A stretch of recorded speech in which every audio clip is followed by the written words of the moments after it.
Plains of Utopia, Colony 6, Mars. Written by Gerald M. Kilby. Narrated by Nicole Zanzarella. 1. Jann. Dr. Jann Malbec studied the DNA analysis displayed on screen as Dr. Louis Dendrite, head of forensics, pointed out the salient details.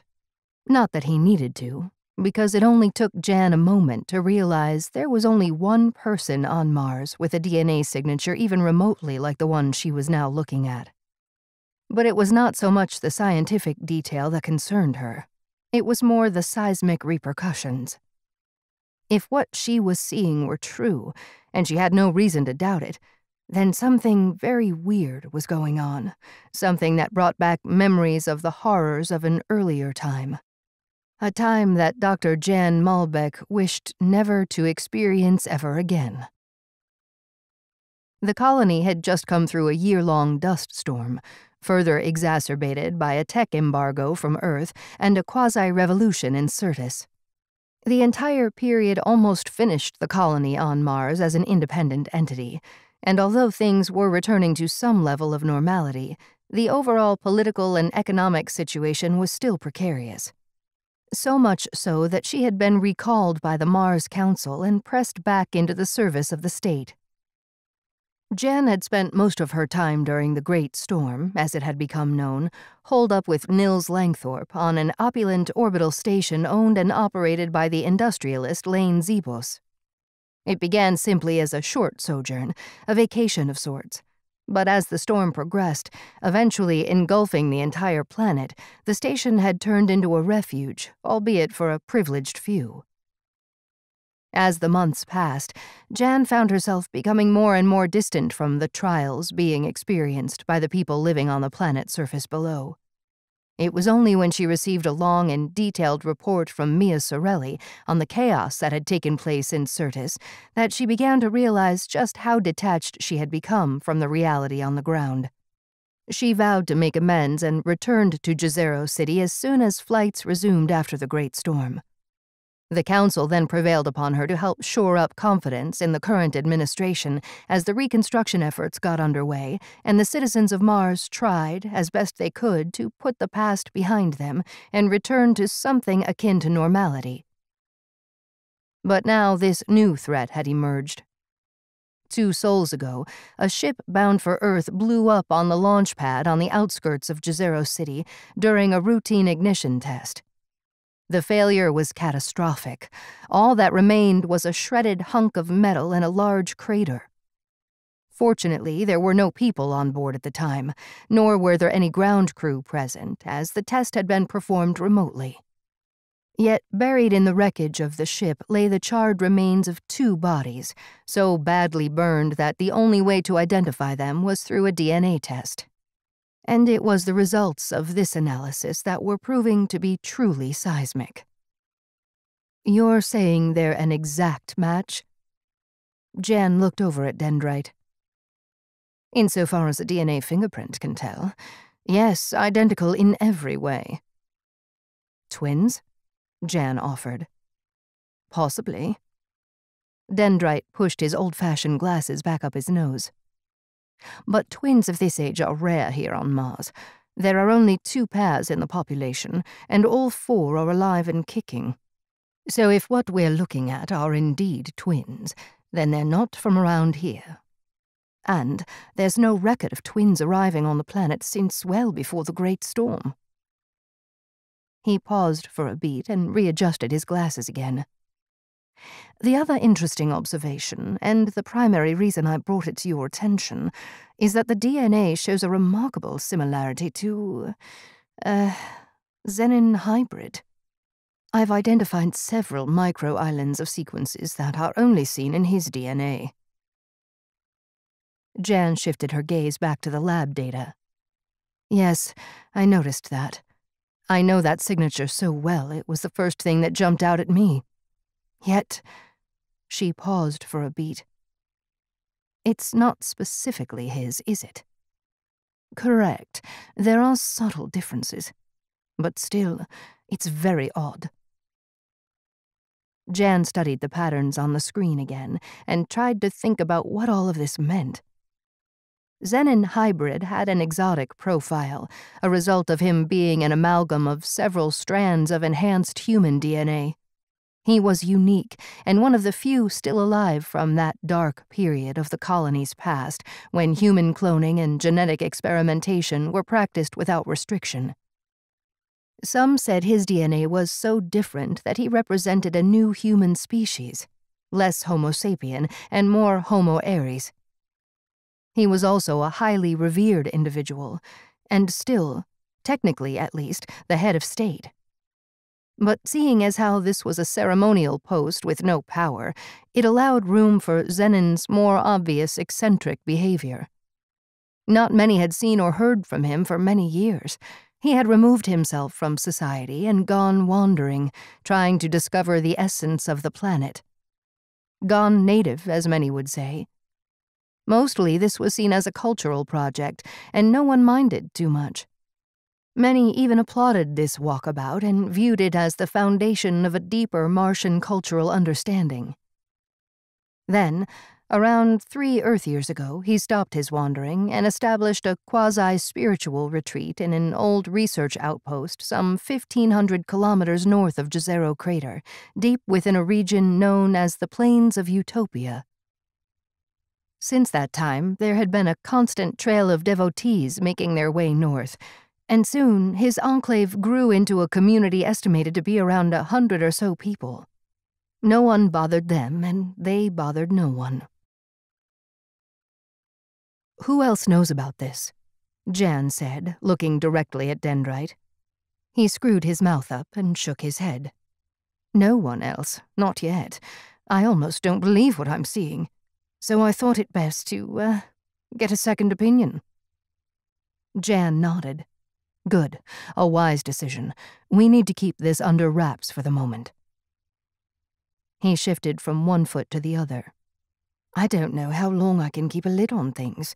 We're talking about an ongoing investigation, and this is a critical piece of evidence. They'll be expecting the results soon." Jann considered this for a moment. Dendrite was right. He could only stall for so long before he would have to reveal his analysis. Of course, there was always the possibility that nobody would believe it. She was having a very hard time believing it herself. "You didn't just bring this to me for a second opinion, Lewis. You know just as well as I do that this raises more questions than it answers. I assume there is no match in the population database for this DNA sample?" Dendrite nodded, a little sheepishly. "I think we have to assume these 2 individuals are clones." Jann gestured back at the screen. "Clones that have been derived in part from the DNA of Xenon Hybrid?" Jann said this more as a question than a statement of fact. "That would be one hypothesis. Is there another?" Dendrite stared at the data for a moment, then slowly shook his head. "None that I would regard as plausible. Yet, who would even have the technological know-how to do this? Who, indeed, but it also begs another question. That is, was the destruction of that ship really an accident? And if not, then who's behind all this?" Dendrite remained silent. He simply stared at the screen as if this simple act would somehow give him the answers. Jann finally gave a dismissive gesture. "Look, this is all just speculation, nothing more. But I'm saying it to underline the danger of jumping to conclusions. One thing is for sure, there is more to this than meets the eye. That's why we need to keep a lid on it for a few sols while I do some digging and try to find out what the heck is going on." "I understand." Dendrite nodded. "But I can only sit on this for a few sols at most. If it goes past that, then questions will be asked. Or they could simply get someone else to do the analysis and the truth will eventually come out." "I appreciate that, Lewis, but we might know a lot more in a few sols. Just keep it between us for the moment." Dendrite nodded again, more emphatically this time. "Okay, I'll do what I can." He turned and walked out, leaving Jann with her thoughts. She switched on the holotable and brought up a 3D map of Mars, then zoomed in on the location of Xenon's Enclave up in the northern lowlands, in the plains of Utopia. It was a sizable facility now, far greater than that humble research station it had once been.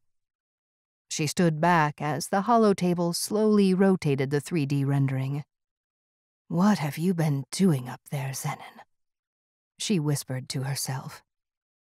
"Maybe it's time I paid you a visit." 2. Nills. Nills Langthorpe stood in the main hall of the Jezero City Science Museum, folded his arms, and considered the forlorn exhibit that was the final resting place of the droid Gizmo. Since all flights out of Jezero were suspended in the wake of the catastrophic accident at the main spaceport, he was now stuck here for longer than planned. So, with time on his hands, he decided to go see his old robotic friend and pay his respects, so to speak. Even though Gizmo had gone its own way, first attaching itself to Dr. Jann Malbec and later to Mia Sorelli, Nills had always been concerned for it, like how a parent would for their own child. Yet, like a parent, over time he had learned to let go and stop worrying about the little robot. Now, though, looking at the droid in this sorry state, he could not help but feel a pang of guilt for not being there when its fate was being decided by the Mars Council. He stepped over the low, braided rope cordoning off the exhibit, much to the surprise of a few other visitors who had also chosen to kill some time exploring the technical history of the Martian colony. Nills turned to them and gestured at the exhibit. "Maintenance," he said, then stepped up onto the low plinth. "Trash would be more like it for that old thing." A young, elegantly dressed man with a distinct earther look snapped back with a laugh. Nills ignored him. Instead, he began giving the droid a closer examination. "What have they done to you, Gizmo?" he said to himself, shaking his head. "You look like complete crap."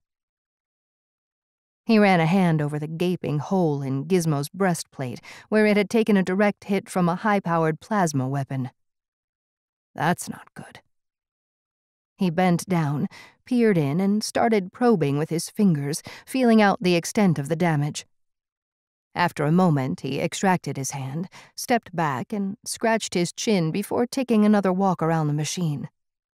He made a slow circuit and arrived back at the start, facing the forlorn robot. Nills shook his head. "Well, Gizmo, you're all banged up, that's for sure. I'm surprised they didn't just send you to the crusher." For a long time, he just stood looking at the droid as memories of past exploits rippled through his mind. I can't just leave it here to simply be scoffed at by moronic tourists, can I? He considered this for a while, running through the ramifications, both technical and political, of trying to reanimate the droid. Taking possession of it again would need council approval, and that would take time, a lot of time, with no guarantee that his request would be successful. In fact, it would be highly unlikely. And even if he did manage it, then there was the considerable technical challenge of rebuilding it. Maybe the droid could be made to work again, but how would he restore its mind? Would it still be the same Gizmo? His comms pinged. It was a message from Jann. The council session was over, and she was now free to meet up. Nills took one more look at the droid. "I'm not making any promises, old buddy. You're banged up pretty bad, and parts are still in short supply. Then there's the council to consider, and you know what they're like." He turned to go, hesitated, then placed a hand on its shoulder joint. "Hang in there. I'll think of something." It never ceased to amaze Nills how a biologist such as Jann could be so engrossed in politics.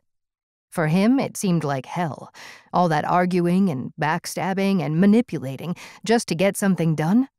Crazy. It was so much easier dealing with technical systems, where most problems could be fixed by simply following a logical process. There was nothing logical about politics. Still, Jann seemed happier now that they had returned to Jezero and become more involved with the council. They agreed to meet in the Great Biodome, the oldest sector in Jezero, a place with many memories for both of them. He found her sitting on a low bench beside a small pond, surrounded by lush vegetation and exotic trees. It was quiet, and no one else was around. Nills nodded a greeting as he caught her eye. "Any word on when flights will resume? Is that all you're worried about?" She said this more as a statement. "Aren't you?" He sat down beside her. "Right at this moment, Nills, that's actually the least of my concerns." "What, something crop up at the council meeting?" "Not exactly." Jann glanced around her as if to check they were alone. "I'm going to tell you something, Nills, but you must promise me that it stays between us." Her voice was low, almost conspiratorial. "Don't tell me the explosion at the spaceport was sabotage." Jann cocked an eyebrow at him. "What makes you think that?" "It was a joke." He paused, examining her face. "Holy crap. Really?" Jann gave a dismissive gesture. "It has not been ruled in or out at the moment." "That's a classic politician's answer," Nills replied with a grin. Jann gave a light laugh. "Yeah, I suppose it is." Then her face turned serious, and she lowered her voice. "There were 2 bodies found at the scene." Nills raised an eyebrow. "So badly burned," she continued, "that we had to identify them using DNA samples. A half hour ago, I obtained the results of that analysis. And you're not going to believe this, but it looks like they're clones. Not only that, their DNA is remarkably similar to Xenon Hybrid." Nills wasn't sure if he had heard her correctly. "Clones?" Jann nodded. Nills remained silent for a beat. "Is it possible there's an error in the analysis?" "No error.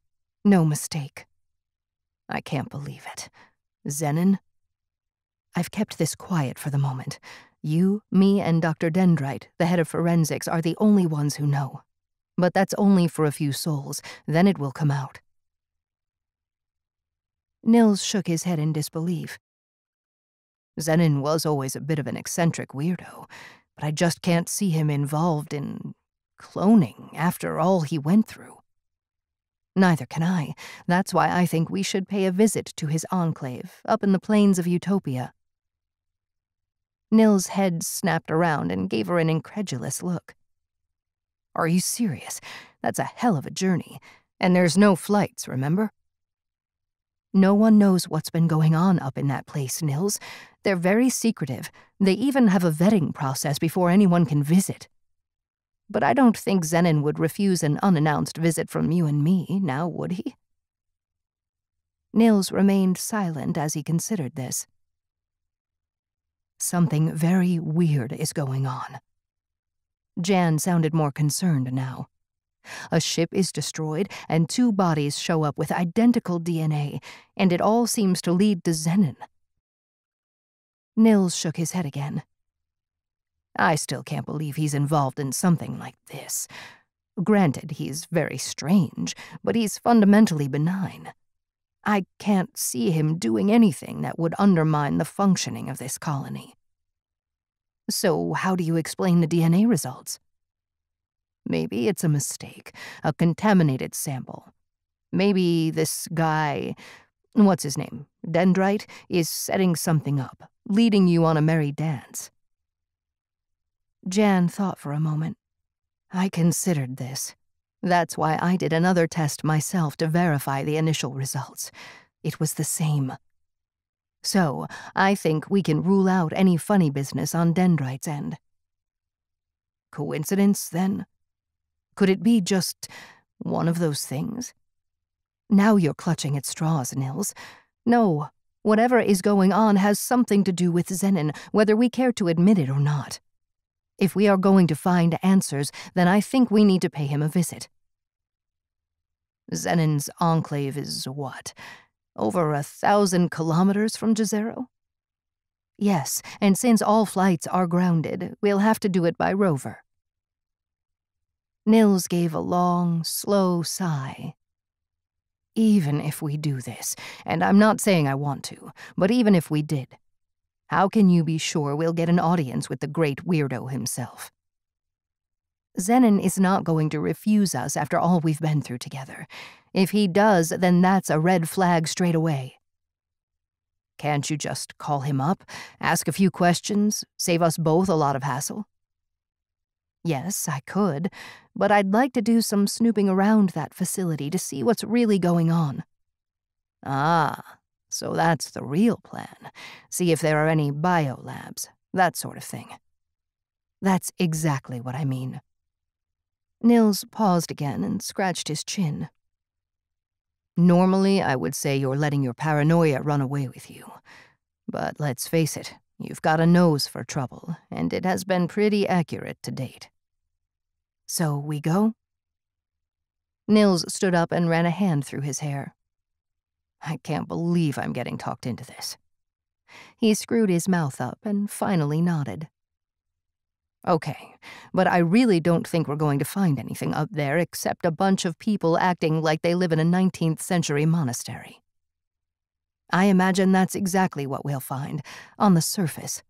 But what's going on underneath is what we need to discover. Nills sat down again and wondered if now would be a good time to mention the droid. There is something you could do for me, Jann. Sure, what is it? I was thinking, how would the Council feel if I were to reactivate Gizmo? Jann's face morphed into borderline incredulity. Gizmo? You're not serious. Why not? I built it. Technically, it's my droid. Jann sat back in the seat and looked straight ahead as she thought. Tricky. It's not so much the droid, per se. It's the issue with its integration into the primary colony AI that's the problem. But without that, it's not Gizmo. Jann shrugged. I know. She paused. Look, let me put out a few feelers, test the waters, and see if they can be persuaded. It's the best I can do. Okay, thanks. Nills nodded.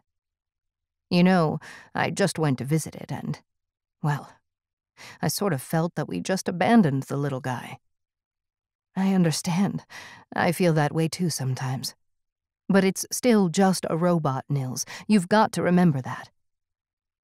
She grabbed his hand and held it tight. If it means that much to you, I promise I'll do my best, okay? Nills gave a smile. Sure. Thanks. They sat in silence for a while, just listening to the cascading water from the fountain. How long do you think it will take? To fix Gizmo? No, to get to Xenon's Enclave. Oh, 2 souls. We could overnight at the Brandon Waystation. We need to keep this very quiet, not a word to anyone. That means traveling incognito. That would mean finding some transport that has had its beacon deactivated. He gave Jann a look. And that's illegal. I think it would be best not to advertise our arrival. Gonna take a while to dig up a rover like that. Can't use one of mine. How long? A soul or 2, maybe sooner. Okay, but time is not on our side. I've got Dendrite nailed down for a while, but eventually word will get out, and when it does, that Enclave will shut up tighter than an airlock in deep space, so we gotta move fast. Nills stood up. I'd better get to it, then. He leaned down and kissed Jann on the forehead. And don't worry about Gizmo. I've got a better idea. What's that? Nills winked. You'll see. Then turned and headed out of the biodome. 3. Mia. Mia Sorelli had been just an hour away from boarding a ship bound for Earth when the whole goddamn thing blew up on the pad. Boom! Giant fireball. The Jezero City spaceport now resembled a war zone, with several tons of scrap metal scattered all over the launch pad, which the authorities informed her would take weeks to get operational again. While she was extremely relieved that she had dodged that particular bullet, and happy to still be walking around, she was now stuck on Mars for who knew how long while the cleanup operation got underway. Worse still, since she had been leaving the planet for good to take up a position as Mars Envoy on Earth, everything she owned had already been packed up and stowed away on the ship before it was vaporized into non-existence. The only things she now possessed were the clothes on her back and the contents of a small travel bag. After the initial shock of her narrow escape from destiny and the complete loss of her possessions had subsided, she had considered departing from one of the several other spaceports on Mars, possibly Syrtis or even Elysium. But before she could make the necessary arrangements, the Council decided, in the interest of public safety, to ground all flights until a full investigation was carried out. Mia was more than pissed.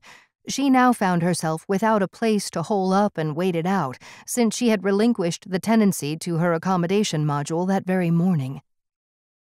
But there were upsides to being an envoy in the employ of the Martian state. She was now their responsibility. So they put her up in one of the many hotels that had begun opening up after the Great Storm, and gave her the royal treatment. The suite was at least 4 times the size of her own modest accommodation module. But the hotel was practically empty and mostly run by service droids. A few tourists had begun to trickle back in from Earth, but they were thin on the ground and probably now beginning to regret coming to Mars because it looked like they might be stuck here for a while. So, after her first night, Mia began cracking up. She needed to get out and meet some humans, preferably ones that could give her some information on when flights might resume.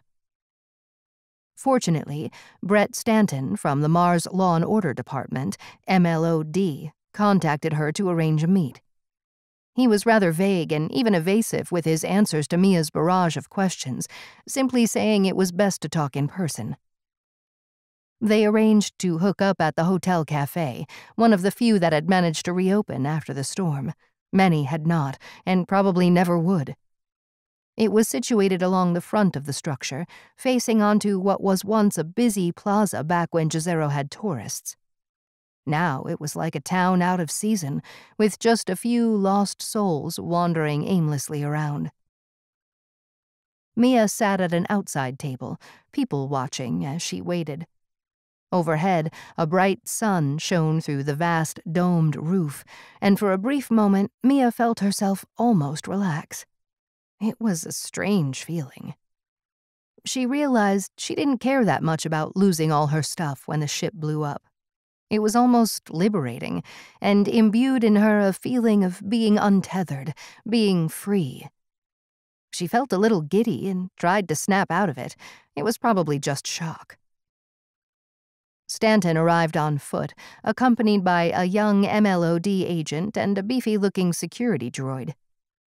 He sauntered up to Mia's table and sat down as they exchanged greetings. The young agent and the droid stood off to one side with their backs to them, scanning the plaza. "Mia."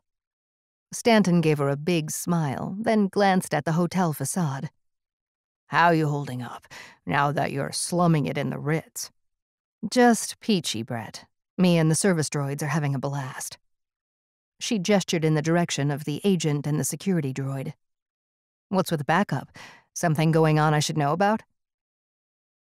Stanton's reply was interrupted by the waiter arriving, and by the expression on his face, he was clearly delighted to have some customers. "Just a coffee," Stanton said with an almost apologetic gesture, as if he was sorry it could not be more. "Same," said Mia. The waiter nodded and left. "So, Brett, when am I getting off this planet?" Stanton considered this question for a moment, clearly thinking about how best to formulate his reply. There's been a development. Mia sighed and sat back in her seat. A development? She gave Stanton a hard look. So what you're saying is not for a while.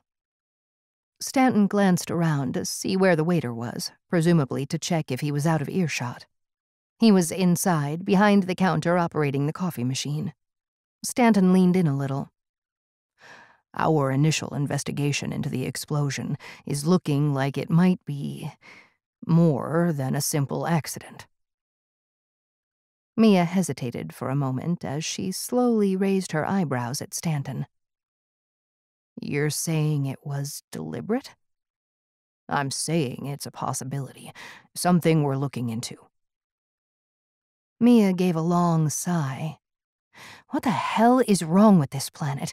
We never seem to catch a break, do we? Sure seems that way. She sighed again, longer this time, almost visibly deflating. So what makes you suspect foul play? Spaceships don't blow up like that.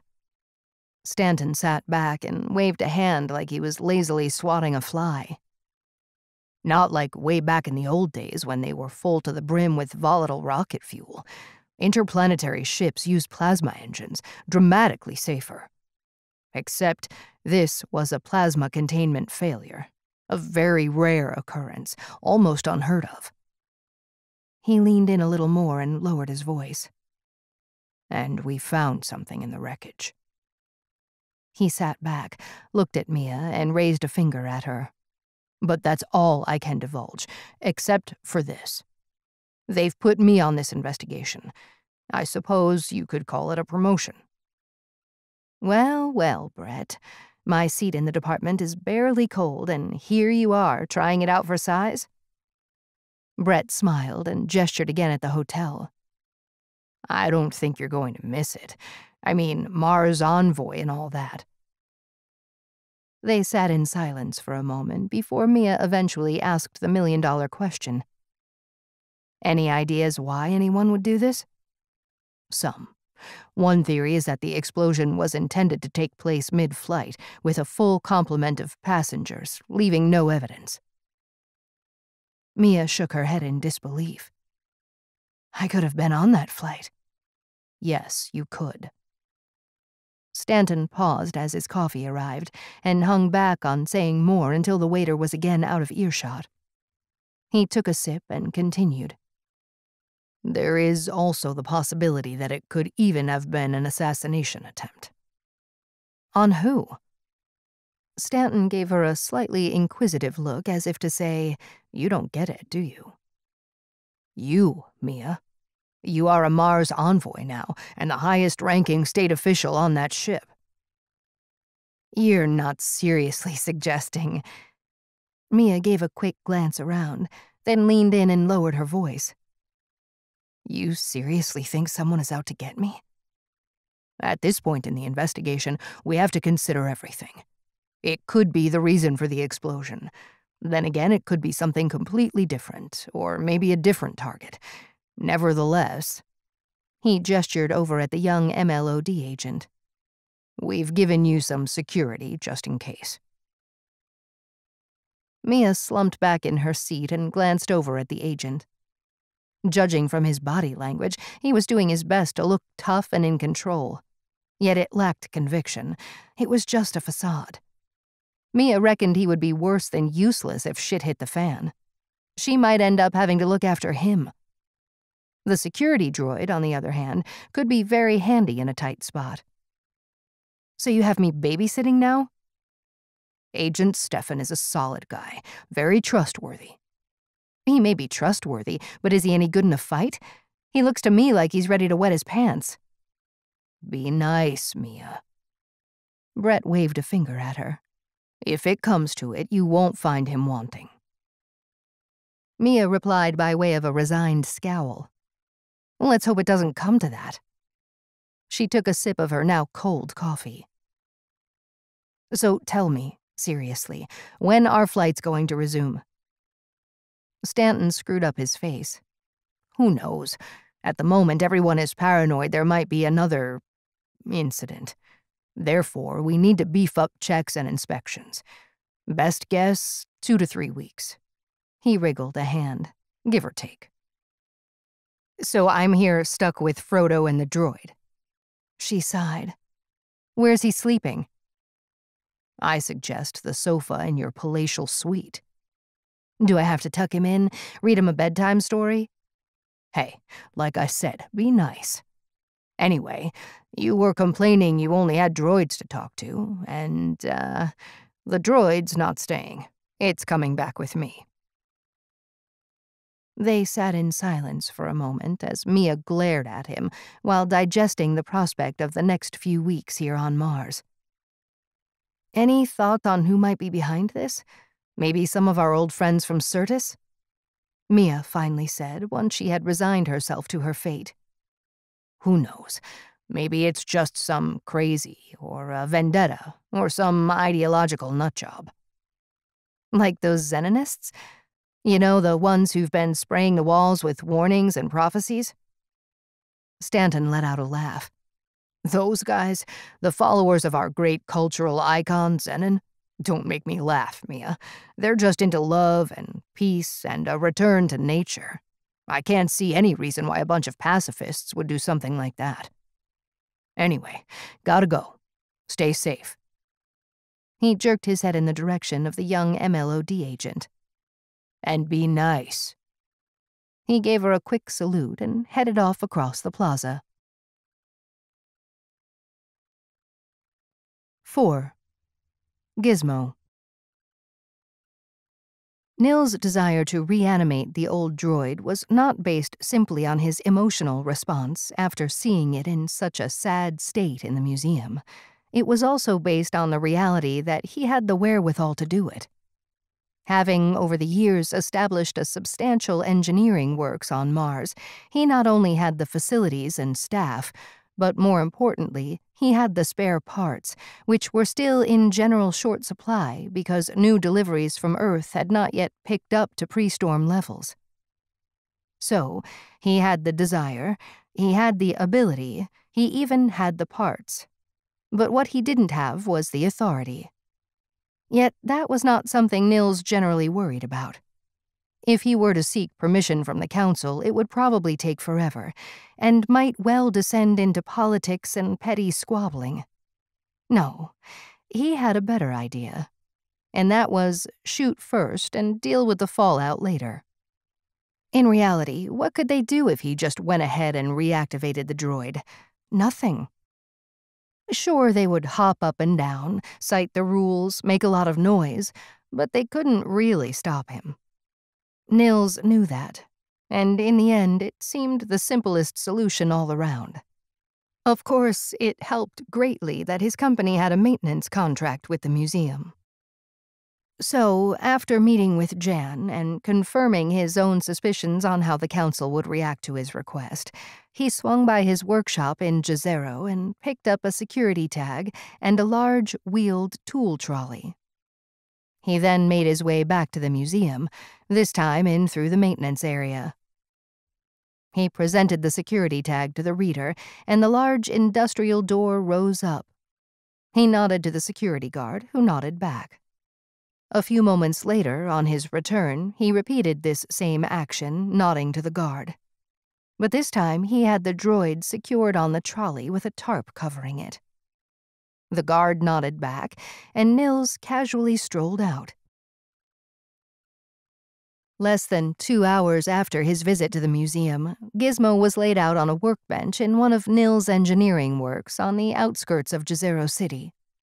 4 engineers gathered around the bench, scratching their heads and wondering if their boss had finally lost his marbles. "You can't be serious, boss. This thing is ancient." "Yeah, it's a heap of junk. There's a hole in it the size of an airlock." "Looks like this guy was on the wrong end of an argument with a plasma blast. Why you bothering with this hunk of metal anyway?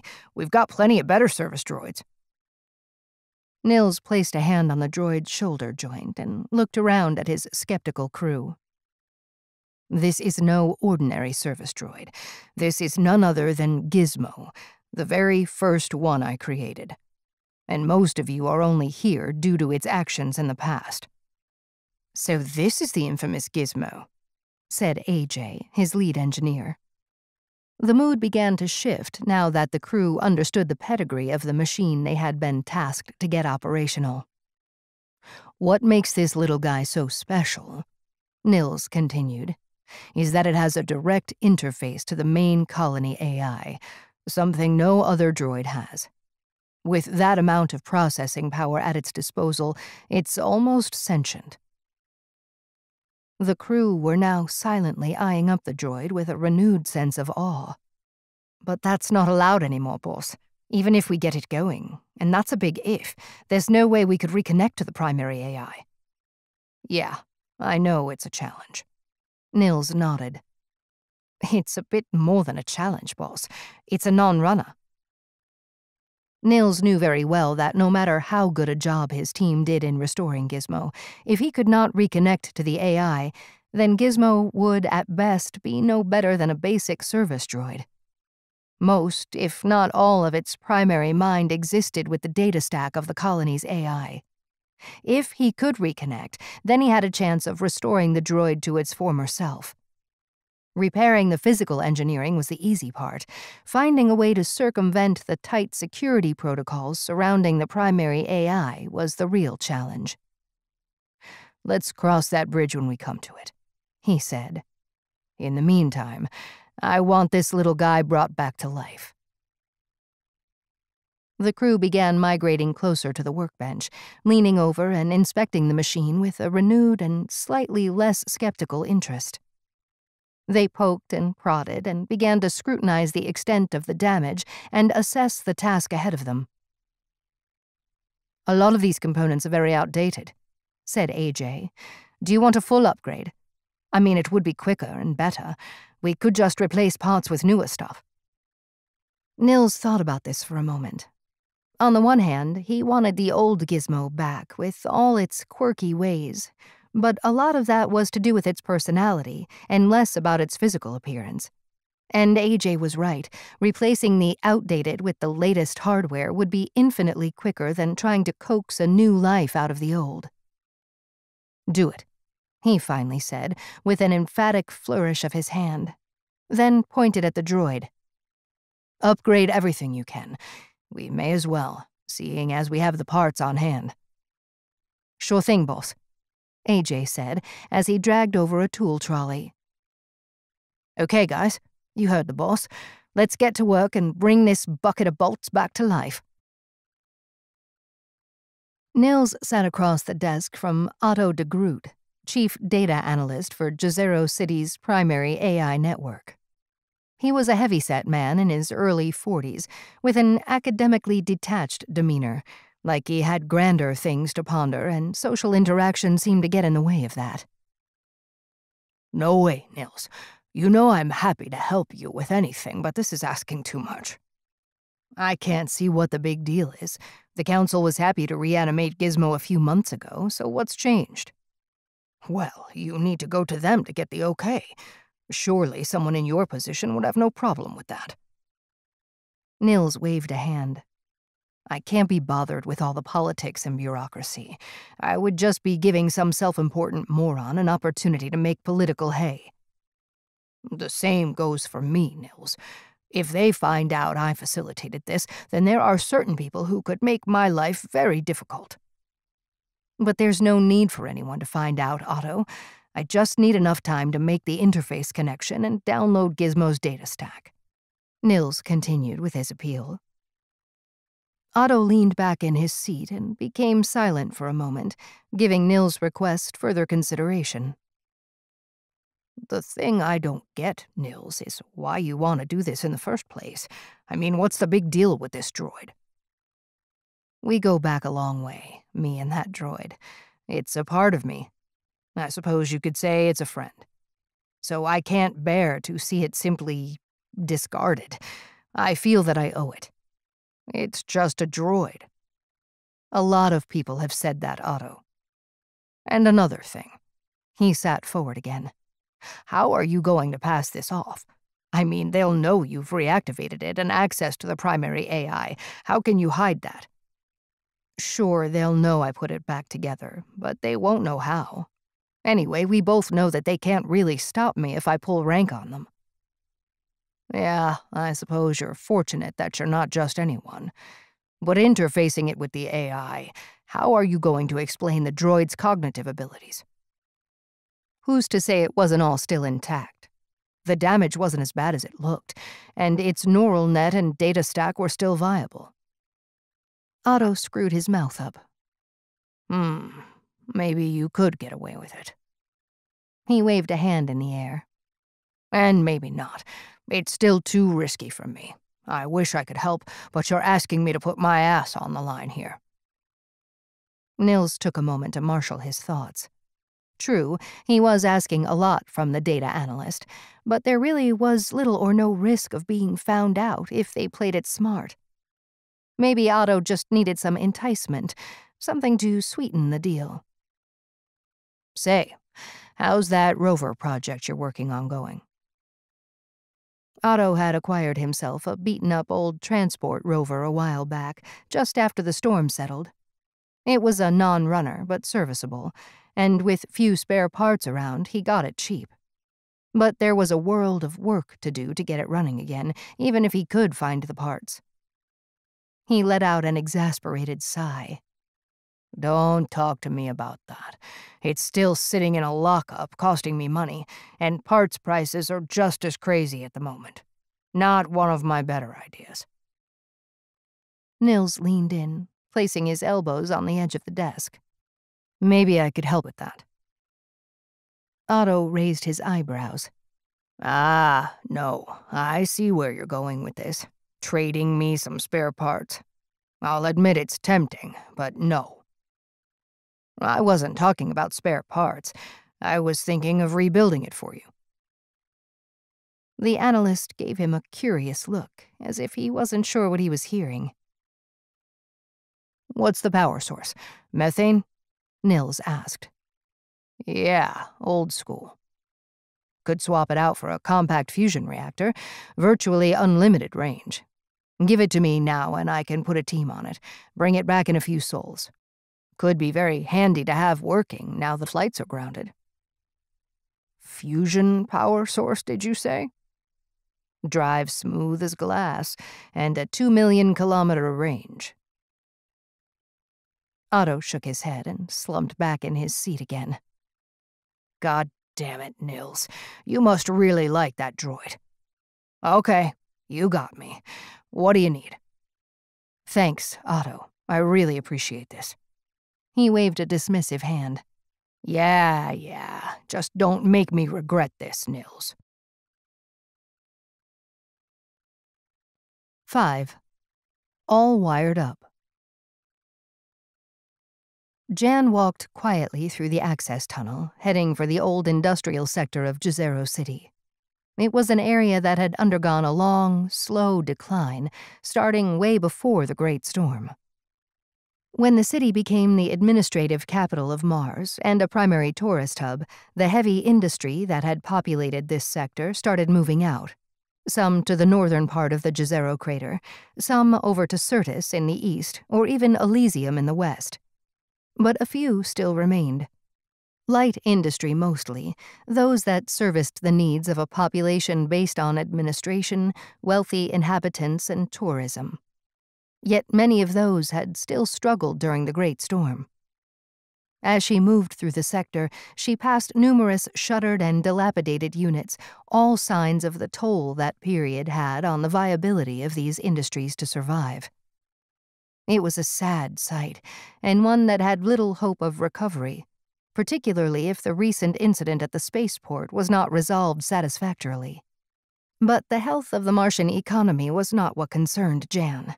No, it was the possibility of a return to a dark past.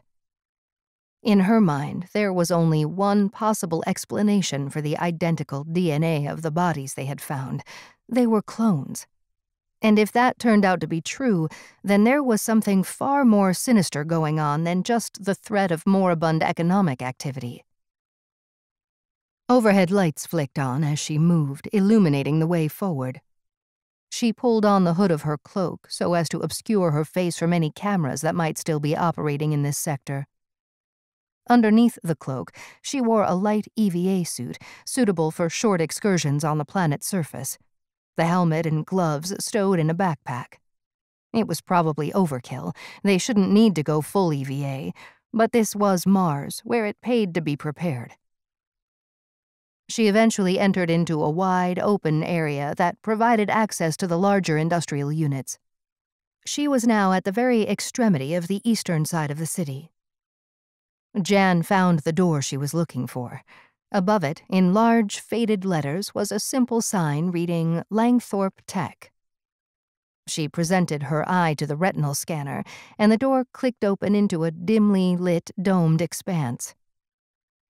Here and there, drifting out of the shadows, she could see the shapes of several rovers and utility vehicles in varying states of repair. A multitude of dismembered droids also looked out from the shadows, like a theater of ghosts. A low background hum provided the soundtrack. It all felt a little eerie. Most of the light illuminating the workshop area spilled out through a long, windowed side area. Behind it, she could see Nills standing with his back to her, looking intently at a bank of monitors that seemed to be scrolling through thousands of lines of code. As she approached, she could see a droid all wired up to some interface. Presumably, Nills was working on it. It was not a standard service droid. It looked like an obsolete model, and it reminded her of Gizmo.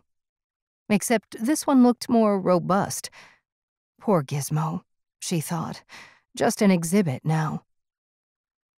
Nills, shouldn't we be getting ready to go? Nills turned around and waved a hand. I just need to get this done, then we can go. Sorry, but it's the only time I can get to this. Jann moved over beside Nills and glanced at the screens. What are you working on? He gestured at the droid. Recognize it? Looks like Gizmo, but that's parked in the museum. Was. He smiled. I rescued the little guy, and the team here rebuilt it. What? You're joking me. We're supposed to be keeping a low profile. There'll be hell to pay for doing that. Nills waved a hand. Ah, screw them. What are they going to do? Jann sighed and shook her head. She should have known that Nills might pull a stunt like this. Make life difficult, for one. You seem to forget, Nills, that your actions also reflect on me. I'm back to being a council member, and this looks bad. Nills lowered his head a bit. Sorry, Jann, I just couldn't leave it to rot in the museum, or go through the torture of trying to get council approval. Anyway, I'll take the heat. Jann went silent for a moment. Nills had just pulled a fait accompli, and there was not much she or anyone else could do about it now. But before she could remonstrate him any further, the droid twitched, then began to move its limbs very slowly. What's it doing? She asked, taking a step back. Self-test. It has new appendages, so it's figuring out its new geometry. Jann stood for a moment, a little mesmerized by this robotic Tai Chi. I thought it was so damaged that it would never operate again. Fortunately, there was still a backup on its mind in the central AI. He turned and gestured at the screens. That's what I'm doing now, restoring its cognition. Jann raised an eyebrow. You hacked into the primary colony AI?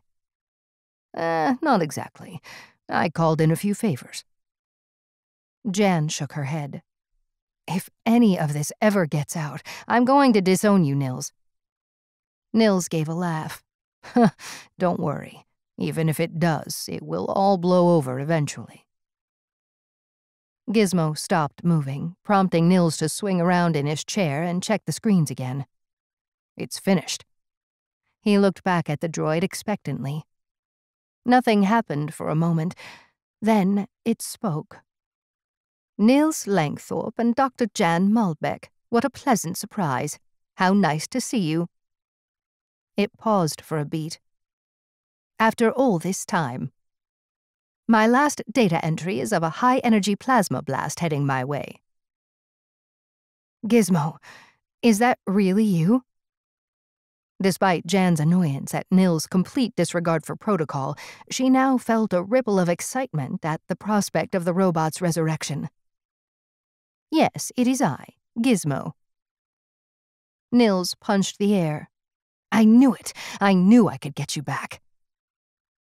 It would appear I have been sojourning in the museum yet again. Yeah, everyone thought you were a goner last time, Jann said, her excitement audible in her voice. But Nills thought otherwise. Well, I am very grateful. Thank you. It proceeded to examine some of the new upgrades. And it seems I have become somewhat more robust in the process. I thought I might as well bring you up to spec, said Nills. The robot began to move around, leaving the area they were in and heading out onto the workshop floor, where it zoomed back and forth, testing out its newfound abilities. Are we taking it with us? Jann asked. I reckon so. Could be useful. Let's face it, it's saved our asses before, so it would be almost reckless not to bring it. I suppose. Anyway, it's getting late. We need to go soon. Nills flicked off the screens, picked up a backpack he had lying on a seat, and headed out to the workshop area. Come on, then. This way. He stopped beside a beaten-up old six-wheeled rover, activated the outer door, and clambered in. Jann followed, a little skeptical, then Gizmo. Are you sure this will get us there and back? It looks like it's seen better days. Can't we use one of your fleet rovers? Nills began powering up the rover's systems. The problem is that they're classified as official vehicles, so they all have tracking beacons. Central would know exactly where we are, and even who's on board. Ah, I see. So we're stuck with this. She rubbed a finger along the back of a dusty seat. Sorry, Princess. You'll have to get your hands dirty. But this machine is completely off-grid. My crew here have retrofitted a new power system and given it a thorough overhaul. It actually belongs to a client, but we can put it down to a road test. He sat down in the pilot seat. Gizmo, I need you up here. The droid moved up into the cockpit. Think you can navigate this machine to the Brandon Waystation? My pleasure, Gizmo said as it moved into the cockpit and interfaced with the rover's systems. Jann strapped herself into a seat next to Nills. The outer door closed, sealing them in, and the machine began to move into the main facility airlock. Once the pressure was equalized, the outer door opened and they moved out across the surface of Jezero Crater, heading northwest and ultimately into the plains of Utopia. 6. Our soul will fall. Mia watched Stanton and the security droid disappear around a far corner of the plaza, leaving her to her thoughts and her new bodyguard, who was standing alert a short distance away, still doing his best to look confident in his new role. Great, she thought. Stuck here for who knows how long, babysitting a rookie. She sighed, flagged the waiter, and ordered another coffee. Not much else to do. While she waited, her mind turned to who might want to kill her. Sure, there were a few people that might hold a grudge or two. She had stepped on quite a few scumbags and lowlifes over the past few years as an agent with the MLOD. But was there anyone that really hated her to the extent that they would try to kill everyone on a ship just to get rid of her? None came to mind. And she was certain that no one on the quick mental list she had compiled had the technical skill to implement such a bold plan. Could she really have been a target? The more she thought about it, the more she reckoned that Stanton and others in the department were just covering their asses. They were simply looking at all possible motivations, and so it would be prudent not to rule out the possibility. Yet she could sense from the rookie they'd sent her that they weren't really convinced she was a target. So if it wasn't her, then who? Or was it something else entirely? Or was it just a technical failure? She glanced over at the young agent. "Hey, what's your name again?"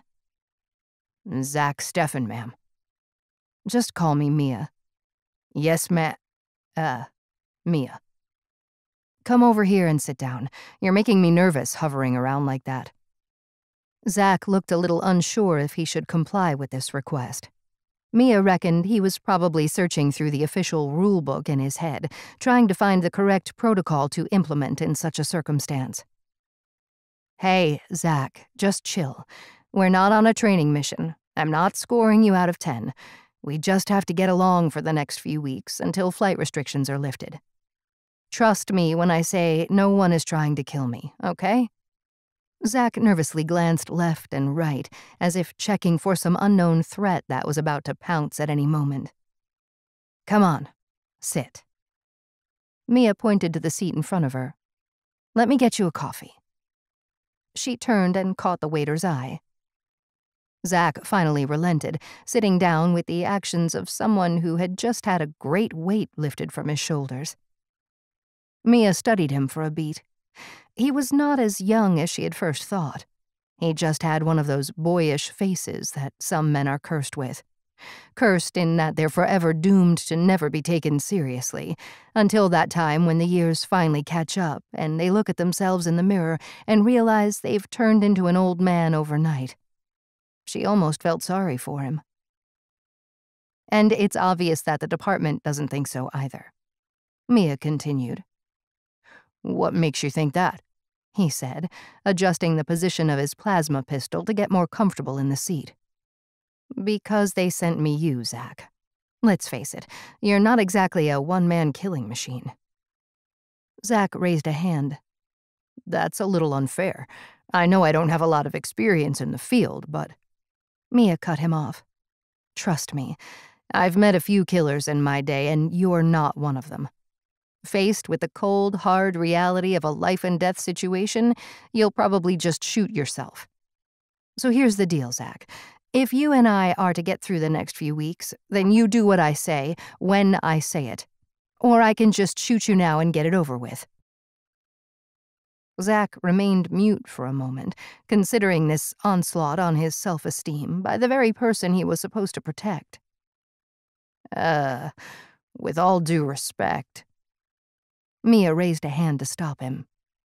"Sorry, Zach. Maybe that was a little harsh of me. Look, I'm sure you're probably top of the class for whatever, but if for some inexplicable reason we get into a situation, then it will be me looking after you. No offense." Zach said nothing for a moment before finally realizing that he was not going to win an argument with Mia Sorelli. "That's okay," he finally said. "In fact, it's kind of a relief. I don't know how long I could have kept up the pretense." Zach slumped down in his seat and relaxed. Mia gave a laugh.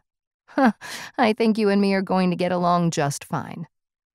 They sat for a while in silence, waiting for the waiter to bring the coffee. "Must be short-staffed here," Zach finally said as he pointed to the wall to one side of Mia. "They haven't cleaned off the graffiti yet." Mia glanced around a little absent-mindedly, wondering what Zach was on about. Sure enough, the side wall of the cafe was covered in scratches and badly rendered motifs. It seemed that people had been using walls as a canvas ever since humanity had learned how to make a mark, and Jezero City was no exception. "Normally they clean that stuff off as soon as it appears," Zach continued. Mia considered that he might be planning to hunt down the perpetrators of this heinous crime. "But it looks like they haven't gotten around to it yet." "Lot of catching up to do. Lot of places just trying to get by at the moment," Mia replied as one particular scrawl caught her eye.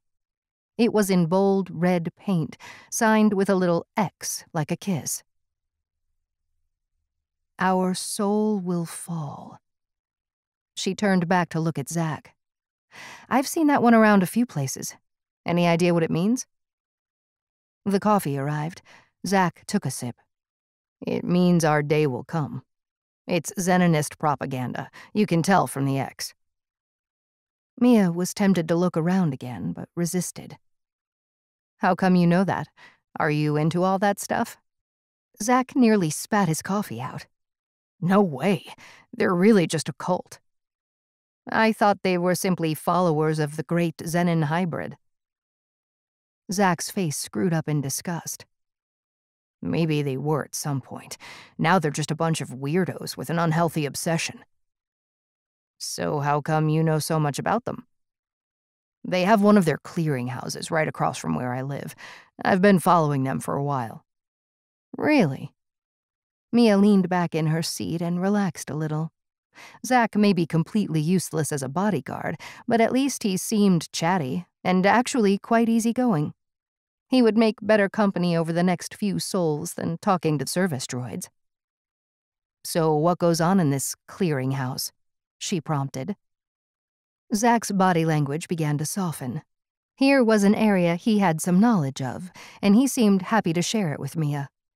Clearly, he was more of a nerd than a hard-ass, better suited to investigation and analysis than knocking heads together.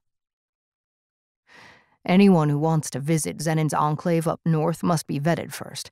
They have a clearinghouse here in Jezero. People go in, get checked out, and then are transported up to Xenon's outpost. Seems eminently sensible to me. He's still technically the head of state. Wouldn't be good for some crazy to try and take a pop at him. Yeah, of course, but... He trailed off. I'm sure you're not interested in my theories. Theories? Mia prompted again. Doesn't matter. He waved a dismissive hand. Don't go all shy on me now, Zach, just when things were getting interesting. Go on, tell me more. We've got lots of time to kill. Zach gave her a considered look, clearly wondering how much to say. He gave a quick glance around, then sat forward. Back during the Great Storm, there was little or no activity at this clearinghouse. No unnecessary travel and all that. But over the last few months, activity has been increasing. A lot of coming and going. Not unusual in and of itself, yet there's something going on. Can't quite put my finger on it. It's just some odd activity and weird coincidences. Like what? Mia found herself becoming more intrigued. He cocked his head. Weird stuff. Don't know if it means anything, but... He paused for a beat as he thought. I have a direct view of the place from my window, so I get to see a lot of the activity. A few weeks ago, I spotted a strange-looking guy leaving and getting into a ground car. No big deal, you might say, but a few minutes later, the very same guy came out of the building again, which doesn't make any sense. I reckoned it must be an identical twin and thought no more about it. Then, a sol or two later, I saw two women leave. Both were identical. Another set of twins? What are the chances of that? As you can imagine, this got me intrigued, so I, kept a closer eye on the people entering and leaving. And I'm now pretty convinced we have a very high incidence of identical twins here in Jezero. Mia thought about this for a moment. That is a bit weird, all right. The other thing is, a month or so ago, I couldn't sleep, so I got up and sat in my usual spot beside the window, when I noticed they were taking delivery of a number of large crates. Again, no big deal, but why the middle of the night? Over the course of that week, they had deliveries coming every night, and it looked to me that they were trying to be very quiet about it. Interesting, Mia agreed. What do you think is going on? Zach shook his head. No idea, but it's odd. Strange people, strange deliveries, and all this Xenonist graffiti showing up all at the same time. Could be the seeds of a good conspiracy theory, Mia offered. Zach gave a sigh and said nothing. Wait a minute. Mia raised an index finger at him. You went to the department with this, didn't you? Zack stared into his coffee cup. And they laughed you out of the place. In fact, they probably gave you me to look after as punishment. Zack looked up at her a little sheepishly. Something like that. Mia gave him a long, considered look. Maybe you and I should go take a deeper look at these guys. Zack's face brightened. Maybe, as a Mars Envoy, I want to go see Xenon before I leave for Earth. In which case, we should pay this clearinghouse a visit.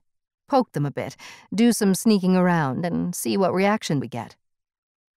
You mean, actually go in there? Zack's face brightened even further. That's exactly what I mean. Mia wasn't sure, but she thought she heard Zack gulp. 7. The Brandon Waystation. Jann woke to a nudge from Nills. We're almost at the Waystation. It's just a few kilometers away. Nills pointed ahead. She shifted in her seat, sat up, and looked out the rover's windshield.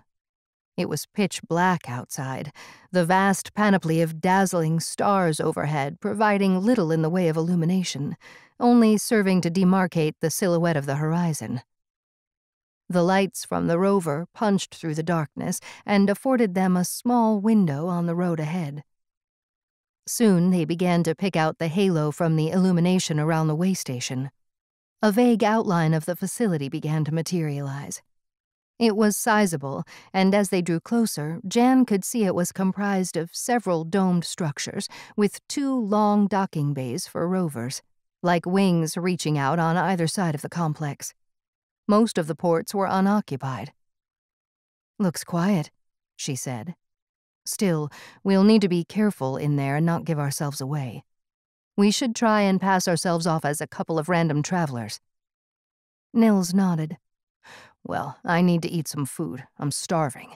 We can return to the rover after and get some rest before pushing on. Jann glanced around at the rough, utilitarian interior. Yeah, a little uncomfortable in here. Not much in the way of creature comforts. Maybe we could get a module, get some proper rest, and freshen up. I thought we were pressed for time, said Nills. Yes, we are, but we still need to be sharp. Better to get some real sleep while we can. Okay, but there's always the possibility of running into someone traveling to or from Xenon's Enclave. If this enterprise of yours is based on the element of surprise, then we don't want to be recognized. And then for some conscientious follower to tip off the Enclave that we're on our way up there. Just keep our interaction to an absolute minimum, Jann said, sounding a little tired. We have been allocated docking bay B7 just over there, Gizmo interjected as it pointed out a vacant area along the left-hand docking wing of the facility. Okay, Gizmo. Can you take us in and make sure you don't transfer any data that might identify us once we connect? Certainly. The rover adjusted its speed and direction as the droid maneuvered it in toward the docking bay. Dust kicked up from the rover's wheels, clouding over the lights illuminating the bay as Gizmo reversed the machine into position. There was a thump, followed by a series of alerts flashing up on the cockpit dash. Secure connection established. Pressure equalized, Gizmo said, detaching its interface and moving out of the cockpit. Jann was already standing beside the airlock. A scarf covered her mouth and nose, and the hood of her cloak obscured most of her face. Nills followed. Gizmo, come. You may as well join us. Maybe Gizmo should stay here, said Jann. It might attract attention. I doubt it.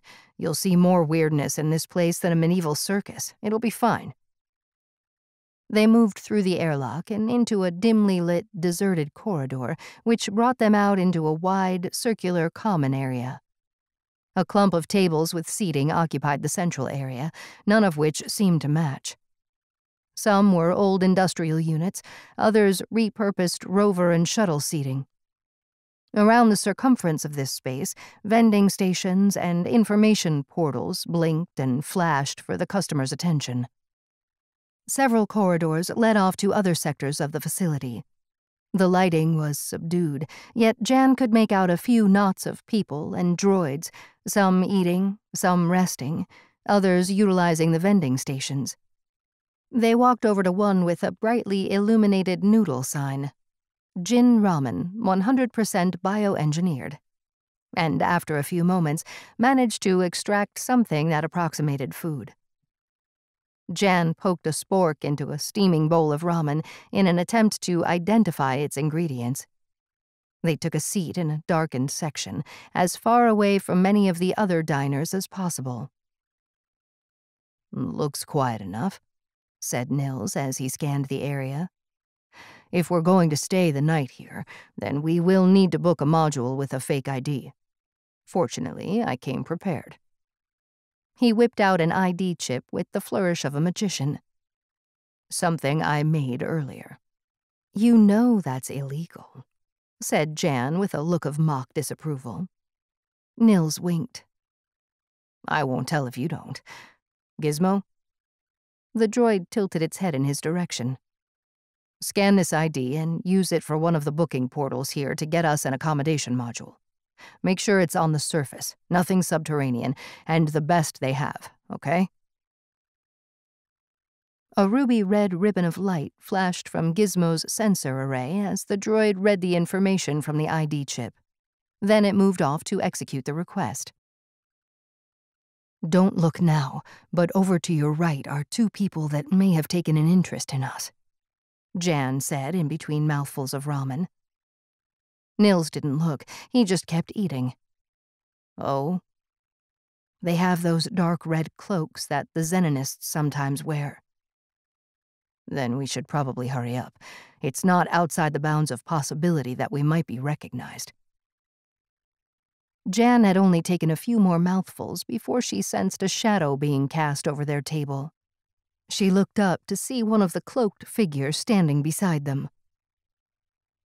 "Pardon me for interrupting your food, but my colleague and I were wondering if you are traveling north and might have room for 2 pilgrims."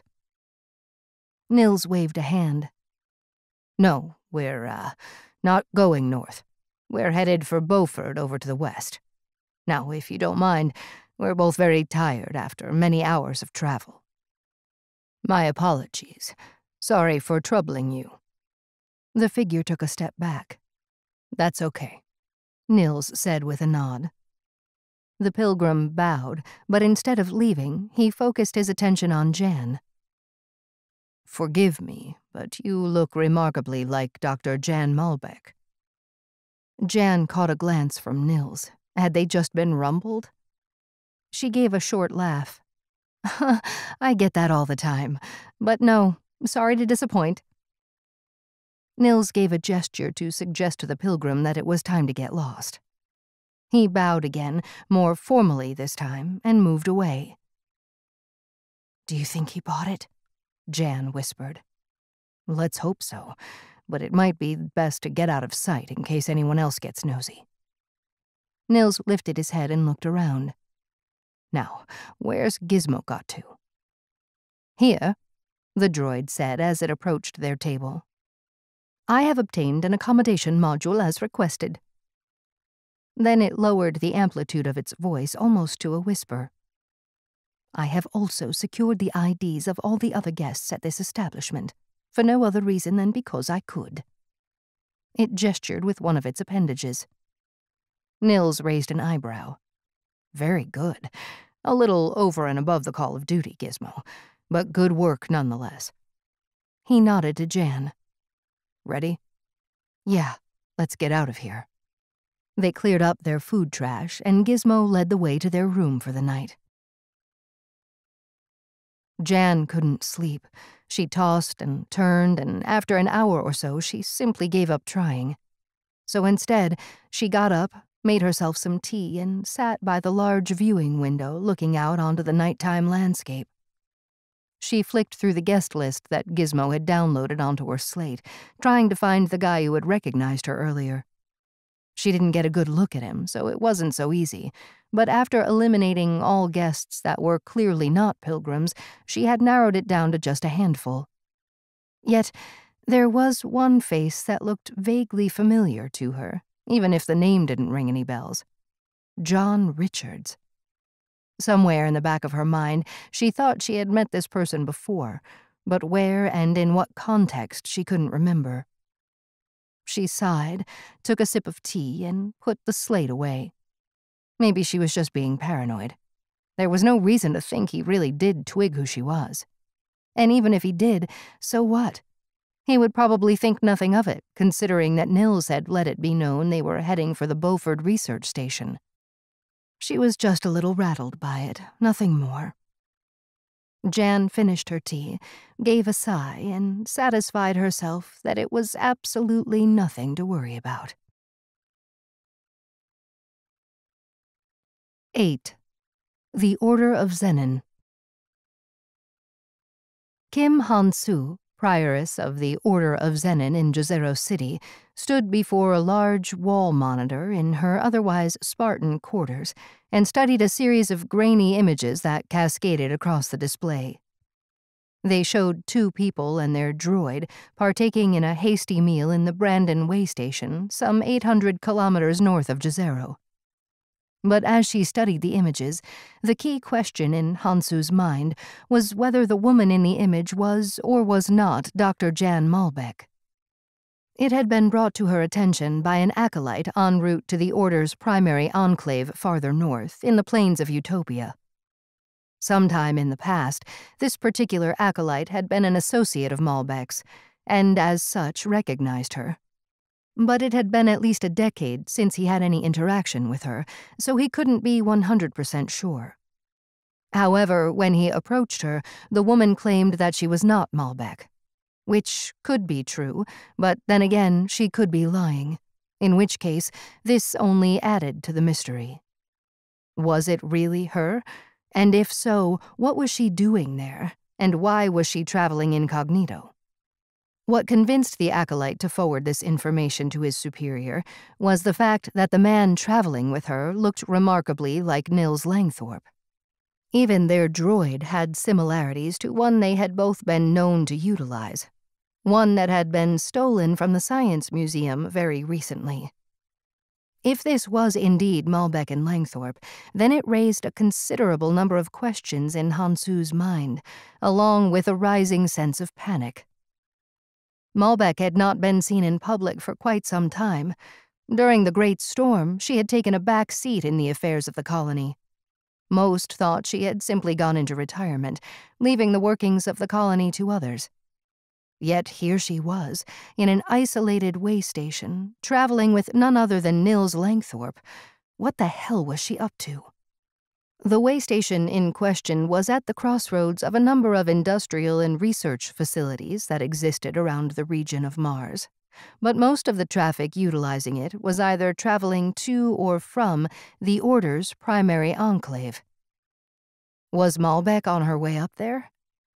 She and Langthorpe were old friends of Xenon's, so it was not outside the bounds of possibility. Kim Han-soo gave a deep sigh and resigned herself to the unenviable task of passing this information further up the line, and that meant calling Argon Noble, abbot of the Enclave and current leader of the entire order. She reached out and gestured at the screen to initiate the call and transmit the report along with the image files. A few moments later, a 3D holographic avatar of Argon blossomed into life above the hollow table. Prioress Han-soo, this is concerning news that you send. It seems we now have to contend with the very real possibility of Dr. Jann Malbec and Nils Langthorpe paying an unannounced visit to our enclave. No doubt their intention is to meet Xenon Hybrid. This, as you can imagine, is not what we need right now. And while I commend you for bringing this to my attention, I might add that it's as a direct consequence of your failed attempt on the Earthbound spaceship. Malbec knows something and is coming to snoop around. Of this I am certain. The avatar flicked and bristled as if it was operating in sympathy with the abbot's thinly veiled anger.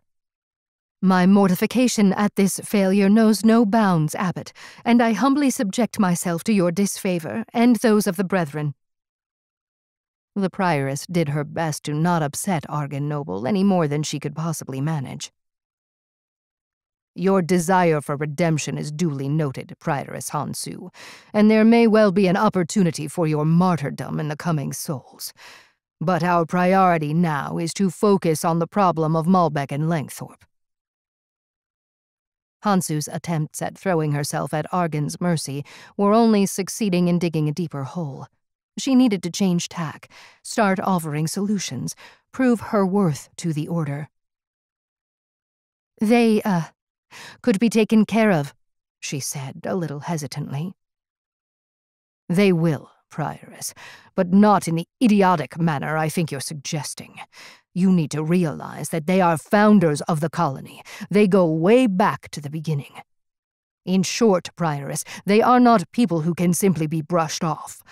If their intention is to venture north to the Enclave, then they will expect Xenon to receive them. And if this does not happen, they could cause us a lot of trouble. So, Prioress, this is exactly what will happen. They will meet Xenon Hybrid. Hansu's eyes widened. Is that possible? With a certain sleight of hand. The Avatar grinned. Hopefully it will be enough to satisfy them. However, we now need to move the timeline forward. But Hansu felt the panic rising within her. No buts. This has now become a necessity. We can only stall Malbec for so long. Time is not on our side. Of course, we are here to serve. The prioress thought it best to return to being conciliatory. The dates for Ares to arise must now be brought forward by 7 souls. Hansu reckoned this to be an almost impossible task, and just for a brief moment considered pleading with the abbot for more time, but there was no point. She would just have to find a way. Of course, a way will be found. We of the Jezero chapter will not fail. See to it that you don't, or you will be given the opportunity to become a martyr sooner than you think. The holographic avatar extinguished, and Hansu could breathe a little easier. This is my own fault, she thought. If she had not been so enthusiastic in her desire to impress the upper echelons of the Order by attempting such an audacious attack on the earthbound ship, then maybe they would not be in this position now. Yet all was not lost. The serendipitous discovery of Malbec at the Waystation gave the Enclave an advantage. They knew she was on her way. Steps would be taken to contain the risk. Hansu should be rewarded for alerting the Enclave, not put under even more pressure. Her comms unit pinged. What now? She thought. She glanced at the screen. It was a call from admissions down at the entrance atrium of the house. What the Ares do they want? She hit connect. With that, a video feed materialized on the wall monitor, showing a wide-angle shot of the atrium. 2 people were engaged in a conversation with a follower at reception. Prioress Hansu, we have a situation down here, came a breathy voice. This better be important, Hansu replied, with no attempt to disguise her exasperation. It's Mia Sorelli. You know, the Mars Envoy? She's in the atrium. She's requesting a visit to the Enclave. What should I do? Get rid of her. Spin her some story. Just don't make her suspicious of anything. Wait a minute. Where's that guy going? On the camera feed, Hansu could see that Sorelli's associate had disappeared. He was no longer in view. She gestured at the screen to bring up some of the other camera feeds in the house. She found him strolling down one of the private corridors. He's gone inside the building, Hansu shouted. In the main corridor. He's opening doors. He is in the lab. She was becoming frantic. Get him the hell out of there, now! 2 followers raced into the lab, confronted the intruder, and escorted him back out to the atrium, where he reconnected with Sorelli. There was a brief exchange of apologies and pleasantries, and then they left. Hansu breathed a sigh of relief, yet it was only momentary. This was a major breach in security. Sorelli was a well-known ex-cop of some repute, and Hansu knew damn well she was not here to inquire about visiting the Enclave. She and her sidekick were poking around, trying to peer into the darker corners of the Order's house here in Jezero, and one of them had seen the lab. They would be back. Perhaps not so overtly, and the next time they might not see them coming. Security would need to be beefed up, but even still, Hansu knew she was dealing with a formidable foe in Mia Sorelli, if her reputation was anything to go by. The vultures were circling. First Malbec's journey to the Enclave, now this. Deep down, the prioress knew she was partly responsible. Had she not sanctioned the attack on the spaceship, none of this would be happening. But she had so desperately desired the adulation of the Order. How else was she to rise through its ranks, if not through bold action to advance its objectives? And to some degree, the attack had not been a complete failure. Flights had stopped, no more people arriving, and the wheels of commerce were grinding to a halt. All the better for the Order. All the better for their time to arise. Yet there were some practical concerns that simply could not be willed out of existence, and more production time was needed. Hansu could not afford another mistake. Sorelli would have to be taken care of. An opportunity for martyrdom, perhaps. Not for Hansu, of course. That privilege would be given to some other blessed soul. 9. Plains of Utopia. Jann, Nills, and Gizmo spent the night in the Waystation without further incident. They slipped away in the morning quietly and unnoticed, disconnecting the rover from its docking bay by overriding the station's security systems and leaving no digital trace of having ever been there. Gizmo navigated the machine out from the Waystation, shifting it northward toward the Enclave of Xenon Hybrid, while Jann and Nills settled in for the long journey ahead. After a few hours of traveling, they began to enter into the region known as the Plains of Utopia, a vast, flat expanse of land extending as far as the unbroken horizon ahead. The road was in good repair, as much as any could be on Mars, considering all roads were dirt tracks, even the main transport arteries. Twice they met another rover coming in the opposite direction. It was the most exciting thing that had happened on the long, boring journey. After several hours of this monotony, a faint deviation began to grow out of the horizon, and as they drew closer, Jann began to make out the outline of Xenon's fabled Enclave, a population outpost on the very outer limit of colonization on Mars. A vast, domed carbuncle ringed with numerous communications towers grew out from the horizon. Around its base, more structures began to rise up as they advanced. Soon they could see that this was a sizable outpost, as big as a small town, and that was just on the surface. Nills informed her that there was also a significant underground substructure, at least 3 times the size of what was visible from up top. The cockpit comms burst into life. "This is Utopia Station 1, 6-wheeled rover advancing on southern route. Please identify yourself." Jann glanced over at Nills. "What do you think? Should we comply?" "I thought that was the plan. Surprise them with our arrival." Jann looked back out through the rover windshield at the looming outline of Xenon's isolated enclave. "Yep, that's the plan. Okay, let's see what happens." She tapped an icon on the comms panel. "This is Dr. Jann Malbec and Nills Langthorpe requesting permission to visit the Enclave." Jann sat back, looking across at Nills as they waited for a response. It came sooner than either of them thought. We welcome you to our community. Please make your way to Docking Bay A5. Well, that was a surprisingly fast response, said Jann.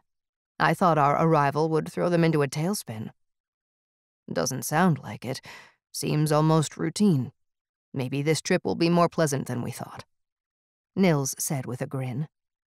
Actually, I'm looking forward to meeting Xenon again after all this time. Maybe, Jann replied, a little unconvincingly. Gizmo reversed the rover into the appointed docking bay, and as soon as a secure connection was confirmed and the cabin pressure equalized with the facilities, both airlock doors were opened. 3 figures, all in dark red cloaks, faced them as they exited. A woman stood out front, her hood down, her face brimming with a bright smile. The 2 others stood behind her, their hoods up, concealing their faces in shadow. We are delighted and overjoyed that you should see fit to grace our humble community with your presence, the woman said, a little ostentatiously. My name is Anna. I've been assigned to your care during your stay. Her smile momentarily lost a little of its luster as Gizmo moved out from the rover. I'm very sorry, but droids are forbidden in our sanctum. It will not be allowed to enter. What? I am not staying here all on my own. Gizmo waved an arm around. I'm sorry, Gizmo, but those are the rules, Nills said, the disappointment apparent in his voice. You'll have to wait for us in the rover. Well, that is just great. I never get to join in the fun. We won't be long, Jann offered. We'll be back soon. Gizmo seemed to deflate slightly as it turned around and moved back into the rover. Left on my own again. The outer airlock door to the rover closed. That's, a very unusual droid you have. Or maybe things have moved on a lot since I last encountered one.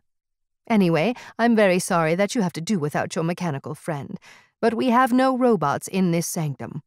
Everything here is done by our brethren. This is our way.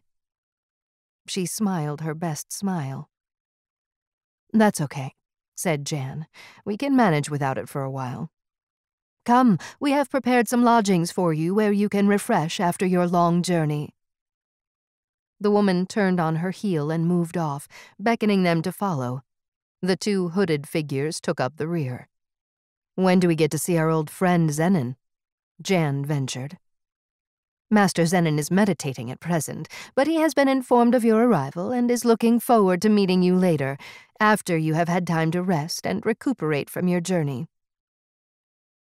They entered into a large industrial elevator that had seen better souls and descended down a level, where they emptied out into a wide, circular rock cavern.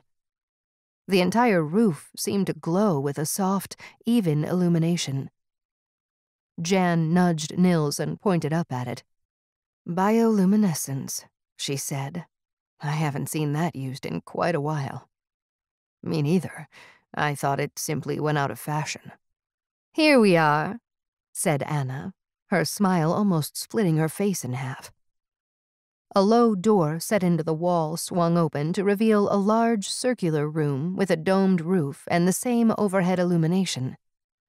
The walls were covered with numerous tapestries, designed in muted colors and abstract patterns. At the far end was a large, comfortable bed, piled high with cushions made in a similar style to the wall hangings. There were benches, tables, and a myriad of rough-hewn sculptures and ornaments dotted around. Red, brown, and yellow were the predominant colors. The entire space had a rustic, almost tribal feel. I do hope you find our humble lodgings comfortable, Anna said a little apologetically. You'll find a washroom over there, and we have left you some food and refreshments. Please make yourself at home, and I will call in on you later to update you as to when you can meet Master Xenon. She backed out of the room with a bow.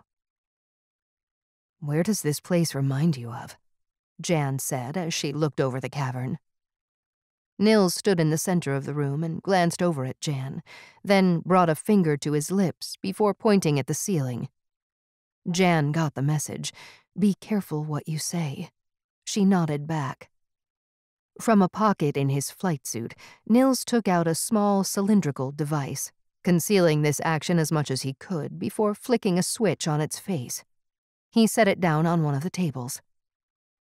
That should take care of any surveillance. It will disrupt any electronic devices in a 10-meter radius.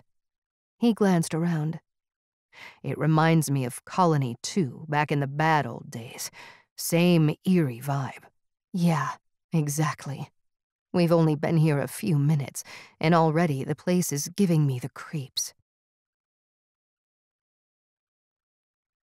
10. By the book. Have you lost your mind, Zach? They had reconvened outside the Xenonist clearinghouse in Jezero, and Mia was clearly angry at his actions. What? I thought that was the plan. You said so. Snoop around. Zach's exhilaration at his solo run was now tempered by Mia's remonstrations. I didn't mean that you should alert them to our true intentions. Mia tapped her comms unit to flag an autonomous ground car. I have to admit, Zach, I had you figured all wrong. I never thought you'd just rush off like that.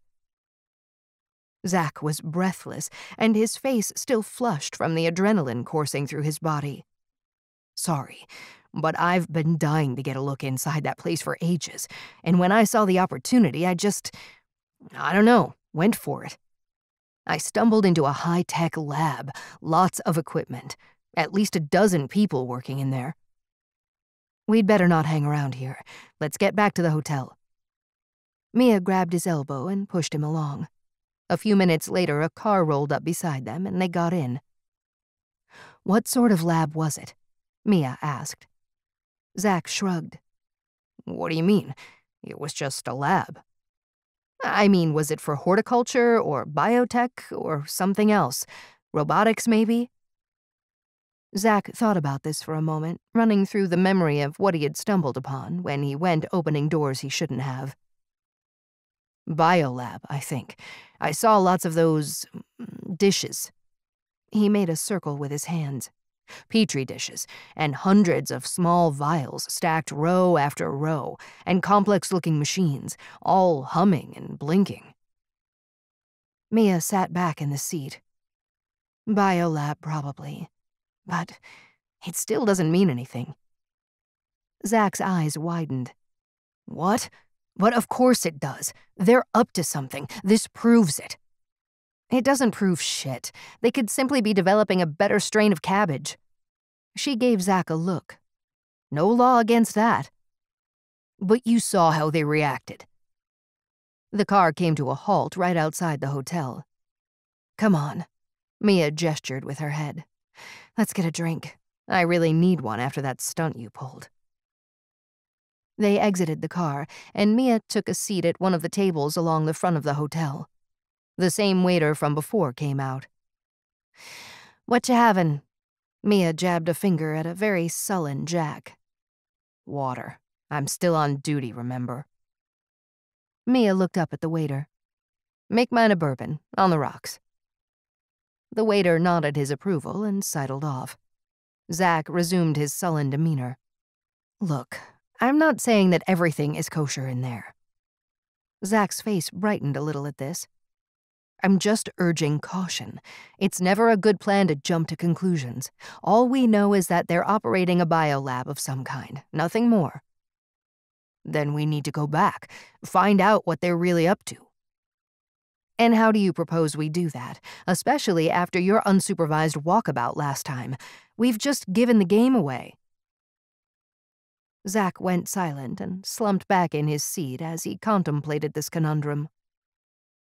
We break in, at night, when no one's around, he finally said. Mia threw her head back and laughed. Zach was clearly taken aback by this reaction. What's so funny? Sorry. Mia regained some control over her mirth. It's just, you're full of surprises, Zach. I had you pegged as a by-the-book kind of guy. I didn't think breaking and entering was your style. Zach shrugged and looked a little sheepish. Mia leaned in across the table. So what you're saying is, based simply on your hunch that they're up to something. You want to go all super spy, break the law, and risk your job and career. Is that it? Zach scowled. No. Maybe. I don't know. He shook his head. All I'm saying is they're up to no good. Mia was silent for a moment as the waiter arrived with their drinks. When he left, Mia took a sip and relaxed a little. Listen, Zach, a piece of advice. The hardest part of being a cop is not about knowing that something bad is happening. It's knowing that there's nothing you can do about it. That's the hard part. It's called the law, and it can be a pain in the ass. Zach screwed his mouth up. Yeah, I take your point. For what it's worth, I too get a bad smell from these guys, but we can't go in there all guns blazing. We need to do some solid, by-the-book detective work. That means heading over to HQ and trolling through the archives to get a better picture of what these guys are doing. See if we can find patterns, incidents, suspicious activity, that sort of thing. But Zach didn't answer. Instead, he yelled out in pain as something hit him on the back. He rose from the seat, gripping his right shoulder, and turned around to look back across the plaza. Mia now saw a short crossbow bolt protruding from his right shoulder. She reacted immediately and whipped out her plasma pistol. "Zach!" she shouted. "Get down!" She went to grab him, but 2 more bolts slammed into his chest. He collapsed across the table, which pitched over, sending him down on top of Mia. Another bolt slapped into the wall beside Mia's head. As she moved to put the upturned table between her and the assailant, 2 more bolts thudded into it. Mia fired off 2 shots in the general direction, just to let them know they were in for a fight. But right at that moment, the waiter came out the open door beside her. "Get back!" she shouted, but it was too late. He was immediately hit by 2 bolts in quick succession. One went straight in his neck, and he slumped to the floor, his eyes unblinking. "God damn it!" Mia screamed, then tried to sneak a peek across the plaza. She spotted one assailant lying on a low rooftop opposite. She flipped the weapon to max, aimed, and fired a shot. A blot of highly charged plasma engulfed the figure. They screeched, then fell to the ground, just as another crossbow bolt slammed into Mia's right foot. She yelled out in pain and ducked back behind the table. There was another out there. The fight wasn't over yet. She crawled to the open door to the cafe, rolling the upturned table as she went to give her cover. Then she quickly moved inside and sat with her back against the inner wall. Shit. Zach was probably dead, and so was the waiter. And there was still someone out there who wanted her dead, too. On the floor in front of her was the shiny metal tray the waiter was using. She gripped it and used it as a mirror to see across the plaza. It was empty of people. Everyone had scattered. The tray was suddenly ripped out of her grip as a bolt hit it, and it went clattering across the floor. But it was enough. She had the location of the second attacker. Now she just needed to get a shot off. Had she been quick enough, she would have fired immediately, but she hesitated, and now the attacker would have reloaded a new bolt and would be waiting for her to poke her head out. She needed a decoy. Mia looked at the fallen waiter. He was lying part exposed in the doorway with his legs inside. Mia grabbed his trouser leg and pulled him in. He had only moved a centimeter before another bolt slammed into him. "Sorry," Mia whispered, but the attacker had taken the bait. Mia whipped around the edge of the doorway, locked on her target, and fired, just as another bolt slammed into her chest just below her left shoulder. But she heard the scream from across the street. Her shot had hit home. Mia lay there for a while, just trying to deal with the pain. She was pretty sure there were only 2 attackers, and she had killed them both.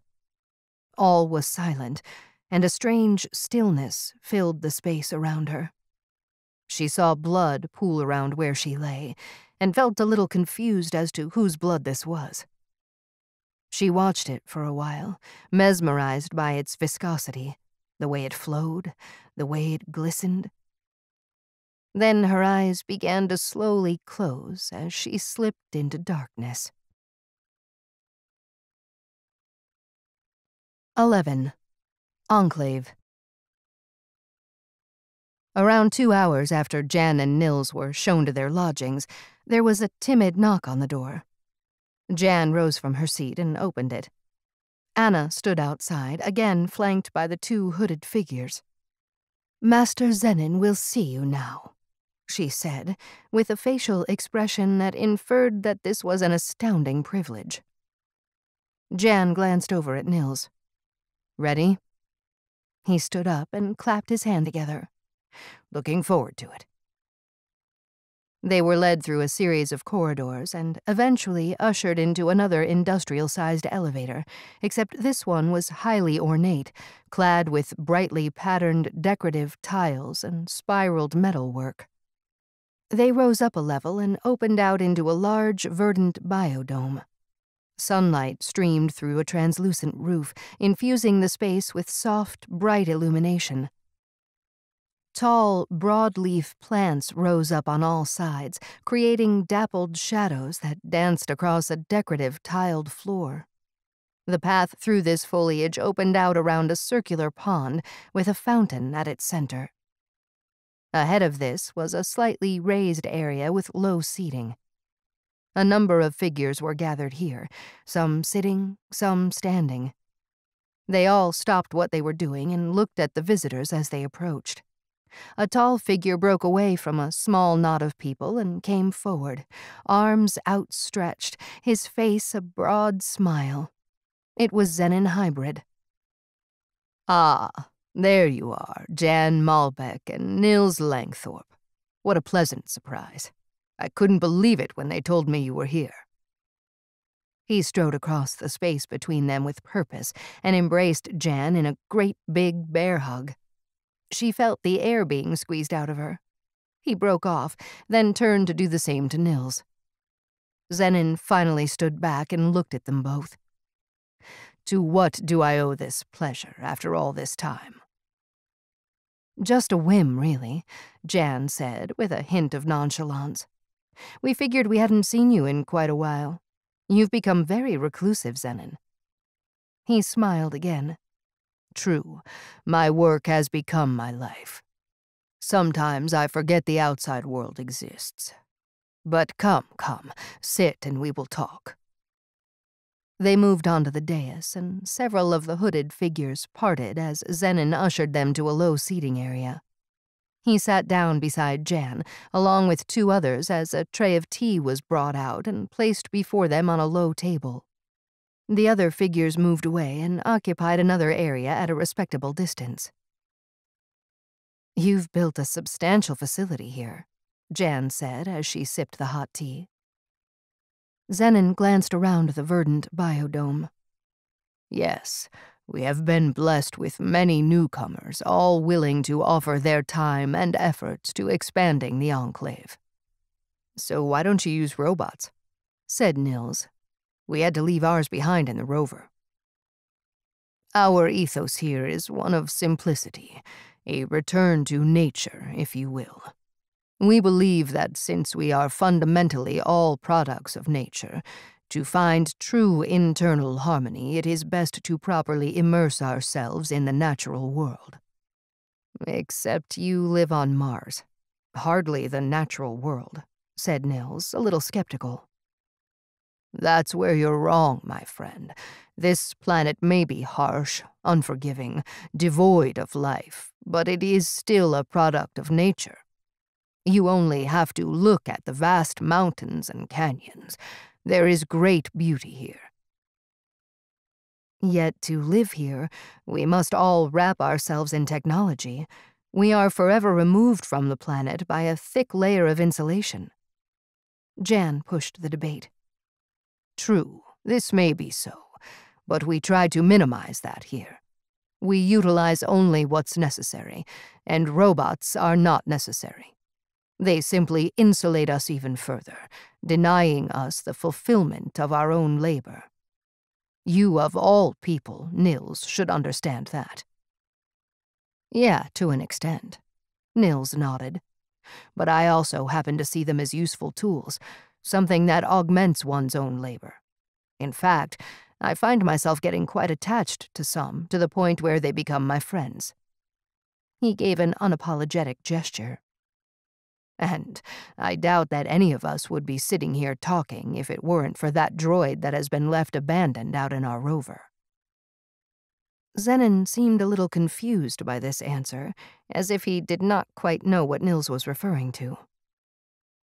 "This is our way," he finally said. "How come you never visit us in Jezero anymore?" Jann asked, changing the subject. "My work here keeps me busy, and even though I tend not to be seen in public, more and more of the public come to see me here, and many stay." Jann glanced around at the lush vegetation and took in the beauty of the biodome. "I can see the attraction. This place is beautiful." "It is, and we have many more areas like this. Below us is a vast submarining horticultural complex. We have been building and expanding for a great many years, all through the labor of our followers. Many come here to seek answers, but many also stay for the peace they find from the simple agrarian life." He swept a hand around. "What you see here is available to all in this enclave. Such a biodome is only for the rich elites in Jezero, and none exist in Certus. That's just an industrial hellhole." He turned to face Jann. "So, you can see the attraction. Many who arrive here have become disillusioned by the crass commercialization of Mars. It's a source of great disappointment for them that the utopia that was promised has been corrupted so terribly. Whereas here, that dream is rekindled in them, a dream of a true enlightened civilization." "Very laudable, Xenon. But you are forgetting that none of this can exist in isolation. Without the industries that provide the technology that insulates you from the harsh world beyond, none of this is possible," Jann said, challenging Xenon's narrative. "The same could be said of Jezero. Yet it is the playground of the elite, those who have the good fortune to insulate themselves, not just from the realities of the planet, but also the grimy reality of how all this technological abundance is produced." Jann began to realize that Xenon had changed considerably over the last few years. The Xenon she remembered was more philosophical, more into the poetry of the planet, seeking out its inherent beauty. He was more of an artist, a creative thinker, a curious eccentric, which was why most of the citizens of Mars were happy for him to be their mascot. But now, Jann felt that the Xenon she was talking to had become harder, more cynical, less of a philosopher and more of a radical. It was troubling. She cast a glance at Nills to gauge his reactions. She knew him well enough to read his face, and it told her that he, too, was confused by this change in Xenon. "It's all still a little precarious after the destruction that the Great Storm inflicted on us," Jann replied. "Jezero is like a ghost town, and both Certus and Elysium are struggling for viability. It's safe to say that the future of the colony is far from certain." "I agree that this is a concern, but I have a feeling that we will prevail in the end." "I don't share your optimism, Xenon. We now have a new problem on our doorstep." Jann considered that this might be a good moment to get to the point of her visit. "Oh, and what's that?" "A ship bound for Earth blew up on the launchpad in Jezero." "I heard. That is most unfortunate." "Yes, but the thing is, we found 2 bodies at the site with some very strange DNA." Jann looked directly at Xenon. "Strange? In what way?" Xenon replied as he sipped his tea. "They were both identical, but that's not all." Jann glanced around to ensure they were not overheard and leaned in. "This DNA had elements of your own, which, as you know, is unique." She paused for a beat. I just thought I'd bring it to your attention. She looked at him more intently, trying to gauge his reaction to this revelation, but she detected no apparent change in his facial expression. Curious, Xenon finally said, with a slight nod of his head. Do you suspect that someone has been utilizing my DNA for some clandestine biological experiment? I'm not sure what it means. I thought you might be able to shed some light on it. Xenon sat back a little and seemed to think about this for a moment. I see that your trip here was not simply to visit an old friend. He cocked an eyebrow at her. But if you want my thoughts, then I think it would be very easy for someone to obtain a sample of my DNA. He picked up the teacup. You could get it from this. He gently placed it back down on the table. And you need to realize that my DNA has been out in the wild, so to speak, for a very long time. I've been tested and experimented on for years, so there would be samples in many of the labs, both here on Mars and on Earth. Perhaps that's where you should start your search. Jann gave a long sigh. You're probably right. That might be the best place to start. Anyway, I just thought I'd give you a heads up on it. And I thank you for that, Jann. Now, he slapped both hands on his knees. I do believe that food is ready to be served in the viewing area. He stood up and held out a hand. If you'd both follow me, we have something prepared for your entertainment. Behind them, a wide set of concertina doors were folded back, leading into yet another domed area, smaller and much less grand. But the structure was completely transparent, providing an unobstructed view of the Martian landscape. The sun sat low in the sky, just over the horizon. Excellent, Xenon exclaimed. The sunset here is a thing of great beauty, and I'm delighted you'll both be able to witness it. They were directed over to a low, comfortable seating that arced around tables laden with food and drink. Off to one side, a group of musicians began to play. Their instruments were all acoustic, strings, wind, percussion, and all had a homemade, artisanal look to them. Yet the music they produced was ephemeral and ambient, almost hypnotic. Jann found herself relaxing as the conversations began to coalesce around the quality of food, or the sunset, or the music. Any attempt by Jann to discuss the issues facing the colony after the Great Storm were snuffed out almost immediately.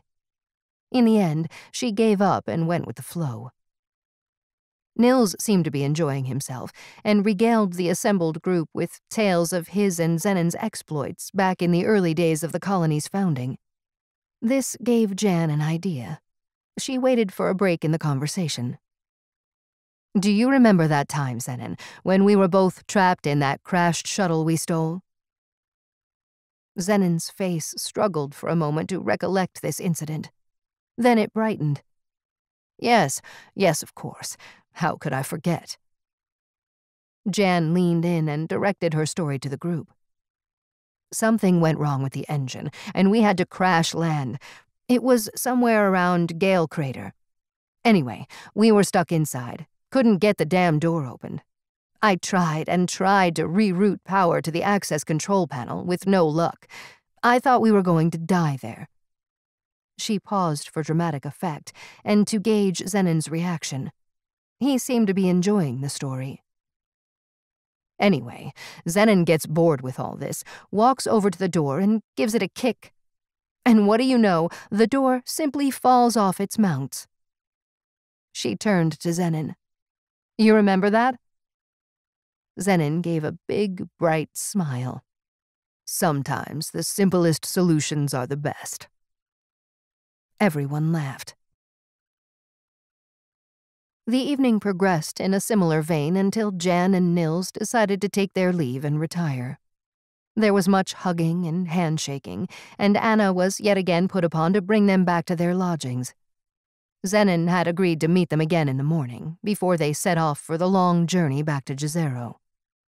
When they finally entered their room and closed the door behind them, Nills put a finger to his lips, took out the jamming device, activated it, and set it down on the table. "Should be okay to talk now," he finally said. "So what do you think of Xenon?" Jann asked. "I hardly recognized him. He's changed a lot. Older, more cynical. It's like he's a different person." "You know that story of the shuttle crash I was telling everyone?" "Yeah, funny. I don't remember you mentioning that before." "That's because it never happened." Nills' face took on a confused look. "Never happened?" "Yet did you notice how Xenon remembered it?" Nills thought about this for a moment. "Yeah, he seemed to struggle to recollect it at the start." "That's because the person we met was not Xenon Hybrid. It's someone pretending to be him." Nills remained silent for a beat. "I don't believe it. It can't be." "I think the person we met was a clone, someone who looks exactly like him, but does not have his memory. He was just pretending to remember." Holy shit. The reality was finally dawning on Nills. "Now that you say it, it would explain a lot." "It does. And it also raises the question, where's the real Xenon Hybrid?" 12. Time to dig. Sound entered into Mia's consciousness. Voices, some with hushed tones, some anxious, some assertive, ordering, directing. Light flickered across her retinas, blurry and indistinct. Movement. She felt her body being shifted and tugged, pushed and pulled. All these external stimuli she was only vaguely aware of. Yet as time passed, they gained more clarity, until the moment she opened her eyes and found herself in a hospital bed. The door opened and a medic entered. "Mia, you're awake." Mia tried to answer, but her throat was dry and rough. It hurt just to swallow. "Here." The medic helped her sit up and offered her some water. Mia drank it down like she had just spent 5 days in a desert. It felt so good. Before she'd finished, the door opened again, and this time Brett Stanton and, if she wasn't mistaken, Poe Tarkin, the big MLOD boss himself, entered. "Mia." Stanton rushed over to her. "How are you feeling?" She handed the empty bottle of water back to the medic and looked at him. "Are you seriously asking me that question?" She swallowed hard, trying to get some feeling back into her larynx. "How would you feel if someone just tried to use you as a pincushion?" He grinned. "Good to have you back."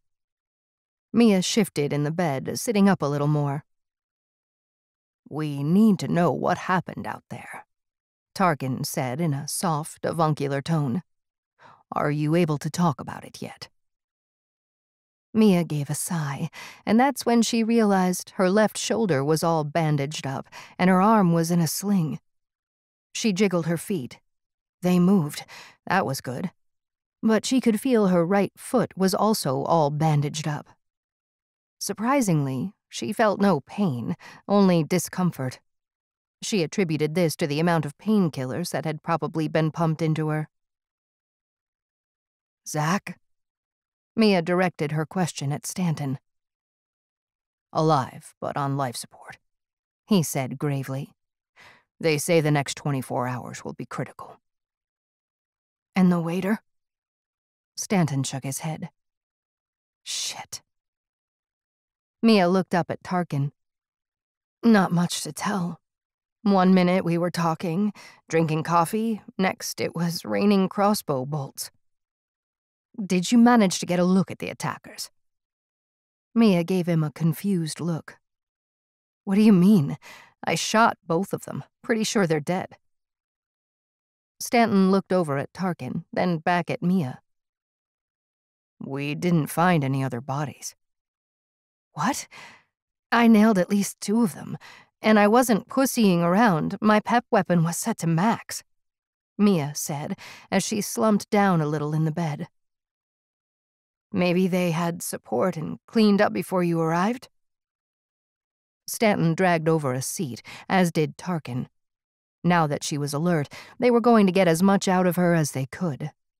Not that Mia was objecting. It was good that they were taking this seriously.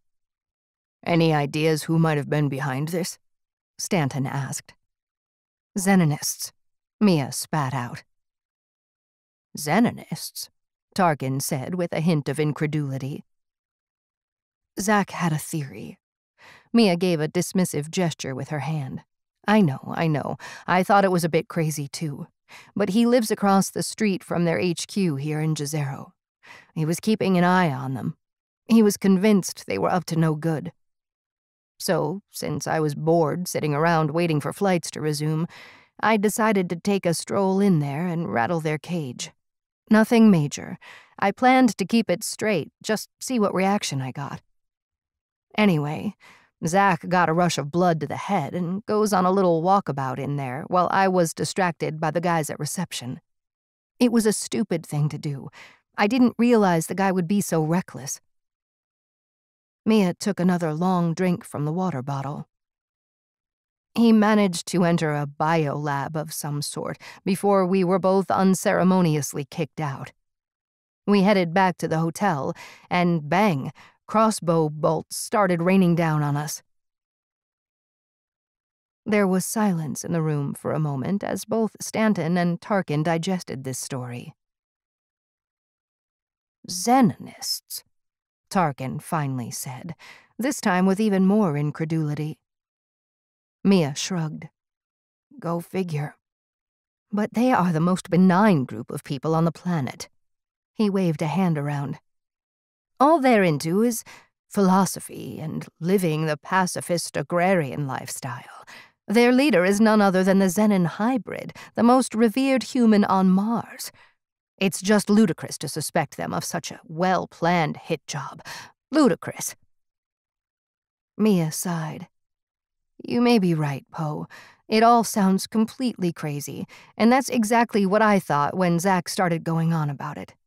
But the more he talked, well, I began to think there's more to these guys than they let on. She shifted again in the bed. She was becoming more alert, more restless. She wanted to get out, maybe test out her landing gear. She wanted to know what worked and what didn't. But best not to try this in front of these two, in case I end up on the floor with my ass hanging out of the hospital gown, she thought. You need to go and check these guys out, she finally said. Tarkin shook his head. Not that he was dismissing Mia's suggestion, but that he still couldn't believe it. Is there anyone else you think might want you dead? An old adversary, perhaps? I've gone through that list several times in my head, and nobody comes to mind that would have the wherewithal to pull a stunt like this. Hey, even you didn't believe that, Brett. Otherwise, you wouldn't have given me a rookie like Zach. Brett raised a hand. I didn't think. It doesn't matter. Mia cut him off. It's not your fault, so don't go beating yourself up over it. Best thing for you guys to do is start digging into that Xenonist HQ and see what crawls out. I mean, there's gotta be some street camera footage of the attack or something. Nothing. No feeds. Everything was disconnected or jammed. And no eyewitnesses, at least none that are talking, said Stanton. Poe Tarkin suddenly stood up. I think we have imposed ourselves enough on you for the time being. It's best we leave now and let you recuperate. But rest assured, we will do everything in our power to uncover the perpetrator of this outrageous attack and bring them to justice. He glanced over at Stanton as if to say, it's time to go. Mia nodded. Good. See that you do. And take my advice. Focus on the Xenonists. Tarkin smiled, nodded, and turned to go. Stanton also stood up and began to follow, glancing back at Mia as he did. "We'll find who was responsible. You just rest and get better." He strode out of the room. Mia didn't believe either of them. They were just trying to placate her. Sure, they would throw some resources at it, but they would be looking in the wrong direction. There was simply too strong a cognitive bias when it came to the Xenon Hybrid. No one could possibly believe that he or his followers were somehow a force for chaos. It was beyond comprehension. It was simply not possible. If she was going to find out the truth, then she would have to do the digging herself. She glanced down at the floor of the room, gathered her strength, and swung her legs out over the edge of the bed. From there, she slid down and planted her 2 feet on the ground. A sharp pain shot up through her right leg. She let out a yell, then fell flat on her face, her ass hanging out of the hospital gown. A medic rushed in. "Miss Sorelli, what are you doing? You shouldn't be trying to get up." Another medic rushed in, and between them they lifted her up and sat her back on the edge of the bed. Mia grabbed one of them by the collar. "Listen, whatever your name is, get me some crutches. I don't care if they're just sticks. I'm not staying in that bed a moment longer than I have to."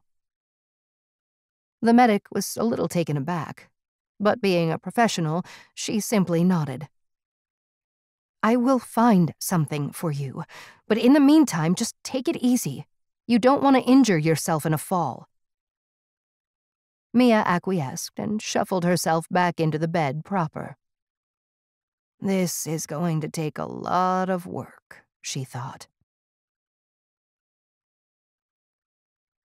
13. Walkabout.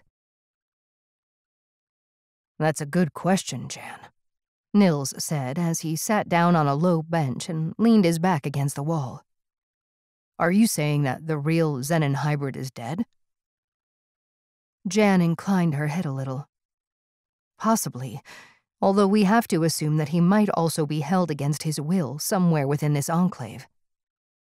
Nills sighed. "This is all messed up. If that guy up there is really a clone, then we're back to the bad old days." "It's not something I want to contemplate, but there is no other explanation for either the new Xenon or those 2 guys we found at the site back in Jezero." "But why?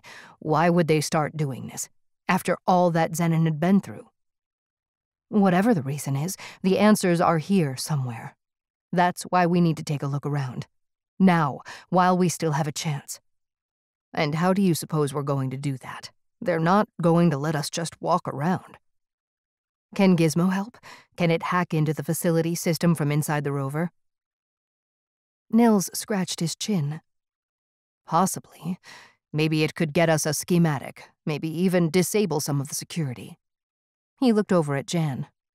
"Worth a shot." He tapped the side of his temple and activated his comms implant. A pale blue ring of light glowed around the pupil of his right eye. "Gizmo, this is Nills. Do you copy?" Jann activated her own comms implant so she could listen in. "Yes, Nills, I copy. How is your visit going, considering I am here all on my own?" Nills looked over at Jann and rolled his eyes. Sorry about that, buddy, but couldn't be helped. Listen, I need you to do something for us." Jann couldn't be sure, but she imagined she heard a sigh from Gizmo. "Very well, what is it?" "You think you could gain access to this facility's system via the rover interface link?" There was a slight pause before Gizmo responded. "Yes, it looks like their firewall is very rudimentary." "Good. We need a schematic of the Enclave, even if it's just an approximation of the layout, and also which areas are consuming the most power." "I am already working on it, but it could take some time." "That's okay. Just let me know when you have something." "Will do. At least now I have a job to keep me busy." The connection terminated.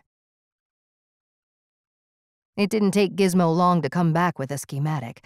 Less than 20 minutes later, Jann and Nills were both looking at a 3D map of the Enclave that blossomed out of a hollow slate which Nills had fished out from a pocket. He set it face up on one of the low tables in the room, and the two of them hunkered down to examine the map of the Enclave. The surface structures consisted of a series of domes, the largest of which was where they had met the fake Xenon. Around this were smaller domed structures that all seemed to be designated as either gardens or spaces for reflection. Then there was the docking wing for rovers on one side, with a terminal on the other side for processing goods and people arriving by shuttle. Although both these terminals were on the surface, they routed everything underground. And it was clear from the schematic that this constituted the vast majority of the facility, possibly 4 times the size of what was visible on the surface. I had no idea it was this big, Jann said as she rotated the 3D image. Nills pointed at the main subterranean level. This entire sector looks to be given over to horticulture. And see here? He pointed at another level. That's power management, with all the life support systems grouped around it. Water reclamation, oxygenator, climate control. And this level here looks to be all accommodation. What's this sector? Seems to be using a lot of power, Jann said as she zoomed in on yet another level of the underground enclave. Nills tapped the area of the projection, and a data label floated above it. Horticulture, apparently. But you're right, it's using significantly more power than these other sectors. Maybe it's aquaculture or protein culture? Then why not identify it as such? Nills looked over at Jann. Jann stood up. I think we should take a look. Nills remained hunkered down, studying the diagram. That's down 2 levels, and quite a distance from here. What happens if we're spotted? We could plead ignorance, say we were going for a walk. You think they'd buy that? Probably not. It would be better if we can do this without alerting anybody. Nills tapped his temple again to talk to Gizmo. Can you get access to any of the camera feeds on levels 2 and 3? Yes, Gizmo replied almost instantly. As I suspected, their firewall is virtually non-existent. I have complete access to most of the Enclave systems. Excellent. Can you route that schematic through to mine and Jann's comms units as an augmented wireframe and give us the camera feed locations? Certainly. It will take a few moments to compile. Am I correct in assuming that yourself and Jann are going on a clandestine investigation of the facility? That's the plan, and we don't want to be spotted. Would you like me to monitor your progress and alert you to any dangers? That would be great, Gizmo. No problem. I am happy to not be simply existing without a purpose. You should see that wireframe now. A pale blue ring began to slightly glow around one of Jann's pupils as the retinal implant began to project the augmented reality wireframe onto her real-world vision. As she looked around the room, it was now demarcated by bright lines that scribed its dimensions. But beyond the walls, she could see the wireframe extending in all directions, fading into the distance. Wow, she said as she looked this way and that. I take it all back, Nills. Reactivating Gizmo was an inspired idea. Nills gave her one of his best grins. I think we're all set to go Walkabout. Jann dialed down the chromatic levels of her cloak, as did Nills. It was now a dull, dark gray, almost black, absorbing most of the light that hit it. She wrapped the cloak around her and pulled the hood up over her head. All that could be seen of her face was a pale blue ring where her right eye should be. They headed out of the room, quietly walked along the corridor to the elevator, and rode it down to where the sector they wanted to investigate was located. As they descended, Jann began to get a sense of the scale of the submarining levels from her augmented reality vision. Several camera feeds were identified, along with infrared and microwave motion sensors. They had to wait a few moments as Gizmo set about remotely disabling them. When it gave them the all clear, they exited the elevator into a wide, dimly lit storage area. Crates and containers were piled almost to the ceiling, which was high enough to accommodate a small shuttle. Nills pointed the way ahead, but as they moved, the roof above them began to glow with the strange bioluminescence they had seen everywhere in the facility. Jann quickly moved into the shadows. "That's no good. Can Gizmo kill the lights?" Nills tapped his temple and mumbled some instruction to the droid. He nodded a few times, then looked over at Jann. "No can do. It's biological, not electronic. No way to shut it off." Jann looked up at the ceiling. The illumination was fading, growing fainter. "We're probably disturbing the airflow as we move. That might be what's activating it." "No way to hide from that. We'll be lighting up the place as we move." Jann thought for a moment. "Yeah, but so will everyone else." She glanced up at a stack of crates. "Wait there." She began to climb up and scanned the entire area when she reached the top. "I can't see any other illumination.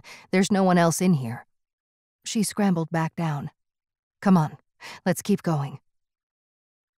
They began to thread their way through the stacks of storage containers, and as they did, the roof overhead would illuminate their path, then dim again as they passed. Jann suddenly stopped, then grabbed Nills' arm. "Wait up. I think there's someone else here." She pointed down toward an area where the ceiling began to glow. They froze for a moment, watching, waiting. The light was moving, coming their way, getting closer. Jann could hear voices now, nothing distinct, just some vague dialogue going on between 2 or possibly 3 people heading in their direction. She gestured to Nills to move back. They silently worked their way around the back of a large container and crouched down. The voices seemed calm and relaxed, like a natural conversation between friends. She got the sense that they were just passing through.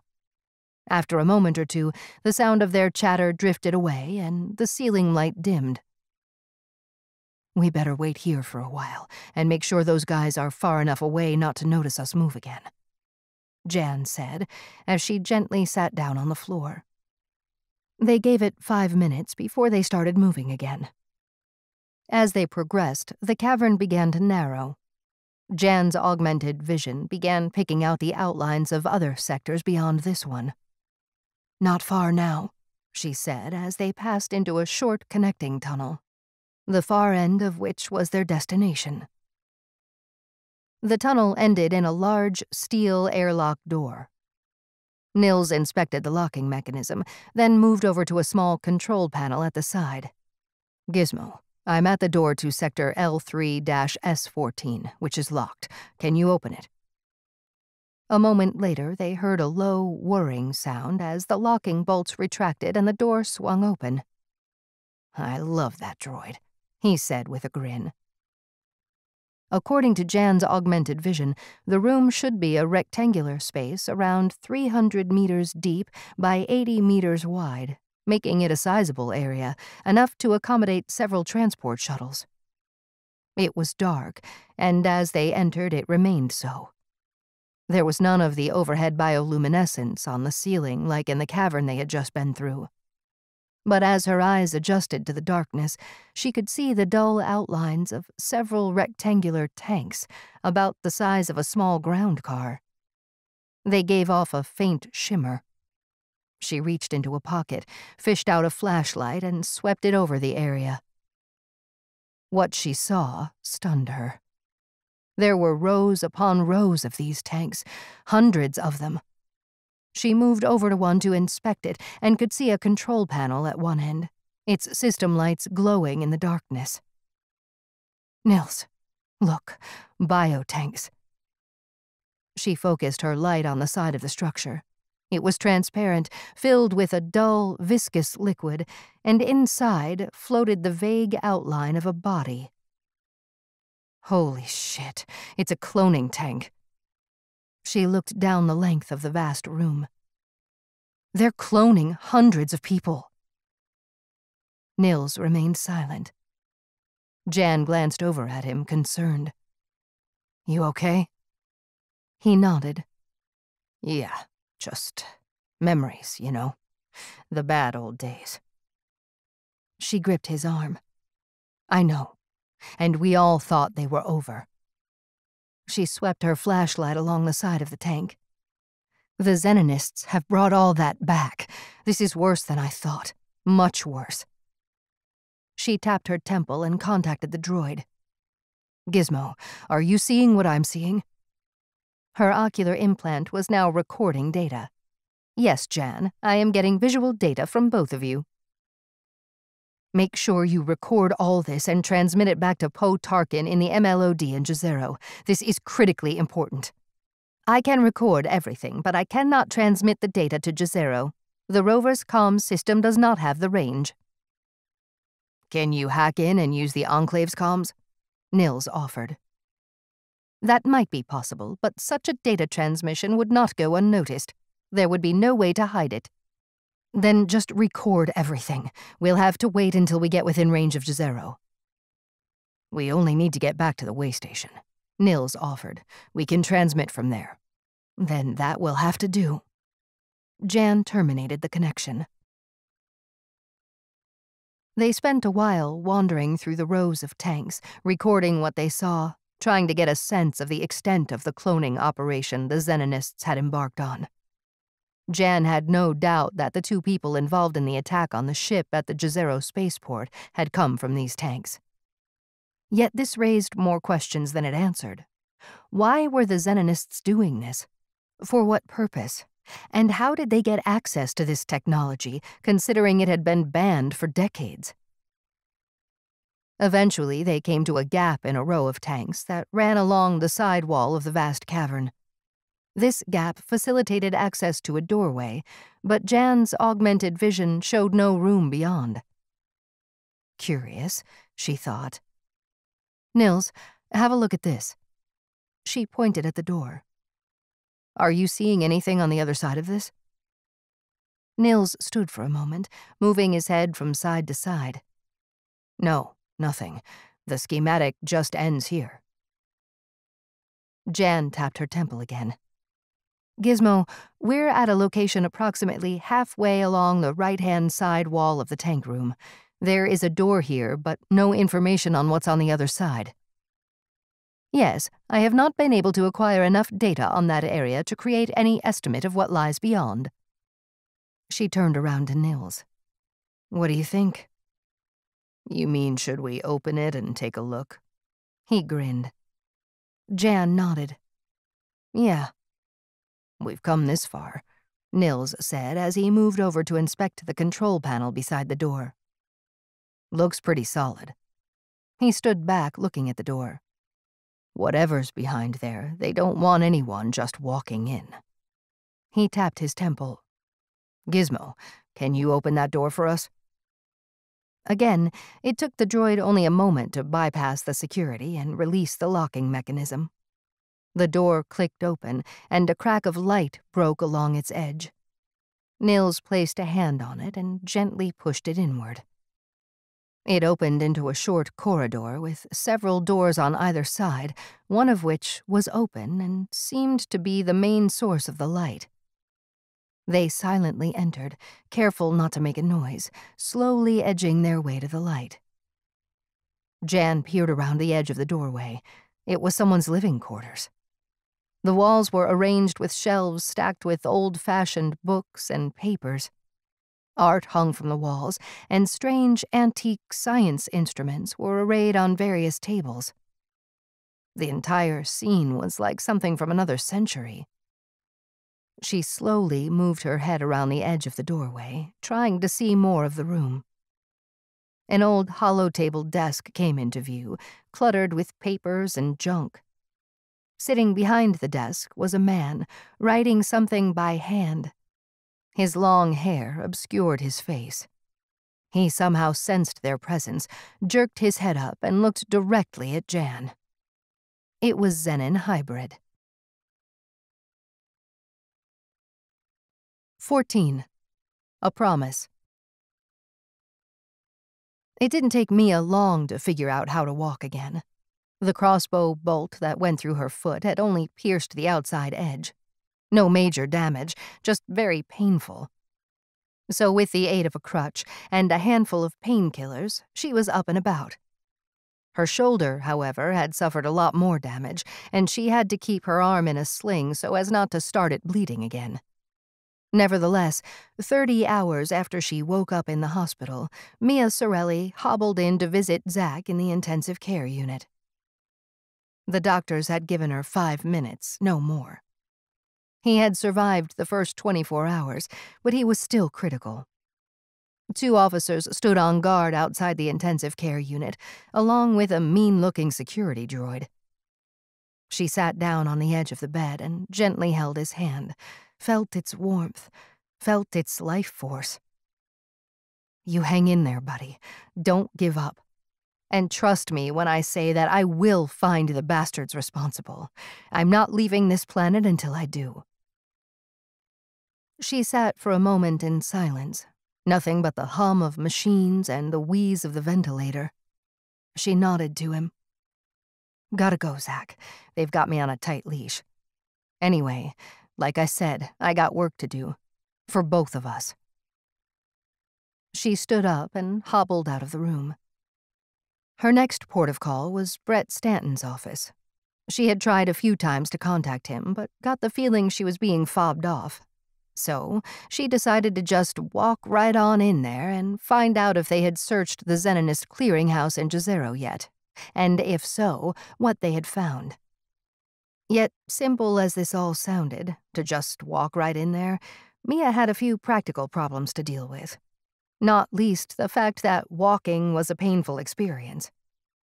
Also, like Zach, they had stationed 2 officers and security droids to keep her safe, and their interpretation of that directive was to keep her contained in the hospital. But they clearly didn't know Mia Sorelli. If she wanted to go see Brett Stanton, then there was nothing they could do to stop her except to physically restrain her. And since that was not an option, they had no choice other than to follow along after her. So less than 20 minutes after leaving the hospital, Mia hobbled into MLOD HQ and barged into Brett Stanton's office. "Mia, what the hell?" Stanton almost jumped when he saw her. "You're supposed to be in the hospital getting well again." "I'm fine." "You can't come barging in here just like that." "Oh, and why not?" Because you just can't." "Relax, Brett, you'll pop a vein." Stanton rubbed his forehead and sighed. "Why do I bother?" He gave another sigh, deeper this time, then sat back down behind his desk. "You've been fobbing me off, Brett, so I'm here to find out what's been going down." "Mia." Brett's voice was calm, almost avuncular. "You have to realize you're not part of the department anymore. You've just got to accept that. You're a Mars Envoy. You're in state. In fact, you should be halfway to Earth by now." "Except someone tried to kill me. Twice. And I'd like to know what you're doing about it." "We're doing everything in our power to get to the bottom of this." Brett leaned back in his seat. "You know that, Mia. Have you searched the clearinghouse yet?" Brett leaned his head slightly to one side and screwed his mouth up. "It's tricky." "You mean you haven't?" "There's a lot of politics involved. You have to realize that these guys have a lot of friends in high places." He jabbed a finger upward. "A lot of the council are old pioneers, original colonists. They see the Xenonists as a cultural institution. They're reluctant to go in all guns blazing." "What, in case they upset them?"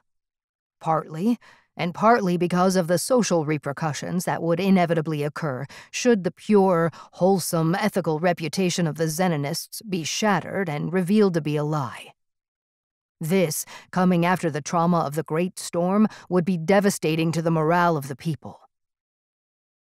"So we do nothing, is that what you're saying?" "No, I'm not saying that, Mia. I'm just saying we need to tread lightly. But rest assured, we will get the answers." Mia slumped down into a seat. Her shoulder was aching and her body felt tired. I dropped in on Zach. "How is he?"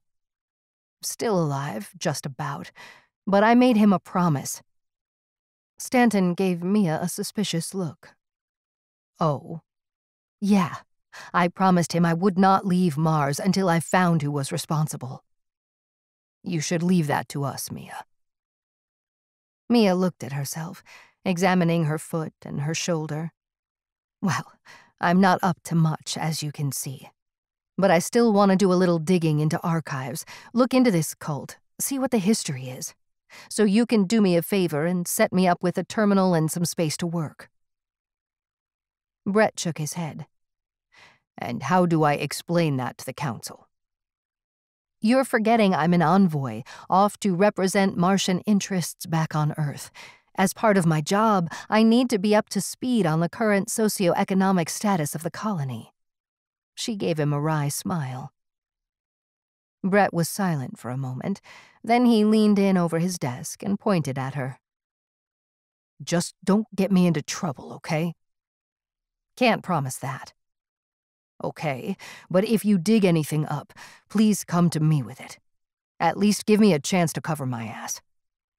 Mia nodded. "Deal."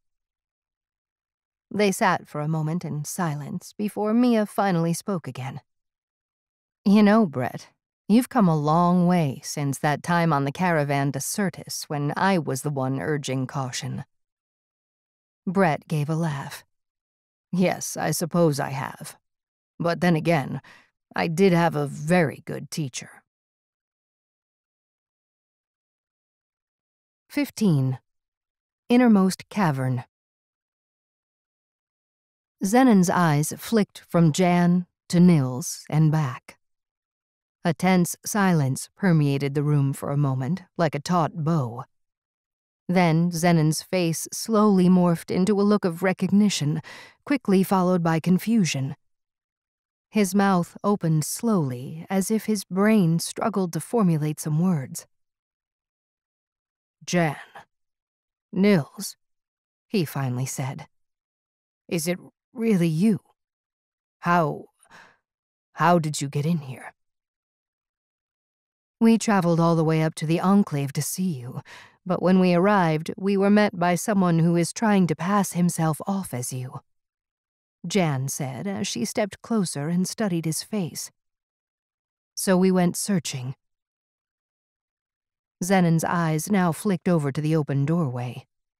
"They will know you're here. They will come. You must get out." He stood up quickly, brushed past them, and went to the doorway. He looked down along the corridor. "The door is open. How did you get in?" Yet before they could answer, he waved a hand. "It doesn't matter. You must get out. They will know." He looked over at Jann and Nills. "Argon, he's the one you probably met. An interloper, a radical, and very dangerous." Xenon glanced around the room. "He's the one who locked me up in this place. Him and his followers. I've been incarcerated here for I don't know how long." "Come with us. We'll get you out of here," Nills said as he moved over to stand beside his old friend. Xenon hesitated. "It'll be okay," said Jann. "We'll get you back to Jezero City. They need to know what's going on here." Nills tapped his temple. "Gizmo, get the rover ready. We're leaving, and we have Xenon with us." But Xenon seemed to have difficulty processing this sudden development, not sure if what he was seeing was real, that his old friends were truly standing right in front of him, that escape was possible. "Xenon, we gotta go. Time to move," Jann urged. He nodded, then cast one look at the room before they headed out into the vast cloning cavern beyond. Xenon gave an audible gasp when he saw the tanks. "My God, they're producing hundreds." "What happened here, Xenon? How did it come to this?" Jann said as they threaded their way through the rows of tanks. Xenon sighed. Many years ago, new people started coming to the Enclave. People with radical ideas. Militants, extremists. What sort of ideas? Jann continued. They wanted a better Mars, populated by a new, pure race, Homo Ares. Fundamentally, they wanted a Mars only for those who were born here, even advocating for the expulsion of all Earthlings. I tried to reason with them, of course, then tried to fight them. But I was naive. In the end, they took over and started to execute their ultimate plan. Yet they still needed me, as a figurehead, I suppose, so they effectively imprisoned me in that place since before the Great Storm, I think. But why the cloning? Jann asked. Why start that again after all that had happened? Breeding. The originals were depleted and can't reproduce, so the only way to re-establish a new bloodline was through cloning. You must understand that Argon and his followers see themselves as a superior race, a more advanced human, and the true inheritors of Mars. They see people from Earth as just here to exploit the citizens and resources, like the old European colonists of centuries past. Jann stopped dead in her tracks and looked at Xenon. Wait a minute. Are you saying they're planning a takeover? Xenon gave her a careful look. As far as I can tell, yes. Holy shit. This is insane. Jann, Xenon, hold up. Nills raised one hand in the air and touched his temple with the other. We've got company. I knew they'd find us, Xenon said with an air of fatality. Nills jerked his head this way and that as he analyzed the data entering his augmented vision.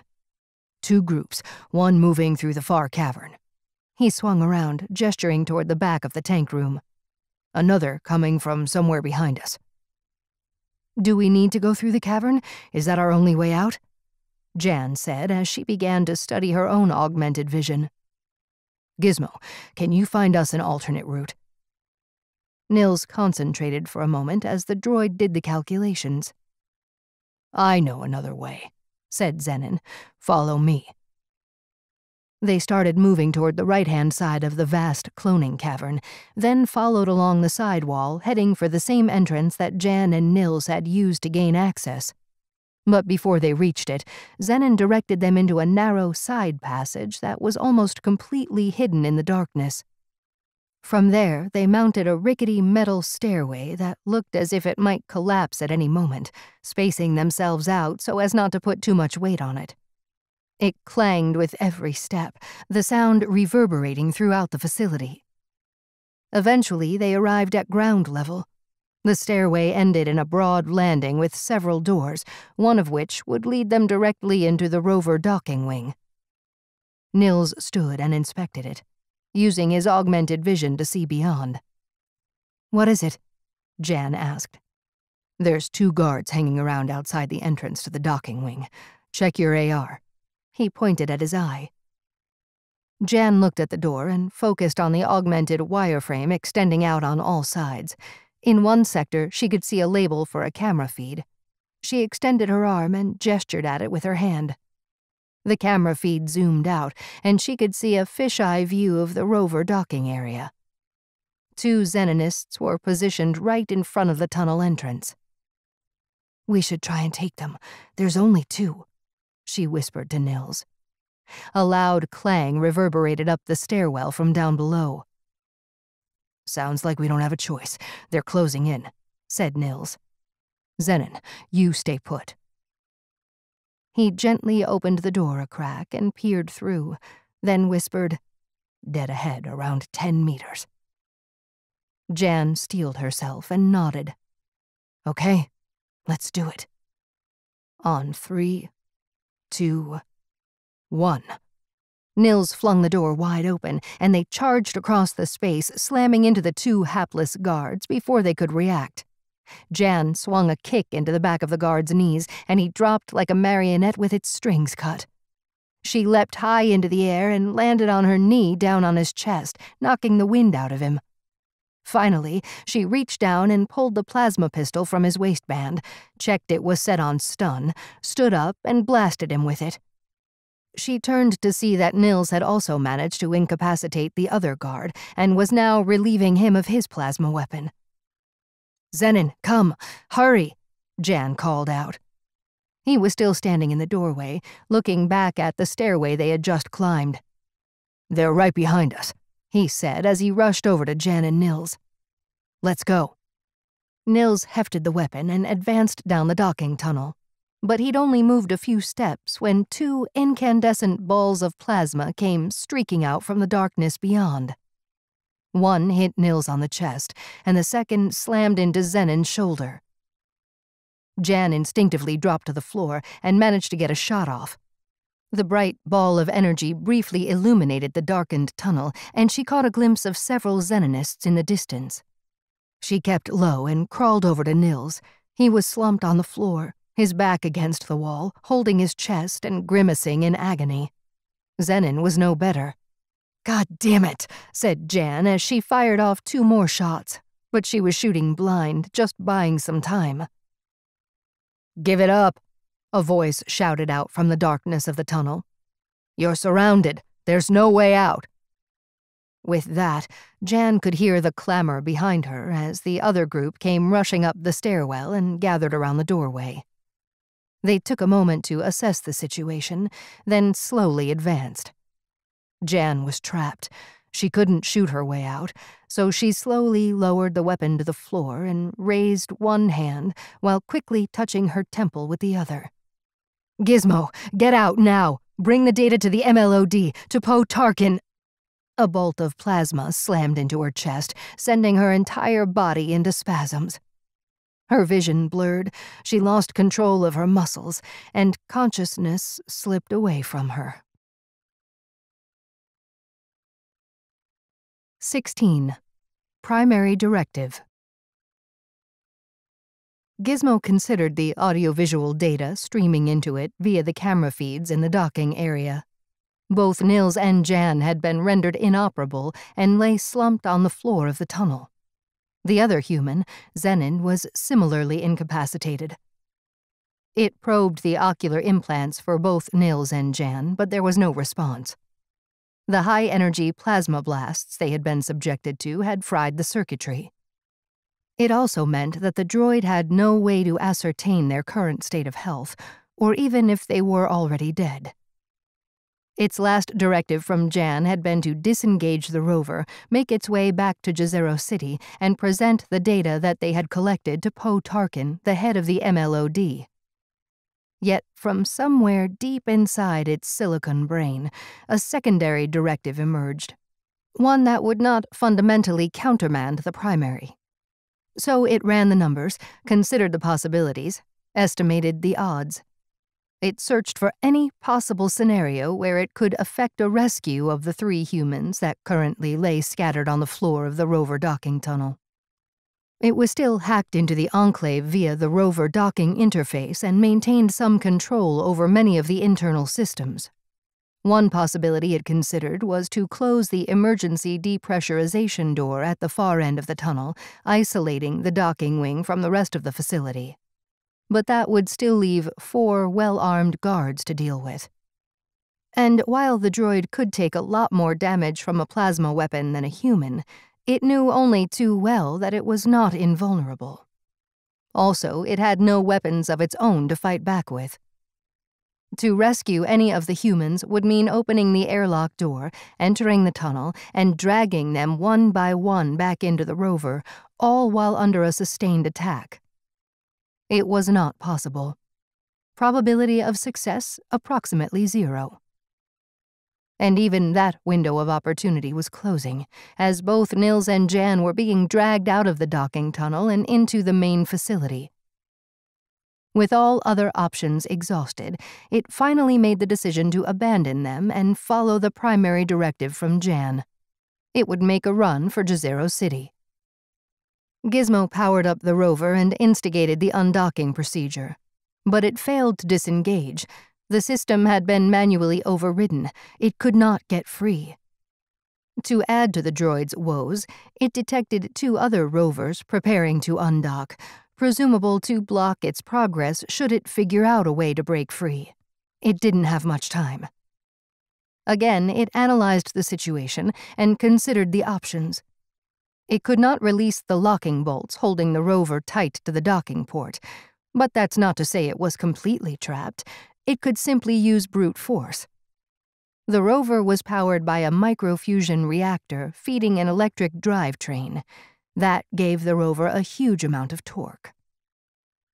Gizmo carefully monitored the activity inside the tunnel, and when Jann, Nills, and Xenon were finally dragged back into the main facility, past the emergency depressurization airlock, it put the metaphorical pedal to the metal and applied full power to all 6 wheels.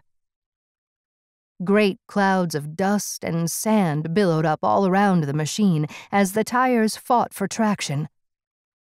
The rear airlock docking port creaked and cracked as the forces on it started to undermine its integrity. Under normal circumstances, no one in their right mind would consider doing something like this because the result would be cataclysmic depressurization and almost certain death. But Gizmo, being a robot, had no such concern. Therefore, it kept the power dialed up to 11. The rover began to swerve from side to side as the wheels spun in the dirt. A broad crack appeared along the outer edge of the docking port, and cabin pressure dropped dramatically as the air evacuated. Finally, the entire port tore away from the main structure and the rover broke free. It shot forward like a missile and slammed straight into the side of one of the rovers trying to block its path.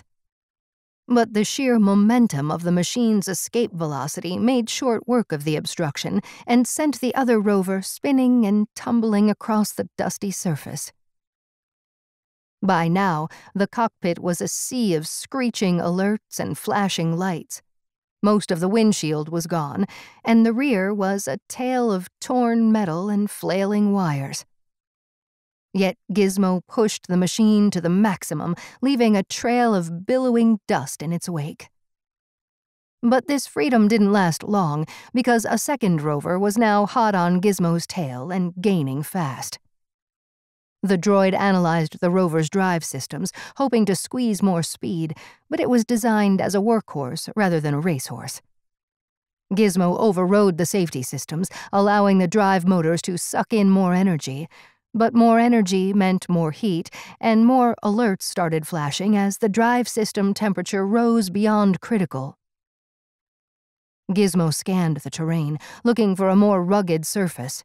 It was something that might give it the edge because it could not outrun its pursuers on the flat.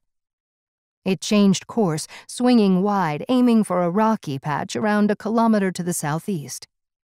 Here the ground was cracked and broken, with boulders scattered about. If it could make it there, then it had a chance. Gizmo risked a little more juice to the drive, pushing the envelope, trying to maintain a lead. It was half a click from the change in terrain when an incandescent ball of plasma slammed into the rear of the rover. The power systems died momentarily, and the high-energy electrical spike overloaded the circuitry, but Gizmo coaxed it back to life, shutting down unnecessary subsystems. The rover's drive re-engaged, and it raced into more challenging terrain. But the pursuers had gained significantly, and 2 more plasma bolts slammed into the rover. This time, the power failed completely, and nothing Gizmo could do would bring it back. The droid finally lost control. The rover veered awkwardly, hit a rocky embankment, and took off high in the Martian air. It spun violently as it flew, and Gizmo found itself being thrown out through the non-existent windshield. It arced through the thin Martian atmosphere in a near-perfect parabola before finally impacting the surface into deep, soft sand some distance away and ending up almost completely buried. farther behind, the rover finally hit the ground, but it was less fortunate than the droid as it slammed down onto hard rock. It bounced and tumbled, bits flying off in all directions, then finally exploded in a fiery ball of uncontained plasma as the fusion reactor disintegrated. 17. Access denied. For a cult that supposedly eschewed technology, the Xenonists seemed to acquire a lot of sophisticated equipment. This was the conclusion that Mia was slowly coming to as she spent more and more time looking into their past activities. Long before the Great Storm, around the time of the decennial celebrations, Xenon Hybrid was little more than a one-man cult. He had no followers as such, just admirers. And although he had been elected president of Mars by a unanimous council vote sometime earlier, no one really took it seriously. He might as well have been president of the Jezero Horticultural Society. In fact, one could argue that the latter had more power. Yet it was around this time that Xenon stopped his wandering and settled down in an old, isolated research station up in the plains of Utopia, which had been donated to him by the Martian state. Mia started her investigations at this point in time, as this was when people began to visit the Enclave, hoping to talk with Xenon and seek his wisdom. Yet some of these visitors never came back, choosing instead to remain and create the foundation of the Enclave it would later become. But not all who took the trip to seek Xenon's counsel were citizens of Mars. Some traveled from as far away as Earth. And as Mia scanned the lists of these intrepid pilgrims that passed through Jezero on their way to the Enclave, several names stood out. Names of people who were clearly representatives of various Earth-based corporations, no doubt looking to gain some traction with the Xenonists. But one name stood out more than most, and that was none other than Orban Dent, Monte Cristo Industries' old head of security. It was someone Mia had history with, a nasty individual who would do pretty much anything for a buck. But in many ways, it was not that surprising. During the Great Storm, there was a supposed embargo on shipments from Earth, and anything that did come in was routed through Monte Cristo. They had almost a complete monopoly. Therefore, if you wanted something, you had to deal with them. Yet Orban Dent was something of a lone wolf, a fixer, a facilitator, as well as a gun for hire. If his name was on something, you pretty much knew it was highly suspect. It was not long after these visits that a big increase in shipments started to wend their way up to the Enclave. More money seemed to be available, and it rapidly grew in both wealth and size. Some of these supplies were what one might expect for a growing colony: building materials, machines for soil processing, atmosphere processing, power generation, and so on. But others were clearly the type of equipment that would only be utilized by a biolab. DNA sequencers, centrifuges, microscopes. All this equipment was routed through the port in Jezero, and it was these records that Mia spent her time perusing from a lonely desk in a dark and poky corner of the MLOD HQ. Stanton, to his credit, let her have her way, but it was under the proviso that she didn't go meddling in the ongoing investigation. Mia agreed. She had no choice. She also got the impression that Stanton felt he could at least keep an eye on her here, and there was less likelihood that another attempt would be made on her life within these walls. It had taken her less than a soul to get this far. She had also moved into a small accommodation module on one of the upper floors of HQ and was beginning to feel physically better. She could walk again without the aid of a crutch, and could take her arm out of the sling for short periods. She had also dropped in to see Zach again, who was still on life support, but the doctors spoke in less fatalistic tones, a good sign, she presumed. By Sol 2 of her investigations, she began to get a better understanding of the evolution of the Xenonists. While the Great Storm had almost brought the rest of Mars society to its knees, the Xenonists came out of this period with a renewed strength and vigor. They had built up their resources before the storm, like a caterpillar building its chrysalis, and so when the storm ended, a whole new creature emerged. They became more politically active, setting up new enclaves and spreading more propaganda. Ultimately, they were given a lot of leeway to expand by both the regular citizens and the authorities, since most viewed them as a benign cultural institution. So who was funding all this expansion? To get some insight into this, Mia focused her attention back on the shipping manifests, the documentation giving the exact details of all shipments coming into the port in Jezero. And this was when Mia's investigations began to run into roadblocks. Public information on them started to dry up, and she had difficulty tracking down any documentation regarding their trade activities. But what really piqued her interest was a number of supply ships from Earth that had their manifest documentation restricted. Anytime she tried to access this information, she was met with an "access denied" notice. And even as a Mars envoy, she did not have the clearance. Questions started accumulating in Mia's head. What exactly were they bringing in that required such secrecy? Were these supplies bound for the Xenonists? Who authorized this? She needed answers, so she stood up from her desk and hobbled off to find Stanton. Mia strode into his office while he was taking a call and slid her slate across his desk. "Take a look at this," she said without waiting for him to finish. He glanced at her, then at the slate screen, then resumed his call. Let me get back to you on that," he said to whomever it was on the other end of the line, and terminated the conversation. He leaned back in his chair and gave Mia a long, hard look. "Any chance you could let me know when you're coming? Maybe even knock once in a while?" Mia ignored him and pointed at the slate. "Take a look." Stanton gave a defeated sigh and again glanced down at the screen for a moment before looking back up at Mia with raised eyebrows. "This is a classified database you're trying to access." "Correct. It's the import manifest of a select number of supply landings just after the Great Storm." "So?" Stanton replied, a little annoyed. "So why is it classified?" Stanton gave her a considered look. "I don't know, but what's it got to do with anything?" "You remember Orban Dent?" Stanton raised his eyebrows. "Yeah, but I thought he'd disappeared." "He did, but from what I'm seeing here, he was into a lot more than we imagined at the time.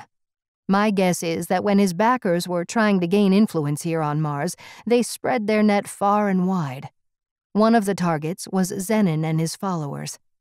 No doubt they saw them as a group that could be infiltrated. So, before the Great Storm, he made several visits to their enclave up north. Then, a short while later, shipments from Earth began to arrive. Mia pointed to several lines on the screen. The volume dropped off as Earth began their embargo, but resumed again once we were out of the worst of it. Mia took back the slate, tapped a few icons, and handed it back to Brett. "See here, this is the manifest for one of the earlier shipments. There's a lot of biotech equipment on that list. I ran it by a contact over in forensics, and he reckons it could be used for developing new plant species or bacteria, but it's grossly overspecified for your average botanist. In other words, they don't need this type of advanced tech to engineer a better potato." Stanton remained silent, studying the screen, digesting the information, rubbing his bottom lip, thinking. "We did a search of the clearinghouse in Jezero," he finally said matter-of-factly. "And we found nothing of interest." "Did you do a proper search?" "You mean, did we unscrew every access panel and crawl through every duct in the entire sector? No. But there was no lab in there. Zach saw a lab, quite a sophisticated one. Well, unfortunately, he's in an induced coma in an intensive care unit, and even if he wasn't, it's just his word against... Stanton's sentence trailed off. Against who? Stanton leaned back in his seat and sighed. We got an ear-bashing from the Pioneer Sector on the Council for doing a search of the clearinghouse. They see it as an insult to the legacy of the colony founders. The Xenonists are hiding something, Brett. I can smell it. I need to find out what's in those manifests. Sorry, I can't get access to this. He gestured at the tab. It's above my pay grade. What about the chief, Poe Tarkin? Doubt it. This would require approval from the Council, and since we've just pissed off the Pioneers with that search, well... He shrugged. They were silent for a beat. Mia mulled over her options. If this rabbit hole she was going down led all the way to the Council, then she would be entering very choppy waters. It was a cesspit of factions and intrigue way beyond Mia's ability to navigate. Yet, there was one person she could trust. One who could swim in those waters like a well-oiled barracuda. Mia leaned over and picked the slate off the desk. It's okay, Brett. I get the picture. Sorry, I can't help. His reply seemed genuine. Mia gave a nod. So, what are you going to do? Are you taking it to the chief? No. I'm taking it to Dr. Jann Malbec.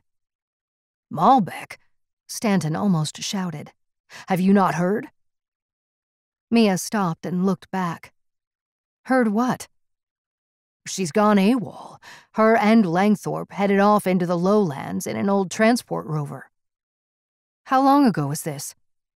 A few sols ago. 3 or 4, maybe. Mia sighed and deflated slightly. Any way to contact her? No, they've gone incommunicado. Even the rover's tracking beacon is off. Well, that's just great. On the upside, you'll be happy to hear that Langthorpe rescued that droid of yours from the museum. Gizmo? Yeah, that's the one. Council is mighty pissed off about that, too. Mia pondered this for a moment, then shrugged. Okay. Well, thanks for the heads up. And again, she turned to go. I wouldn't fret about it, Mia. Just stay safe for the next few sols until flights resume. Then you can get off this rock and back to Earth. Home free. Home free. Yeah. Well, I still have one last thing I need to do. And what's that? The only thing left to do, Brett. I'm going to get drunk, Mia said, then hobbled out of the office. 18. Shoulder to shoulder. Jann anxiously watched over Nills as he drifted in and out of consciousness. He lay flat on his back on a low makeshift bed, his breathing labored. He had sustained a direct hit on the chest from a high-energy plasma blast just below his right shoulder. It was burned and scarred, and the impact site had a dull purple color indicative of internal bleeding. He would need treatment, and soon, otherwise he could die. Her own injuries, and Xenon's, were insignificant by comparison.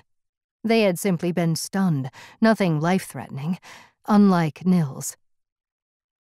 Jann had regained consciousness a few hours earlier and found herself in a sparsely furnished, nondescript room around 10 meters square. There was only one door into it, a steel slab with no discernible handle. Xenon was sitting cross-legged on the floor beside her, mute. He had said very little since she awoke. Perhaps the realization that he may never taste freedom again was too much for him, although Jann was never sure what went on in his head. Her mind turned to Gizmo. She comforted herself with the thought that there was a chance that the droid had escaped and had somehow managed to transmit the data that she and Nills had collected back to MLOD in Jezero. If so, then agents would be here soon to put an end to this insanity. She clutched Nils's hand. Hang in there. Help is on the way. The door opened, and 3 well-armed Xenonist guards strode in, followed by Argon. This incursion finally evoked a reaction from Xenon. He opened his eyes, uncrossed his legs, and stood up. From his body language, Jann thought he was about to physically attack Argon. But he relaxed, moved over to the farthest corner of the room, and sat down again on a low bench.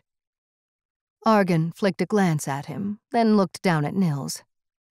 "Unfortunate," he said, shaking his head a little. "Most unfortunate," he repeated. "It seems that one of our security personnel was a little reckless with his weapon settings, and Langthorpe has borne the brunt of that." "He needs medical help," Jann said, now standing directly in front of Argon. He waved a hand. "Yes, he does, and we can discuss that in a moment. But first, I have some news for you." Argon paused as he took a seat on a low stool facing Jann, while keeping Xenon visible in his periphery. "Your rover has been destroyed, and your droid along with it. It suffered a reactor breach and was instantly vaporized. All that remains is a blackened crater." "Gizmo gone?" Jann thought. She fought to not reveal her reaction, not wanting to give Argon the satisfaction. "I can understand that this will come as a blow to you," Argon said almost sympathetically. "We intercepted it not far from here, so none of the data you collected on your clandestine walkabout was transmitted back to the MLOD in Jezero." He gave her a serious look. "I believe this was your intention?" Jann remained stony-faced.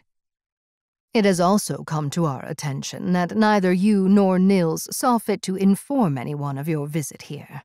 Rather remiss of you, don't you think?"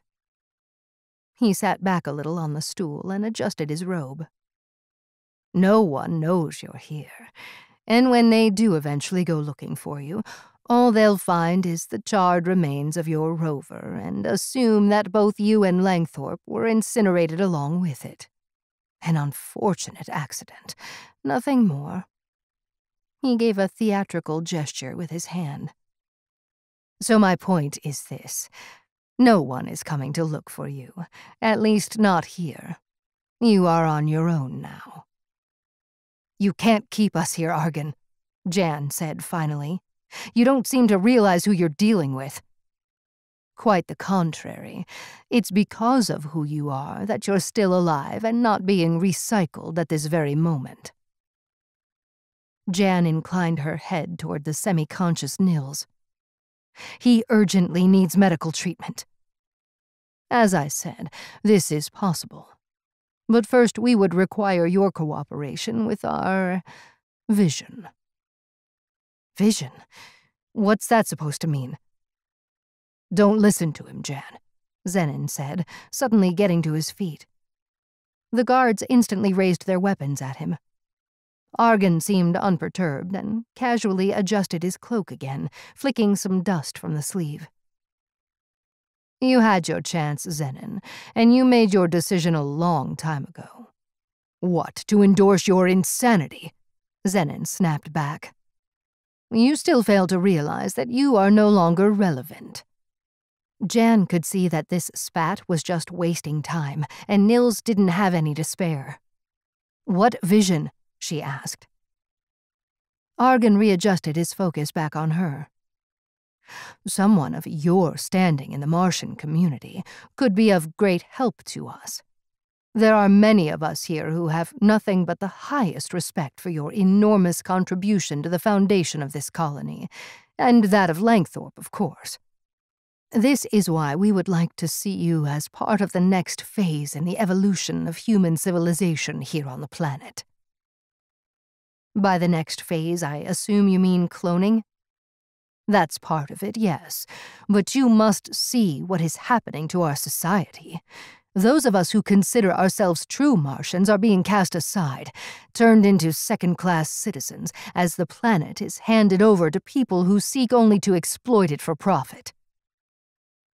"It's called economics, Argon. We don't survive without it." "Ah, but that's where you're wrong." We believe that not only can we survive without it, but we can prosper. We intend to create a new and different society within an enlightened population of true Martians.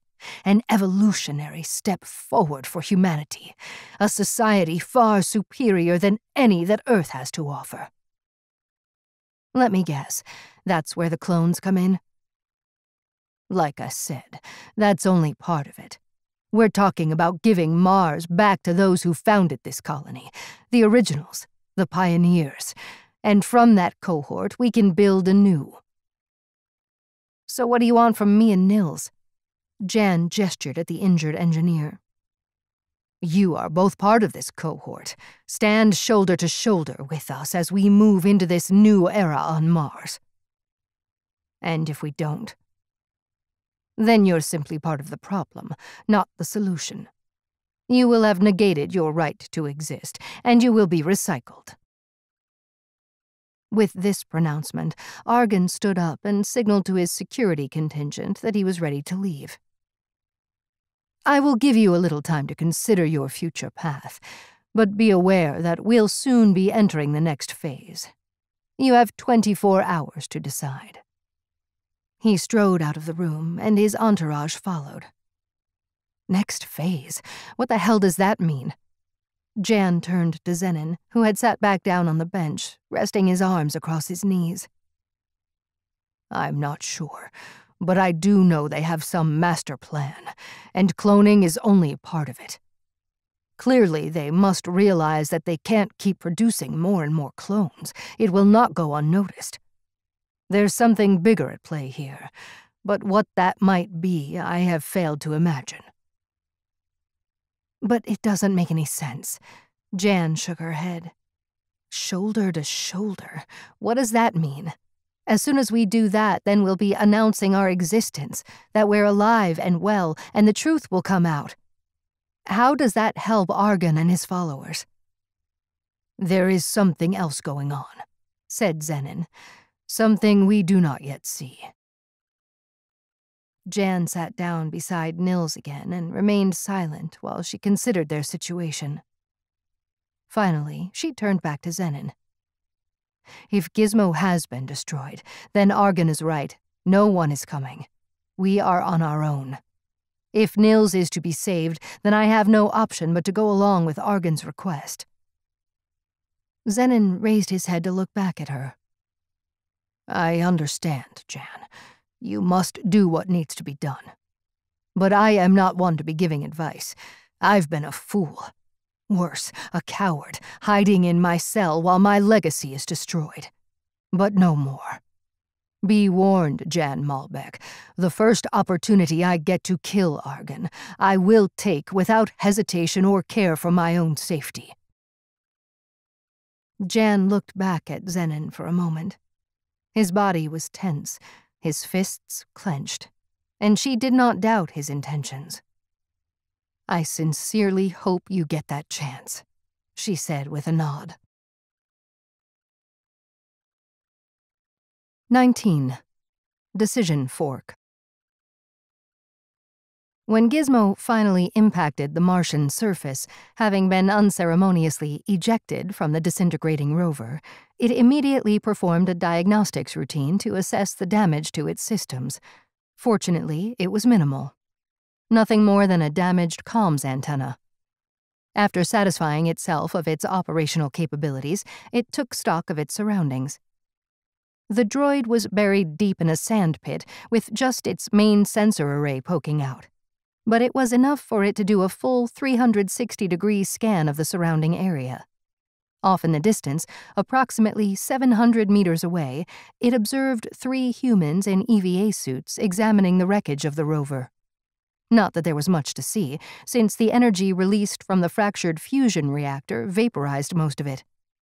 Now, all that remained was a charred, blackened crater. The 3 figures examined the site for a short while. Then, seemingly satisfied that nothing was left of the droid that had been operating the runaway machine, they gradually returned to their own transport and headed back in the direction of the Enclave. When all that could be seen of their rover was a distant trail of dust, Gizmo extracted itself from its sandy pit. It spun its tracks a few times to shake off the dust, then scanned the horizon again and considered its options. Its primary directive was to get the data that Jann and Nills had acquired into the hands of Poe Tarkin back in Jezero. It could head for the Waystation under its own power and transmit from there, but that was a very long way to travel for a small droid such as Gizmo, and it was unlikely it could make it that far under its own power. Gizmo then swung its sensor array back toward the direction it had just come from and scanned the horizon. The pursuers were long gone, and it could detect no activity for several kilometers. With no ability to get to the Waystation, Gizmo calculated that it had no choice but to head back to the Enclave.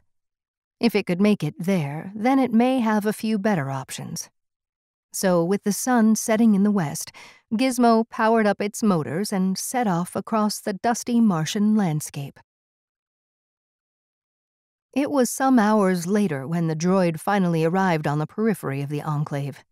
Having hacked its security systems earlier for Nills, it knew that the facility had motion sensors set up to detect any movement up to approximately 2 kilometers around the perimeter.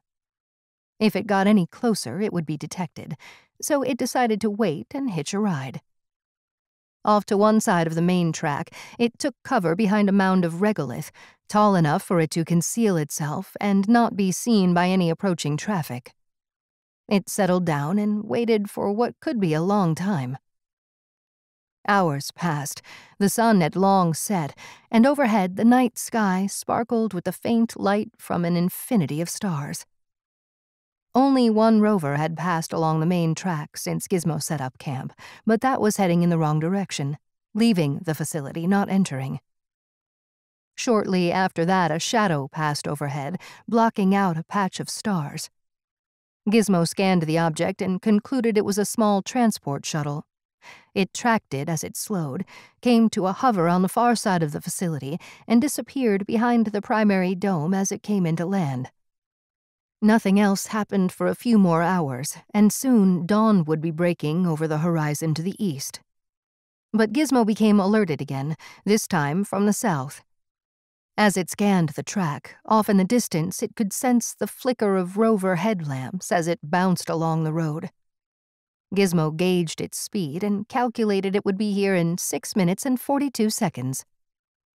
It reoriented itself behind the mound to ensure the best purchase for its tracked wheels. It would need to move fast to catch this rover.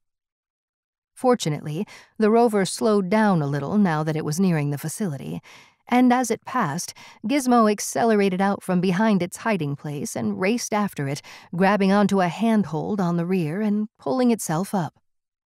It clung to the back of the machine, bouncing along toward the Enclave. As the rover approached and began to reorient itself for docking, Gizmo released its grip, dropped back onto the ground, and headed for the far end of the docking wing. It reckoned this to be the best place to conceal itself while it waited for the rover to complete the connection procedure and all the ground operatives to return inside the complex. Around a half-hour later, Gizmo poked its head out, sensing the area now clear of activity. It moved over to one of the vacant docking airlocks, jacked into an exterior data port, and began scanning the internal security feeds. Even though its primary objective was to deliver the data to the MLOD, now that it had returned to the Enclave, new decision forks became apparent, one of which would depend on whether Jann and Nills were still alive. But as it sifted through the Enclave's real-time data stream, it could not find any indication of their whereabouts, nor their state of health. Yet, it knew that there were many areas inside the Enclave where it had no access, so it was still a possibility that they were viable life forms. It considered the option of sneaking in and trying to locate them, and potentially instigating a rescue. But this was an option fraught with a myriad of probabilities, most of which were on the wrong side of optimal. In the end, Gizmo dismissed the option by virtue of it having an extremely low chance of success. Instead, it turned its attention to securing suitable transport so it could execute its primary directive. There were 3 rovers currently docked, any of which Gizmo could potentially steal. But they were all old and ran on methane, meaning their range was limited. Still, all it needed was one with enough fuel to get to the Waystation. But as Gizmo's silicon brain crunched the numbers, it arrived at an extremely low probability of pulling this off. First, there was the possibility that it would not get away unnoticed, and the same scenario that had just happened to it may very well play out again. The last time it had been lucky to escape unscathed, other than a broken antenna. This time it might not be so lucky. Secondly, even if it did manage to get to the Waystation, there was still a high probability that the Xenonists there would be alerted and be waiting, ready to destroy it at the first opportunity.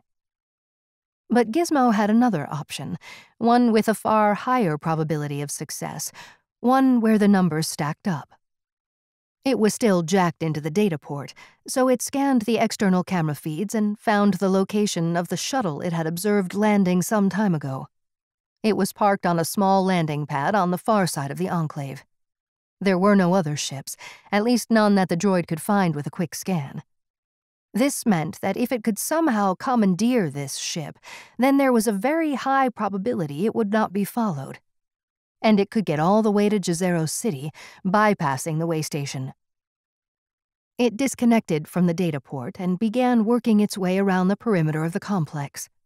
Since it knew the exact location of all the external cameras and motion sensors, Gizmo avoided them with ease. As it came around to the rear of the primary dome, it sensed the wide expanse of the shuttle port concourse spread out ahead, and in the center sat a squat transport ship. Even though dawn was still a few hours hence, and the area was consumed by darkness, this posed little trouble for Gizmo's sensors. It slowly scanned the concourse and found no humans operating outside. The way was clear. Yet by crossing over to the ship, the droid would be exposing itself to both motion detection and a multitude of external camera feeds. But it had no other option. It calculated there was no point in trying to hide or dodge. It would be better to just go for it. Gizmo broke cover and raced across the concourse as fast as its tracked wheels would allow, leaving a trail of fine dust in its wake. It reached the rear loading door of the craft just as it sensed an airlock door opening in the side of the main facility. 2 humans in full EVA suits emerged and started running toward the droid. Gizmo estimated their distance and speed and calculated it had 3.2 seconds before it was in range of their weapons. It jacked into the external loading bay data port and immediately began lowering the rear ramp, but time was of the essence, so it didn't wait for the ramp to fully open. Instead, it reached up, extending its right arm, grabbed the lip, and pulled itself up and into the shuttle cargo hold. The droid took a microsecond to reorient itself and locate the internal ramp control panel. It raced over and flipped the lever to close it. As the ramp began to rise up again, Gizmo sensed a human hand grab the lip of the ramp, but let go again as the door finally shut. The droid spun around and raced for the flight deck. It had only narrowly avoided direct confrontation, and there were still plenty of ways they could prevent it from lifting off. It needed to hurry. It jacked into the control interface in the flight deck and activated the shuttle's systems. The cockpit lit up like a pinball machine, monitors flickered to life, and the ship rumbled as the engines powered up. It could now sense several more humans converging on the craft via the ship's external camera feeds. One hefted a high-powered plasma weapon onto his shoulder, just as the ship lifted off from the pad. It rose vertically for a few seconds before a blast streaked past the hull, just forward of the right-hand side engine. The power flickered, and flight control went dead for a microsecond before Gizmo coaxed it back to life. The craft bucked and shook as Gizmo applied full power to lift the engines. The ship rose up at speed, spinning around as it did to face in the direction of Jezero City. Gizmo now redirected all power to the main engine, and the craft accelerated away across the barren plains of Utopia. 20. A Friend in Need. Mia awoke to the ping of an alert for the entrance door of her accommodation module in the MLOD HQ in Jezero. She glanced at the clock. 4:47 a.m. Who the hell is calling at this time? She thought as she sat up and rubbed a hand over her face.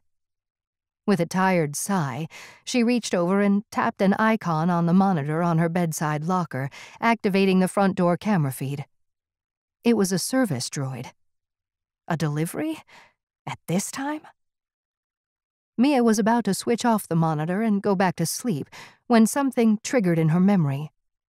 She wasn't sure what it was exactly, but there was something familiar about this droid.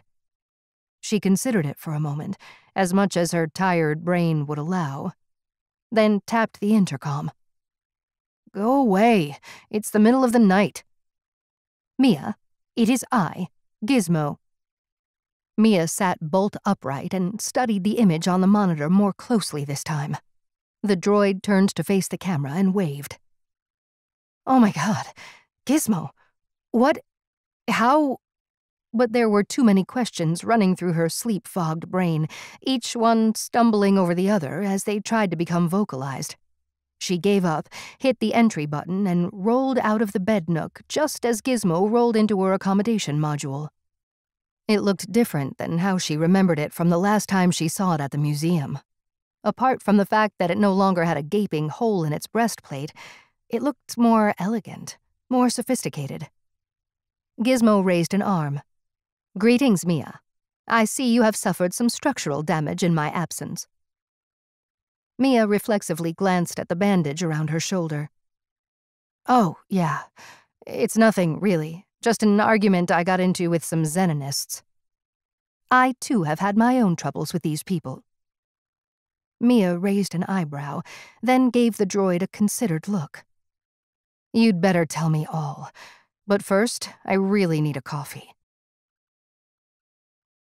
For the next 10 minutes, Mia stood dumbfounded at the small kitchen counter in her accommodation module, sipping strong coffee, trying to wake up, as Gizmo gave her a rundown on how it came to be no longer an exhibit in the Science Museum, its travels to the Xenonist Enclave with Malbec and Langthorpe, their discovery of the cloning labs, subsequent capture, and Gizmo's extraordinary escape.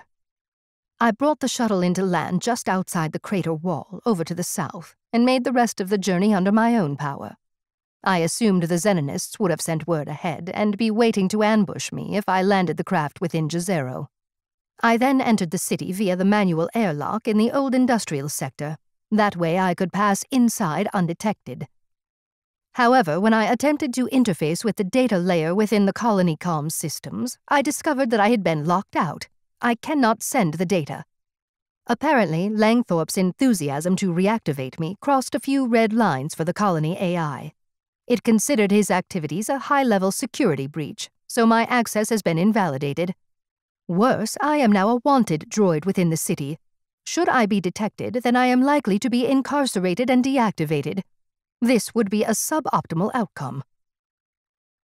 "But how did you find me? How did you get in here?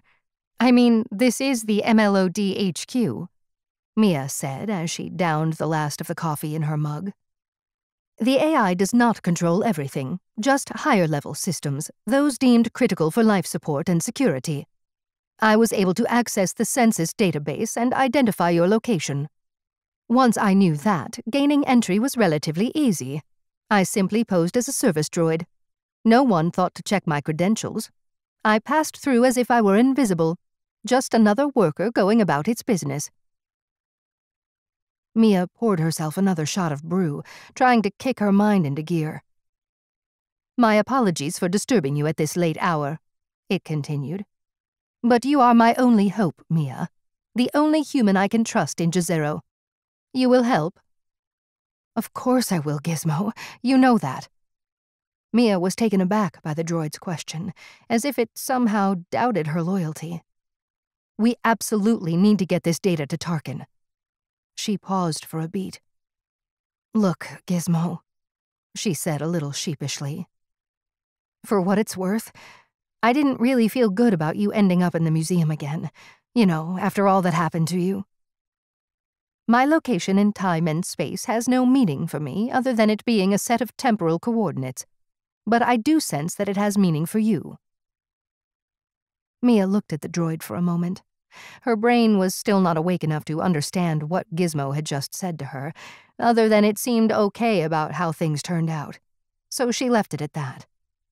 She picked up her slate and handed it to Gizmo. "Download a sample onto this, and I can transmit directly to Poe Tarkin and Brett Stanton. He's heading up the investigation into these guys. I'll tell them to meet us in the operations room, where you can give them the rest of the data. Then we can decide what our next move is." Less than 15 minutes later, when Mia and Gizmo finally arrived at the operations room in MLOD HQ, Tarkin, Stanton, and 2 other high-ranking agents from the security division were already there, all silhouetted in front of the large wall monitor watching the data stream from Jann and Nills' search of the Xenonist Enclave. They turned to acknowledge her in silence as she entered, pausing to give Gizmo the once-over. But their interest in the droid was only momentary. Their primary focus was on the imagery unfolding on screen. The cloning tanks could clearly be seen as Jann's flashlight swept over them. Captain Nina Aby, the new head of armed security and a close associate of Mia's, moved over and whispered to her, "The droid has more data, I believe?" 2.6 terabytes, Gizmo replied matter-of-factly as it moved over to interface with the console. The group's focus moved back to the wall monitor as the feed became less fuzzy, more detailed. Malbec's voice could now be heard annotating as she moved closer to one of the opaque tanks. "I can see something suspended inside.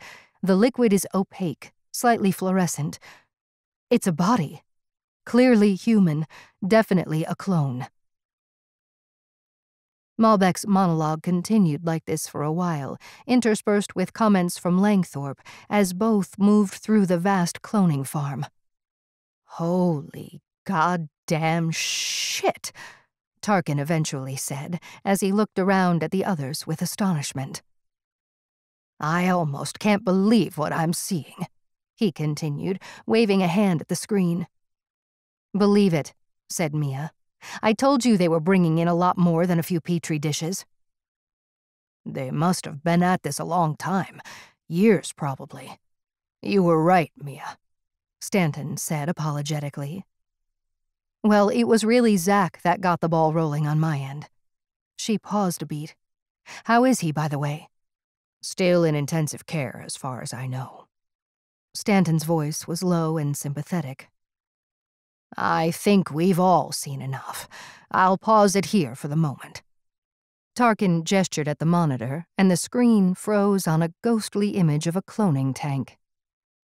"Our first priority has to be the safe return of Malbec and Langthorpe." Tarkin turned around to face the group. "Let's not forget Xenon. If this," Stanton gestured at the screen, "is true, then he hasn't been in control of this group for a very long time." "How do we want to handle this?" said Aby. "Do we go in hard and heavy, close them down completely? And what about their enclave here in Jezero?" She directed her question at Tarkin. He considered this for a moment. "As I said, our first priority has to be Malbec and Langthorpe. It's inconceivable that they could be held hostage, so we must respond with force if necessary. I don't see that we have any other choice." "I can have the security transports fully loaded and ready in 30 minutes, said Aby. "Flight time would be another hour, but I need your okay to instigate that directive." Tarkin glanced at the others, then nodded to Aby. "Do it, but there's going to be hell to pay politically, and a huge shock to the citizens." Tarkin shook his head. "Just when we're getting over the great storm, now this. Is there any way that this has a simple explanation?" Lieutenant Renton, Aby's second-in-command, gestured at the frozen image of the cloning tank on screen. He seemed transfixed by it, as if his brain could not conceive of such a reality. "The evidence is clear," Mia replied, giving him a cautious look. Xenon's group has been infiltrated and radicalized over the last few years, and we've all been blind to it. Granted, we had more pressing issues to deal with, what with the storm and all that. Agreed, said Tarkin. We've given this group way too much leeway simply because they're comprised mainly of original colonists. But I don't think you can argue with the data the droid has brought back from the Enclave. Xenon is being held captive, and this clone, Argon, has taken his place, passing himself off as, let's face it, the president of Mars. That in and of itself is a serious crime. Tarkin was getting himself worked up. His face was flushed and his gestures more animated. And now they've regressed back to the dark days of the colony, back to human cloning. How they thought they could get away with it, I just don't know. Maybe there's more to this? A bigger picture? Mia said, looking around from one to the other. You could be right, said Stanton. I received some new information earlier on this evening that I think collates with what we've seen on the data feed. It's the DNA analysis from the bodies we found at the site of the ship explosion. It shows that both bodies were identical, and I don't mean they're twins. They're clones. When did you get this? Said Mia. A few hours ago. The analysis took longer than usual. The lab techs wanted to be sure of their findings. However, Stanton lowered his voice. It seems that Dr. Jann Malbec knew, or at least suspected this, shortly before she headed to the Enclave. I think she might have been looking for the evidence. Well, she sure found it, said Abby. This would implicate the Xenonists in the attack on the ship as well, Mia said matter-of-factly. It looks that way, Stanton nodded. But the question now is, to what purpose? What were they trying to achieve with this act? What's their endgame? Does it matter? Abby interjected. We know what they're up to now, and we're going to put a stop to it. If you're planning a raid on the clearinghouse here in Jezero, then I want in, Mia said as she pointed a finger at Stanton. Mia, seriously, you don't have to do this, he replied. These guys tried to kill me and Zach. They killed an innocent civilian in the process, so as far as I'm concerned, it's payback time. Also, I want to know what they're hiding in there. What's so important that they needed to get rid of anyone snooping around? And we're going to find out, Mia, said Stanton. But you don't need to go putting yourself in harm's way again. You're still not back in action yet. So the answer is no. Let us deal with this. Mia gave him a stern look and folded her arms. Her shoulder chose this exact time to send a bolt of pain through her upper body. She cringed a little. God damn it, she thought, not now. Look, Mia, said Tarkin. For what it's worth, you were right. These guys are up to no good, and too much deference has been given to them. We all appreciate the hit you took on this, and Zach too. But your work is done. Leave the mop-up job to us. Mia considered this for a moment. They were right. She was not physically up to the task. She could get herself killed, and there was no need. So she resigned herself to sitting this one out. Okay. But there is one thing you can do for me. Sure. What is it? Said Tarkin. Langthorpe did something to upset the primary colony AI when he was reactivating Gizmo here. She jerked a thumb at the droid. Now it's locked out, and also flagged as a security risk. I need it reinstated. The director slowly nodded as he thought through this request. Very well. I see no problem with reinstating its security credentials. I'll see to it straight away. And AI access? Mia pressed. Tarkin screwed his mouth up. That's a little trickier. There could be blowback from the Council on that. Look, this droid is the only reason we're all sitting around the table. It's the only reason we know what's going on. So you all owe it. Tarkin sighed. Okay, god damn it, Mia. I'll sign off on it. But the droid is now your responsibility. You give me your word that you'll keep it under your control. With pleasure. I would consider it an honor. She turned to Gizmo and gave it the thumbs up. Abby pressed a hand to her ear, then looked over at Tarkin. I've just got word. The shuttles are being readied now, sir. The director nodded. Good. Let's put an end to this cloning activity.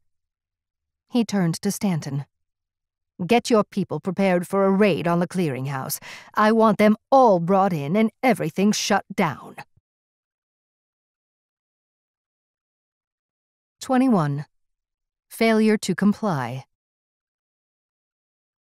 Jann awoke to the sound of the lock being thrown on the door to their cell.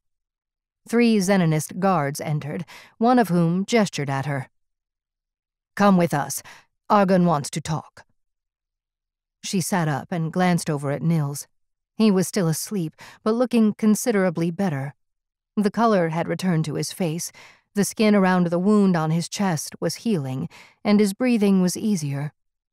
Her entreaties to Argon had borne fruit, and a medic had been dispatched to treat him. That was yesterday. Okay, wait outside. I'll be there in a minute. The guards looked unsure.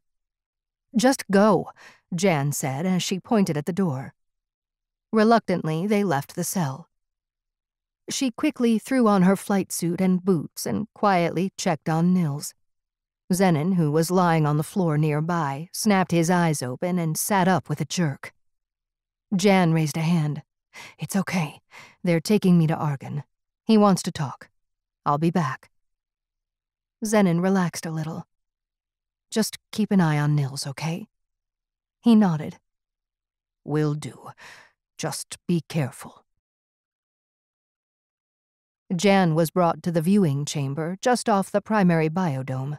It was the same place where they had been entertained on the first evening, where Argon had been masquerading as Xenon. But now the space had a Spartan feel.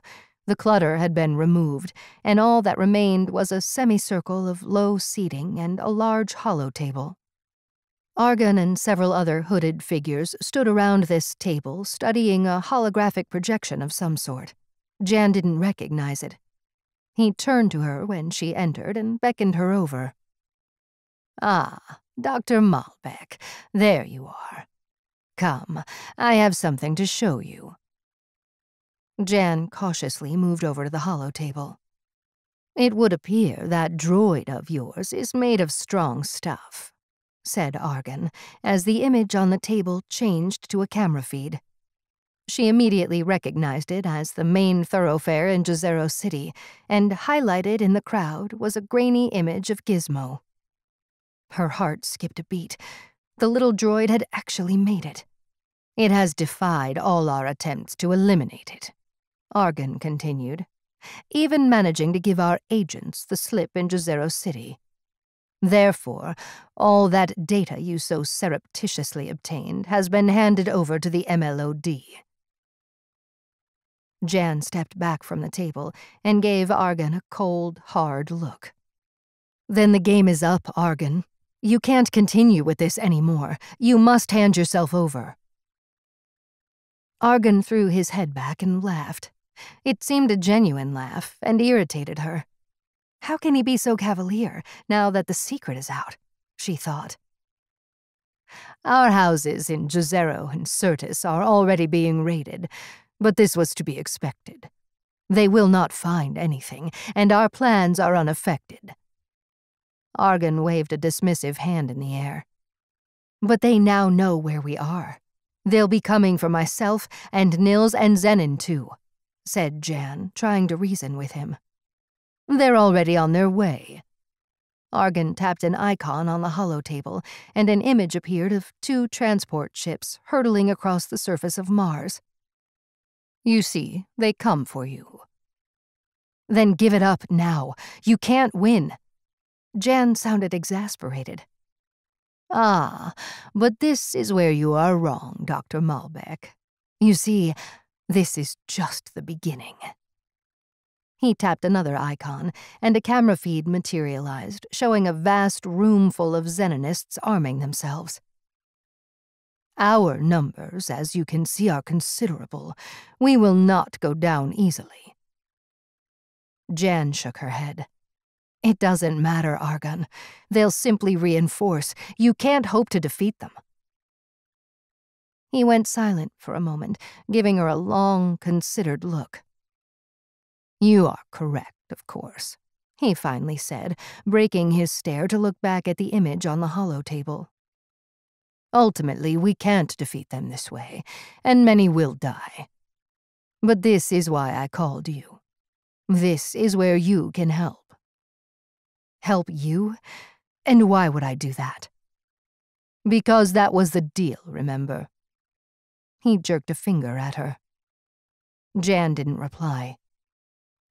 However, I'm also confident that once you know our true intentions, you will understand that storming our enclave is a futile exercise for the MLOD forces, one in which many of our people will needlessly die. This can all be averted if you persuade them that you are safe and well, and are here to support our cause. Also, that you were mistaken in your assessment of the biolabs. They are, in fact, for food production, not cloning. Jann's gut reaction was to tell him to go screw himself, but she decided to buy some time instead. What intentions? He lowered his head as if considering something, then gave her a sideways look. You and I are cut from the same cloth, Dr. Malbec. I beg to differ. There's nothing we have in common. Argon ignored her. Do you remember your very first days on Mars? Your first arrival at the colony? Jann just gave a shrug.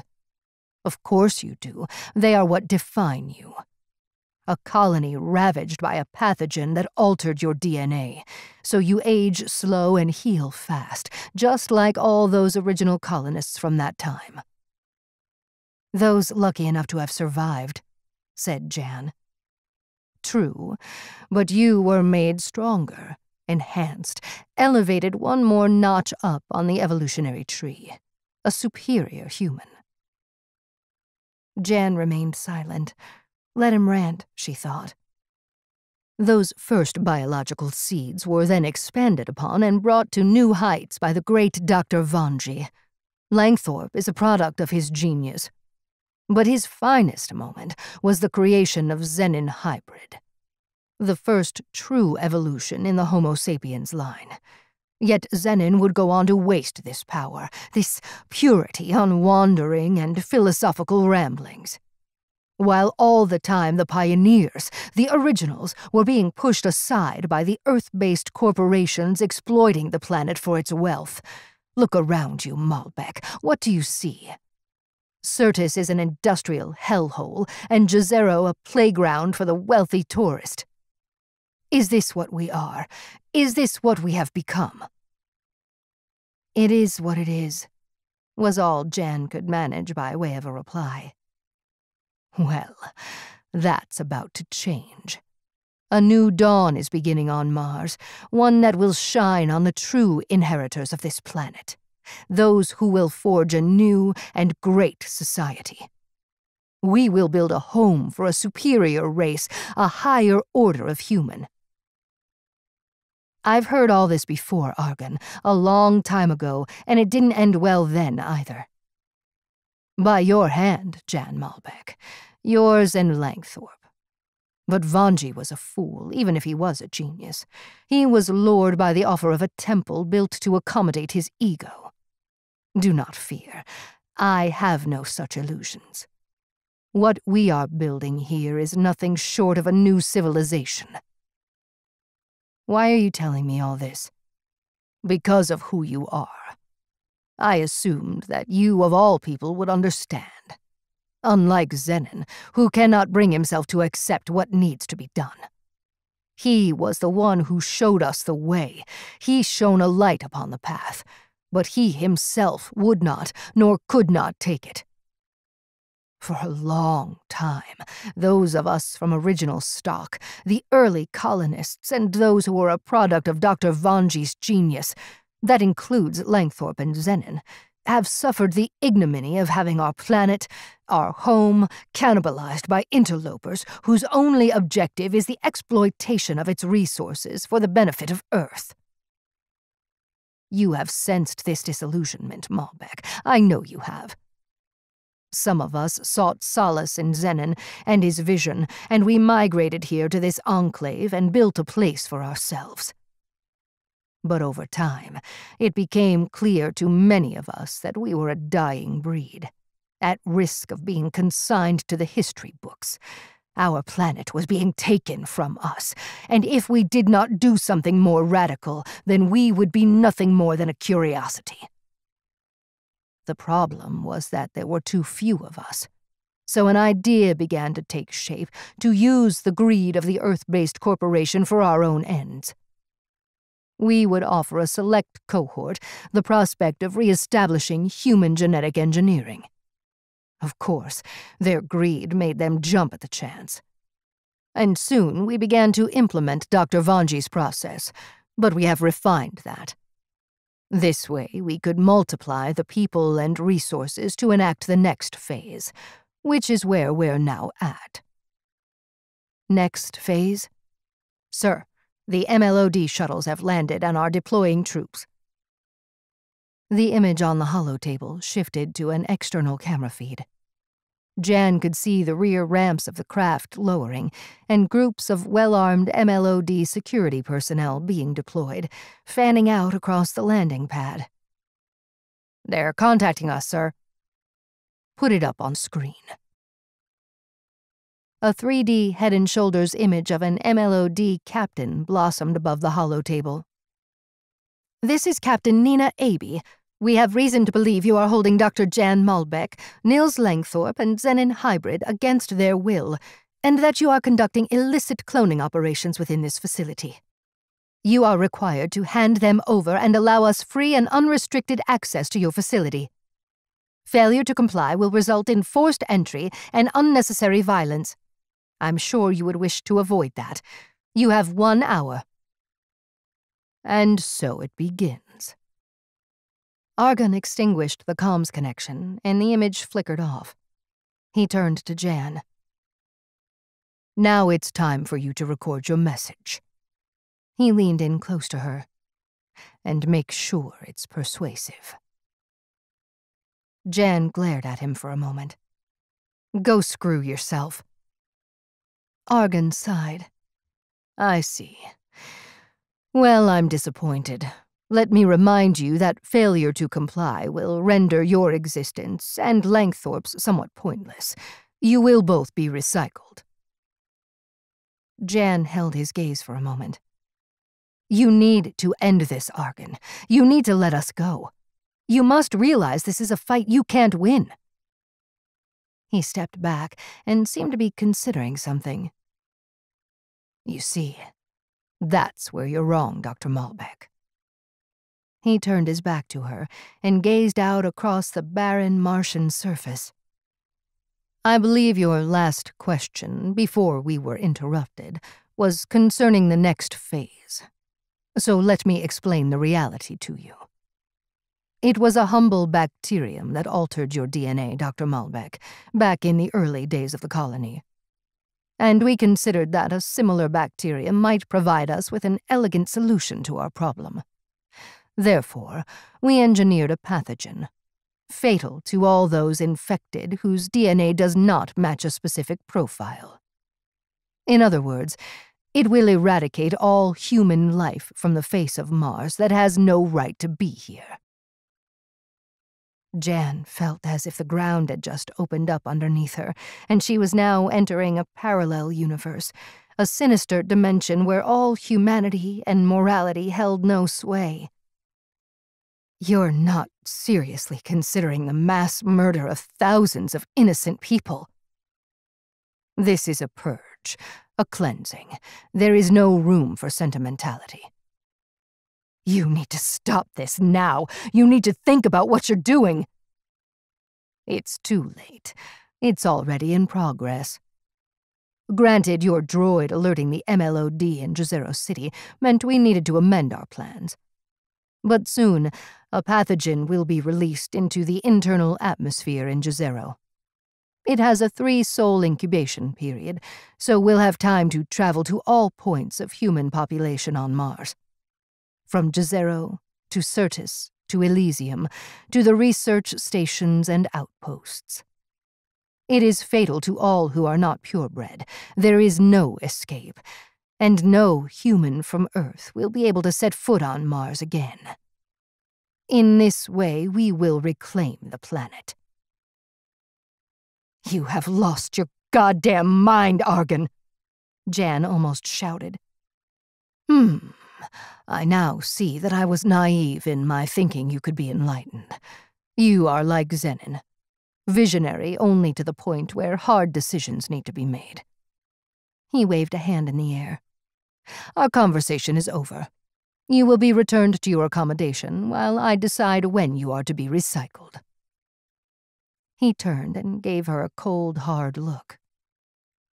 Then again, maybe it would be better for you to live and witness this new world we are creating. You will, of course, not be affected by the pathogen. You are one of us, after all, whether you like it or not.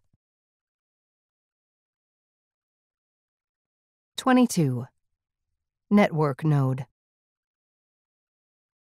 When Jann returned to the room that constituted their prison cell, her sense of foreboding and helplessness was mitigated by the sight of Nills. He was now upright and alert. "Nills, you're back," she exclaimed and rushed to embrace him. Ow, easy. He gave her a grin as they disentangled. So, what did Argon want? His face turned serious. Jann wasted no time in relaying all that Argon had revealed to her, his manic plans and his demands that she help him. "That's insane," Nills said as he paced around the room. It seemed as if he had built up a reserve of energy while unconscious, and now that he had been rejuvenated, he needed to expend it somehow. "It comes as no surprise to me that this is the endgame," Xenon offered. He sat cross-legged on a low bed and was the picture of calm in total contrast to Nills. "For a long time I wondered why they were creating so many clones," he said. "All they needed to satisfy the Earth-based corporation that was funding this was 1 or 2 as proof of concept. Then they could have taken this proven technology back to Earth. But I could see that Argon and his followers were creating dozens of full-grown humans. I had struggled to understand why. Now I know. All to create this new, enhanced civilization on Mars." "We have to stop him," said Nills, "whatever it takes." "How?" Jann sounded genuinely desperate. "We're locked up tight in here, and even if we could get out, what can we do against an army of fanatics?" Nills stopped his pacing. "Getting out is not a problem." Jann looked at him with a certain skepticism. "Really?" "Yes, I had a look at the lock. Old-school tech, easy to bypass. Shouldn't be a problem." "And then what?" said Jann skeptically. "We need a way to contact Jezero, warn them of what's about to happen," Xenon said as he unfolded himself and stood up. Jann could sense he was beginning to get his mojo back. "Contacting Jezero could be tricky." Nills started pacing again, then suddenly stopped. "You said the MLOD captain contacted the Enclave?" "Yes," said Jann. "Just a one-way holo message, an ultimatum. But Argon gave no reply." "Doesn't matter. There will be a log of it." Nills paused for a moment as if considering something. "Apart from the biolabs," he continued, "the tech here is archaic. They don't have an AI. They don't even use droids. And the comms setup is very rudimentary." He stopped pacing and looked from one to the other. They use a network of nodes throughout the facility that connects all personnel services. Those nodes then transmit back to a base station that manages the traffic. All we need to do is find one of those nodes, and we have a good chance of establishing a comms connection. It may even be possible to trace the log file for the captain's message, and we'll have a way to contact her directly. So where do we find one of these nodes? Jann still wasn't convinced. I know where they are, said Xenon. There's one close by, in the control room for the main bio lab. It's not far from here, on the same level as this.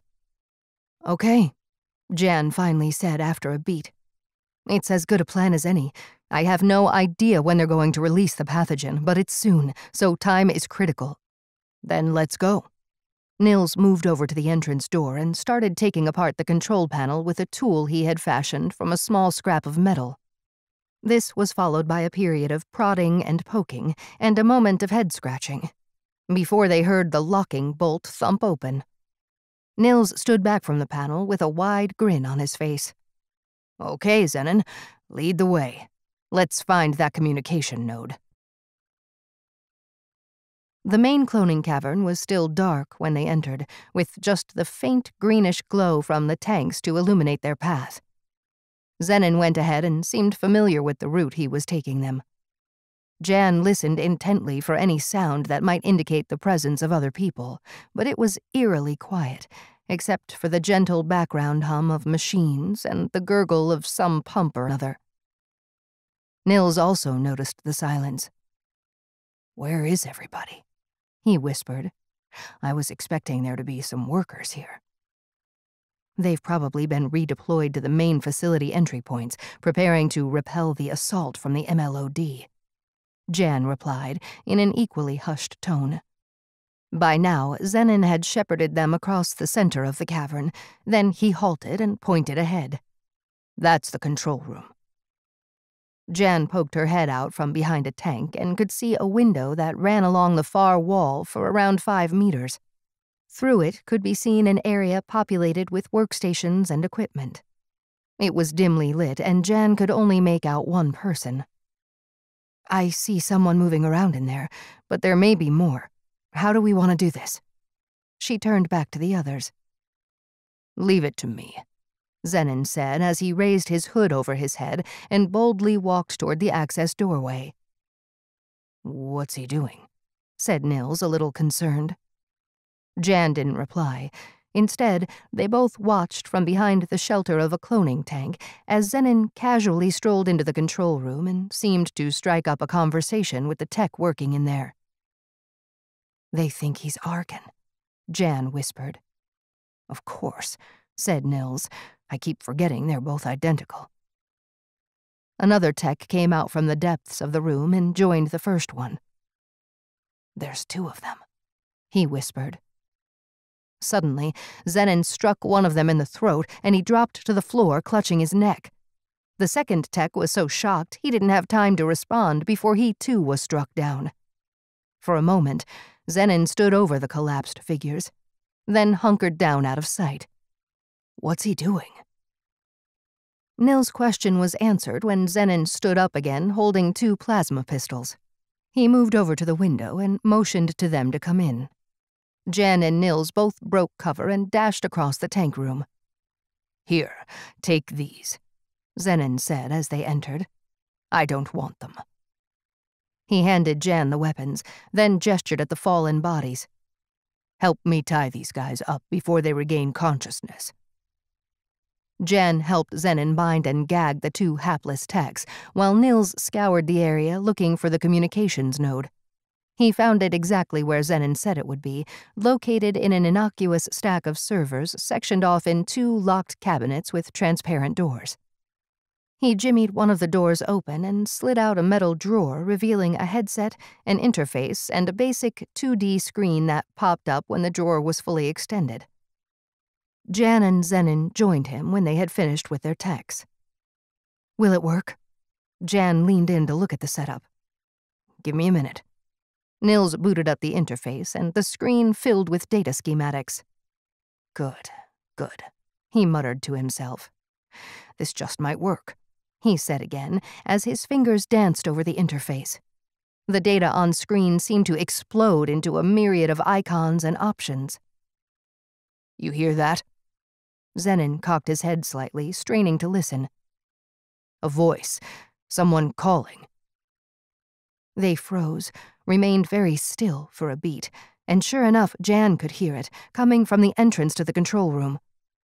She whispered to Nills, "You keep working. We'll go deal with this." She looked at Xenon, who nodded back. Nills reached into his belt, pulled out the plasma pistol, and offered it to Xenon. "Here, you might need this." "No." He raised a palm. "I think I can manage without one." "Just set it to stun if you don't want to kill anyone," Nills suggested. "I know, but I prefer to take a more subtle approach."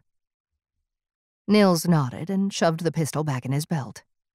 Jann, however, had no such qualms. She pulled out the weapon, checked it was ready for action, and held it concealed behind her back. Xenon led the way, striding forward as if he owned the place, which, in a way, he did.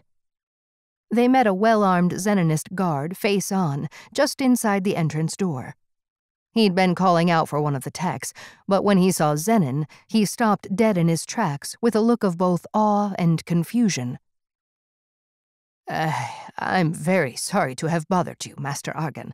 I didn't realize you were here," he said with visible deference.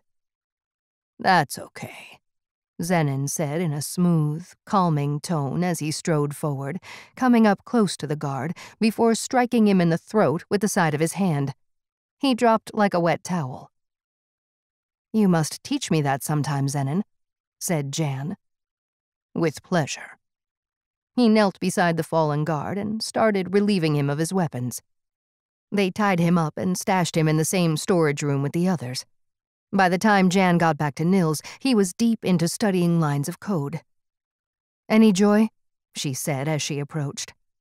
Nills pointed at the screen. "Found it. That's the log entry for Captain Aby's comm. I think we're ready to give this a try." He glanced up at her. "Any trouble back there?" "Nothing Xenon couldn't handle with his throat chop, but I think that guard was looking for one of the techs, so there could be more soon if they can't contact any." Nills slotted in an earpiece and tapped an icon on the interface. "Here goes." He raised a thumb to Jann. "Captain Aby, this is Nills Langthorpe. Are you receiving me?" There was a pause before Nills jerked his head to look at Jann and give her the thumbs up. "Yes, we're still alive. Yes, Malbec and Xenon. Hold on, I'm handing you over to Dr. Malbec now." He removed the earpiece and handed it to her. "It's best you speak to her, but be quick." She slotted it into her ear. "Aby?" "Dr. Malbec, good to hear your voice. You had us worried. Can you give me an update on the situation in there?" "There's probably over 100 well-armed Xenonists here, just ready and waiting for you to stage an assault on the facility. You're totally outnumbered." "I see. Appreciate the intel. Any way for you to get out?" "Negative, but that's a minor issue now, because there's a more sinister threat coming. You need to listen to me very carefully, because we don't have much time. They're planning to release a pathogen in Jezero City. It's fatal to all but those with altered DNA. Only the original colonists and the Xenonists are immune." "Holy shit, that's like 90% of the population." "Yes, it's insane. They want to return Mars to the Founders or some such bullshit. You need to get this to MLOD HQ right now. Maybe they have a chance to find it." "Do you know where or when?" "No. All I know is it's airborne and it's soon." "Okay, relaying your message now. Can you stay connected?" "No, we're exposed here. Gotta move. We may get another chance later. Forget about us, and don't try to storm the facility. Just concentrate on finding that pathogen site." "Acknowledged." Jann took out the earpiece and handed it back to Nills. "Well, we've done all we can. Now it's in the lap of the gods." 23. Atmosphere Processing. With the MLOD HQ in Jezero beginning to fill up with people arrested during the raid on the clearinghouse, Stanton decided it was time for Mia to vacate and return to the hotel. The threat to her life had passed, and HQ was going to get very busy processing and interrogating the influx of Xenonists. There was nothing more for her or Gizmo to do here. They would just be getting in the way. Mia considered objecting, seeing as how there was still no word back from the Enclave, no update on whether Jann and Nills were still alive. But Stanton assured her that he would keep her informed. So Mia packed up her bag, and with Gizmo in tow, headed back to the hotel. The front facade had been repaired, leaving nothing to indicate that a shootout had occurred here only a few sols ago. Seeing it brought Zack back into her mind. I should really go and see him again, she thought. See how he's doing. She heard that he was out of danger now, so that was something at least. Yet she was not sure if he was conscious or still in an induced coma. Mia decided to get settled back into the hotel first, and then she would visit him. Ah, Envoy Sorelli, you have returned. A sleek lobby droid shuffled up in front of her. I see you have brought your own droid with you. Does this mean that you are dissatisfied with the standard of droid provided by our humble establishment? No, it's a long story. Now, if you don't mind... Mia dodged the lobby droid and headed for the elevator. If I may, the droid called after her. Unfortunately, I must inform you that your suite is no longer available. Mia stopped, turned around, and stared at it for a second. Well, just give me a different one. Again, I regret to inform you that this will not be possible. Mia moved a few paces to face it. Why the hell not? A small matter of an outstanding bill for damages. What? Not my problem, buddy. She poked an angry finger at it. Take it up with your insurance or the MLOD. We have, but I am afraid the situation remains unresolved. Perhaps I could be of assistance, Gizmo said as it approached the lobby droid. I fail to see how, unless you can regularize the account. The lobby droid gave Gizmo a cursory scan. I am certain your request can be accommodated, Gizmo replied. But first it would be prudent for me to satisfy Envoy Sorelli that the accounting is above board. Not that I imagine this establishment would stoop to any unsavory practices. I assure you, you will find our standards to be impeccable. Please feel free to interface with our system so you can be satisfied with our fiduciary credentials. Thank you. I am sure it is all in order, as you say. The lobby droid led Gizmo over to its dock, a sort of lobby desk behind which the main interface for the hotel AI was located. Gizmo jacked in. Mia watched from the sidelines as Gizmo analyzed the data. A moment later, it disengaged. Please correct me if I am wrong, but it seems to me that the bill has been rescinded and that Envoy Sorelli has free access to all hotel services for life. The lobby droid twitched a little, then it too jacked in. That is very curious, but you are quite correct. I do not understand how I was not informed of this change in status. It disengaged and turned to Mia. My sincerest apologies for this terrible mix-up. I was not aware of the latest data update. Please allow me to show you to our best suite personally. Mia raised a hand. That's okay, not a problem. These things happen. If you don't mind, we'll see ourselves to the suite. I know where it is. Certainly, by all means. And please do not hesitate to let me know if there is anything, and I mean anything, you require to make your stay with us more pleasurable. Okay, Gizmo, let's go. She jerked her head in the direction of the elevator. Once inside, Mia burst out laughing as soon as the doors closed. Gizmo, you're a class act. Glad to have you watching my back again. My pleasure. I am here to help. The elevator rose up and opened directly into the penthouse suite. Nice.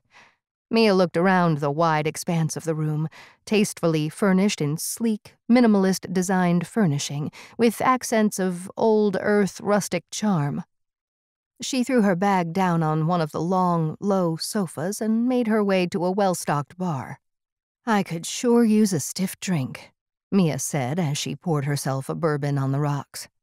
She took a sip and expelled a satisfying sigh as she sat on one of the well-upholstered bar stools. You know, Gizmo, I might never leave here now that I am a VIP guest for life. I am sorry to inform you that there are only 28 souls to the next accounting period. After that, questions will be asked, and the number of those inquiries will only rise exponentially thereafter. Okay, so I've only got 28 souls. That's still good. Mia took another sip of bourbon and stepped down from the bar stool, intending to explore the rest of the suite. Incoming call, Gizmo announced, from Brett Stanton. Mia looked at the droid, a little confused. I took the liberty of monitoring your comms channel. I thought it might be helpful. Sure, no problem.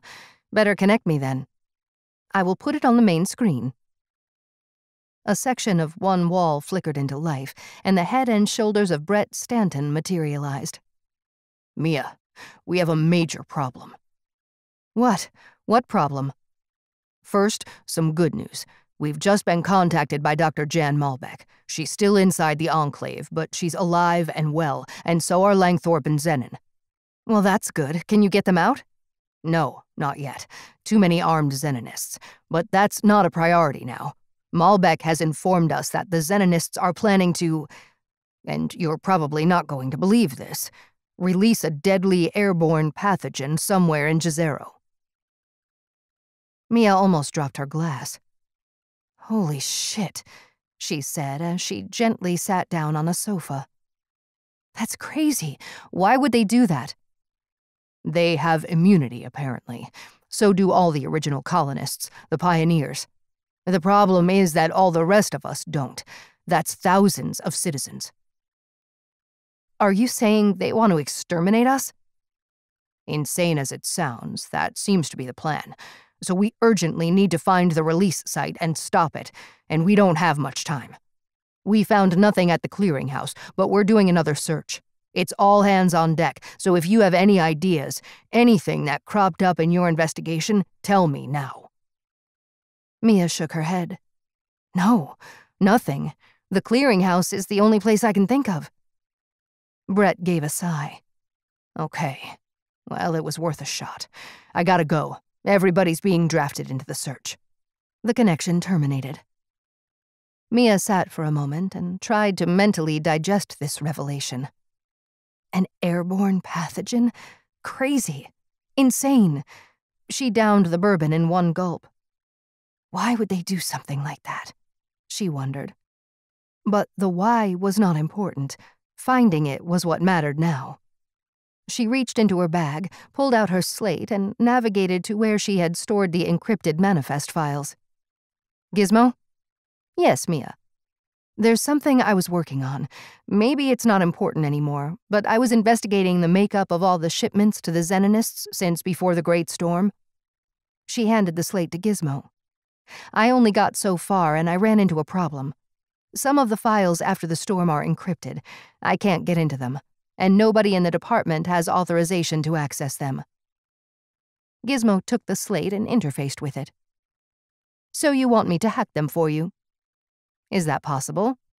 Now that I am reconnected to the colony AI, I should be able to utilize its processing power to speed up the decryption task. It raised a metal finger in the air. Just give me a moment. Mia went to pour herself another stiff one as Gizmo went to work. Done, it said after a few seconds, and handed the slate back to Mia. She took it and glanced at the screen. All of the files were now accessible, but there were hundreds, possibly thousands of line items. Thanks, Gizmo. It's going to take me some time to work through all these, and we don't have time. Perhaps I could rationalize the data for you. Rationalize? Yes, organize it into a more meaningful overview. You can do that? Gizmo didn't answer. Instead, it proffered a hand to take Mia's slate. A few moments later, Gizmo handed it back. Here you go. My apologies for the crudity of the presentation, but it is a first pass-through of all the files. Mia studied the screen. Wow, that's incredible. My pleasure, replied the droid. The information was presented in searchable, cross-indexed lists. Product inventory was arranged by type, quantity, port of entry, port of origin, destination, time of soul, and more. Mia scrolled down and paused over a list of final destinations. Most of the supplies and equipment coming in ended up going to the Enclave, others to the clearinghouse in Jezero and to Certus. But there was one other destination on the list that Mia had not seen before, and it seemed to be taking in a significant quantity of inventory. She flipped the slate around to show it to Gizmo and pointed at the location address. "Any idea where this is?" Gizmo scanned the location data, then activated a map of Jezero City on the main wall monitor. "It is here." A blinking icon identified the exact location. Mia moved over and studied the map. "That's way over in the industrial sector, very near the atmosphere processing plant. Strange location. I wonder what they were doing all the way over there. Perhaps they wished for cleaner air. My analysis shows a slightly lower particulate count in that sector." "Air. Shit. That could be the release site. We'd better get this to Brett. Can you connect me, Gizmo?" A few seconds later, a very harassed-looking Brett Stanton appeared on the wall screen. He was outside a building that Mia didn't recognize, with a considerable number of MLOD agents. "What is it, Mia?" "I may have a lead, a location that cropped up from those shipment manifests. It's beside the main atmosphere processor for the old industrial sector." But Mia could sense from Stanton's demeanor that he wasn't interested. "We've got a lead here, Mia. One of the Xenonists talked. It wasn't pretty, but he talked." "How do you know he's not bullshitting you, Brett? Did you beat it out of him? They'll say anything to make it stop." "It's what we got, so we're following up. I'll try and get someone to check your lead as soon as I can. Sorry, but I gotta go." The transmission ended. Mia was silent for a moment as her focus returned to the location of the atmosphere processing plant displayed on her slate. "Gizmo, I don't think we can just wait here and hope that Brett gets his act together to send a team over there." She put down the slate, reached into her bag again, and this time pulled out her pistol. She checked it for charge, stood up, and shoved it into her jacket pocket. "You mean we are embarking on another adventure?" Mia looked over at the droid. "Yep. Just like old times, eh, Gizmo?" "Indeed. Hopefully I will not be incinerated this time." 24. Time to get real. "We can't stay here. We need to find a place to lie low, keep out of sight." Jann turned to Xenon. "Any suggestions, since you know this facility intimately?" Xenon thought for a moment. "The bulk of the Brethren will be guarding the perimeter airlocks, and they're all at surface level. So the best place to hide out would be down in the subterranean levels." "Okay, let's get going," Nills said as he checked his plasma weapon. "No, not for me. I am done hiding," Xenon announced.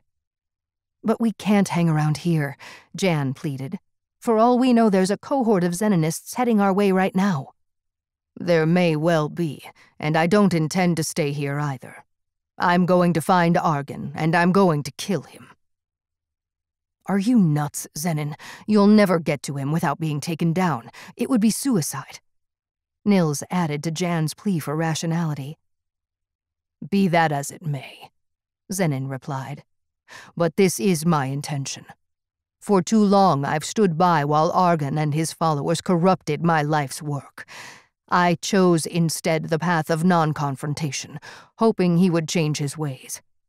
But alas, by the time I realized my mistake, it was too late. The damage had been done. Now all I have achieved is to allow a great evil to spawn in my name. No more. I will take my vengeance this soul, or I will die in the attempt." Jann looked over at Nills, who stood open-mouthed and mute, his mind having trouble processing Xenon's sudden desire for retribution. "That may be noble, Xenon, but you'll just be throwing your life away," Nills finally said, trying to dissuade his old friend from such a reckless course of action. So how do you propose to right this wrong? Just walk right on up and strangle him? Jann tried to present the absurdity of his line of thinking. I know you both think I'm being totally irrational, but it's not as crazy as it sounds. You need to consider that he will not be expecting it. All his people are defending the perimeter airlocks. He will be unguarded. I might never get this opportunity again. There was a moment's silence as they contemplated this. Jann glanced over at Nills to judge his reaction. She could tell that he was also thinking what she was thinking. That maybe Xenon was right. This wasn't such a crazy idea after all.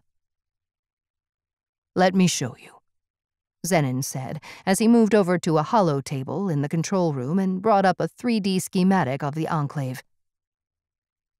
Argon is probably here, in the viewing chamber just off the primary dome. That's where he feels safe. Xenon pointed to the sector on a wireframe schematic. He will have some of the main hierarchy with him, but everyone else will be gathered around these perimeter airlocks. The projection rotated and zoomed out to show all the subterranean levels. We are all the way down here. He pointed at a location on one of the lower levels. I can move up through this central elevator here. It's less likely to be used by the fighters defending the primary Enclave access points. Jann stood back and considered this. What about cameras? Yes, that may be a problem, Xenon conceded. Not if we disguise ourselves as followers, Jann said, jerking a thumb at the storage room. Are you planning to go along with this, Jann? Nills looked troubled. If there's a chance we can corner Argon, then there's a chance we can find out the location of the release site, even if we have to beat it out of him. Nills nodded. Maybe. But he returned his focus to the 3D schematic, studying it closely without saying anything. He pointed at a long, narrow tunnel that extended way beyond the main structure. What's that? Xenon leaned in. That's a service tunnel. It goes all the way to an old power station. He rotated the projection and zoomed out. Over there, around a kilometer away. It used to house a small nuclear power plant back in the early days when this was a research station. It was decommissioned a long time ago when they retrofitted a fusion reactor. Jann pointed at where this service tunnel connected with the facility. It looks like access to that tunnel is on the same level as us, not too far from here. Are you thinking of using it as a way out? Said Nills. No, I'm thinking it may be a way for Captain Aby's squad to get in. She turned to Xenon. We could check it out on our way, see how well guarded it is. Xenon considered this. All the main airlocks are at ground level, and that's where I assume Argon will have most of his fighters. This service tunnel is subterranean, so it's possible there are only a few people guarding it. If we take this route through here, then we may be able to get an idea of the numbers. Xenon stood back. But this does not change my mind. I'm going for Argon. Nothing is going to stop me from that task. Is there another comms node in that sector near the access tunnel? Said Nills. Yes, there's several in the vicinity. Xenon tapped an icon on the holotable, and a series of markers flashed up on the schematic showing the communication network arrangement. We need to go. We're running out of time, Jann finally said. Before leaving the control room, Jann relieved the tied-up Xenonists of their cloaks. It wouldn't pass close inspection, but should be enough to fool the security cameras. She checked her weapons and shoved 2 flash grenades she had found on one of the guards into a pocket. Okay, let's get moving. Xenon's intimate knowledge of the complex allowed them to minimize the possibility of being detected. But Xenon pushed this to the limit, moving at a blistering pace, so much so that both Jann and Nills had to sprint to keep up. It was a speed that Jann regarded as reckless. They could literally run into a group of Xenonists around any corner, and that would end all chance they had of reaching Argon. But their luck held, and Xenon finally came to an abrupt halt at the entrance to a large cavern. He pressed his back against the side wall, signaling to Jann and Nills to do the same. He pointed ahead. "The access door for the service tunnel is around 200 meters on the left," he whispered, then began to slowly inch forward. The cavern was well illuminated and looked like a junkyard for redundant electrical equipment. Along the side wall on the left, a great mountain of this junk had been piled up in front of the service tunnel airlock. The Xenonists were clearly aware that this could be a potential incursion point. But aside from the physical barricade, there were only around 6 guards that they could see, all grouped behind the cover of some hastily assembled junk where they had mounted a small plasma cannon. Other than that, their weapons looked basic. "What do you think?" Jann whispered to Nills. "Let's call it in, and Captain Aby can decide if it's worth it." Xenon jerked his head back the way they came. "This way. Follow me." He brought them back down the passageway around 100 meters and stopped in front of a dilapidated steel door recessed into the sidewall. A crude sign was stenciled on it reading, "Network Node C17. Jann and Nills took out their pistols as Xenon slowly turned the handle and opened it. The room was small, with racks of equipment crammed along all 4 walls. There was no illumination, save for the glow of a myriad of blinking lights from the servers. Other than that, it was empty. Nills took out a flashlight and scanned the racks, looking for a comms unit. "Got it," he whispered, as he cracked open the door of the unit and went to work. 25. Deserted. An autonomous ground car brought Mia and Gizmo through the central city district, still busy with people going about their business, oblivious to the impending crisis that was unfolding. From there, the car headed west into the food production sector with its vast hydroponic agrodomes and distribution warehouses. This eventually gave way to a light manufacturing sector, and finally onto the atmosphere processing area. Here, the car would go no farther. From this point on, they would have to travel on foot. They disembarked at a large, almost circular airlock system that generally demarcated each sector of the city. These were internal and designed to cordon off an area in an emergency if any loss of pressure was detected.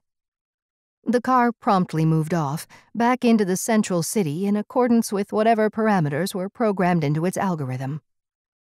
Mia glanced around at the tall industrial infrastructure all around them. "This place looks like it's seen better days. I hope it's safe." Gizmo led the way because its internal map knew the route. "This way, it's not far. Approximately a half-kilometer past this sector's gateway." The entire area seemed to be deserted, and they didn't meet a single person as they navigated their way through the maze. A few droids passed by, but paid them no notice. The atmosphere processing plant was, in fact, a multitude of units scattered over a relatively large area. It sucked in vast quantities of the thin Martian air and broke it down into its constituent parts.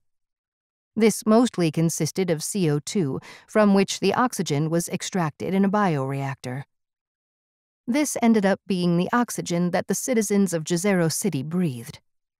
It also purified the air within the city, filtering out impurities, recycling the buildup of CO and CO2, and storing the carbon element for industrial use. These gases were extracted using a multitude of processes: chemical, electrical, and biological. This meant that the entire area had a foul, acrid smell, and was probably the reason why there were no people to be seen anywhere. Mia and Gizmo eventually moved past this area onto yet another large, circular emergency airlock. It was open, as they all were, and they passed through it into an old and dilapidated industrial sector. They moved along a long, straight causeway that terminated around 500 meters ahead of them. On either side of this causeway were large industrial units, all of which seemed to be closed up and abandoned. This was a sector that had suffered greatly during the Great Storm and had never recovered. "Perfect place to hide a biolab," Mia said as she glanced around the area.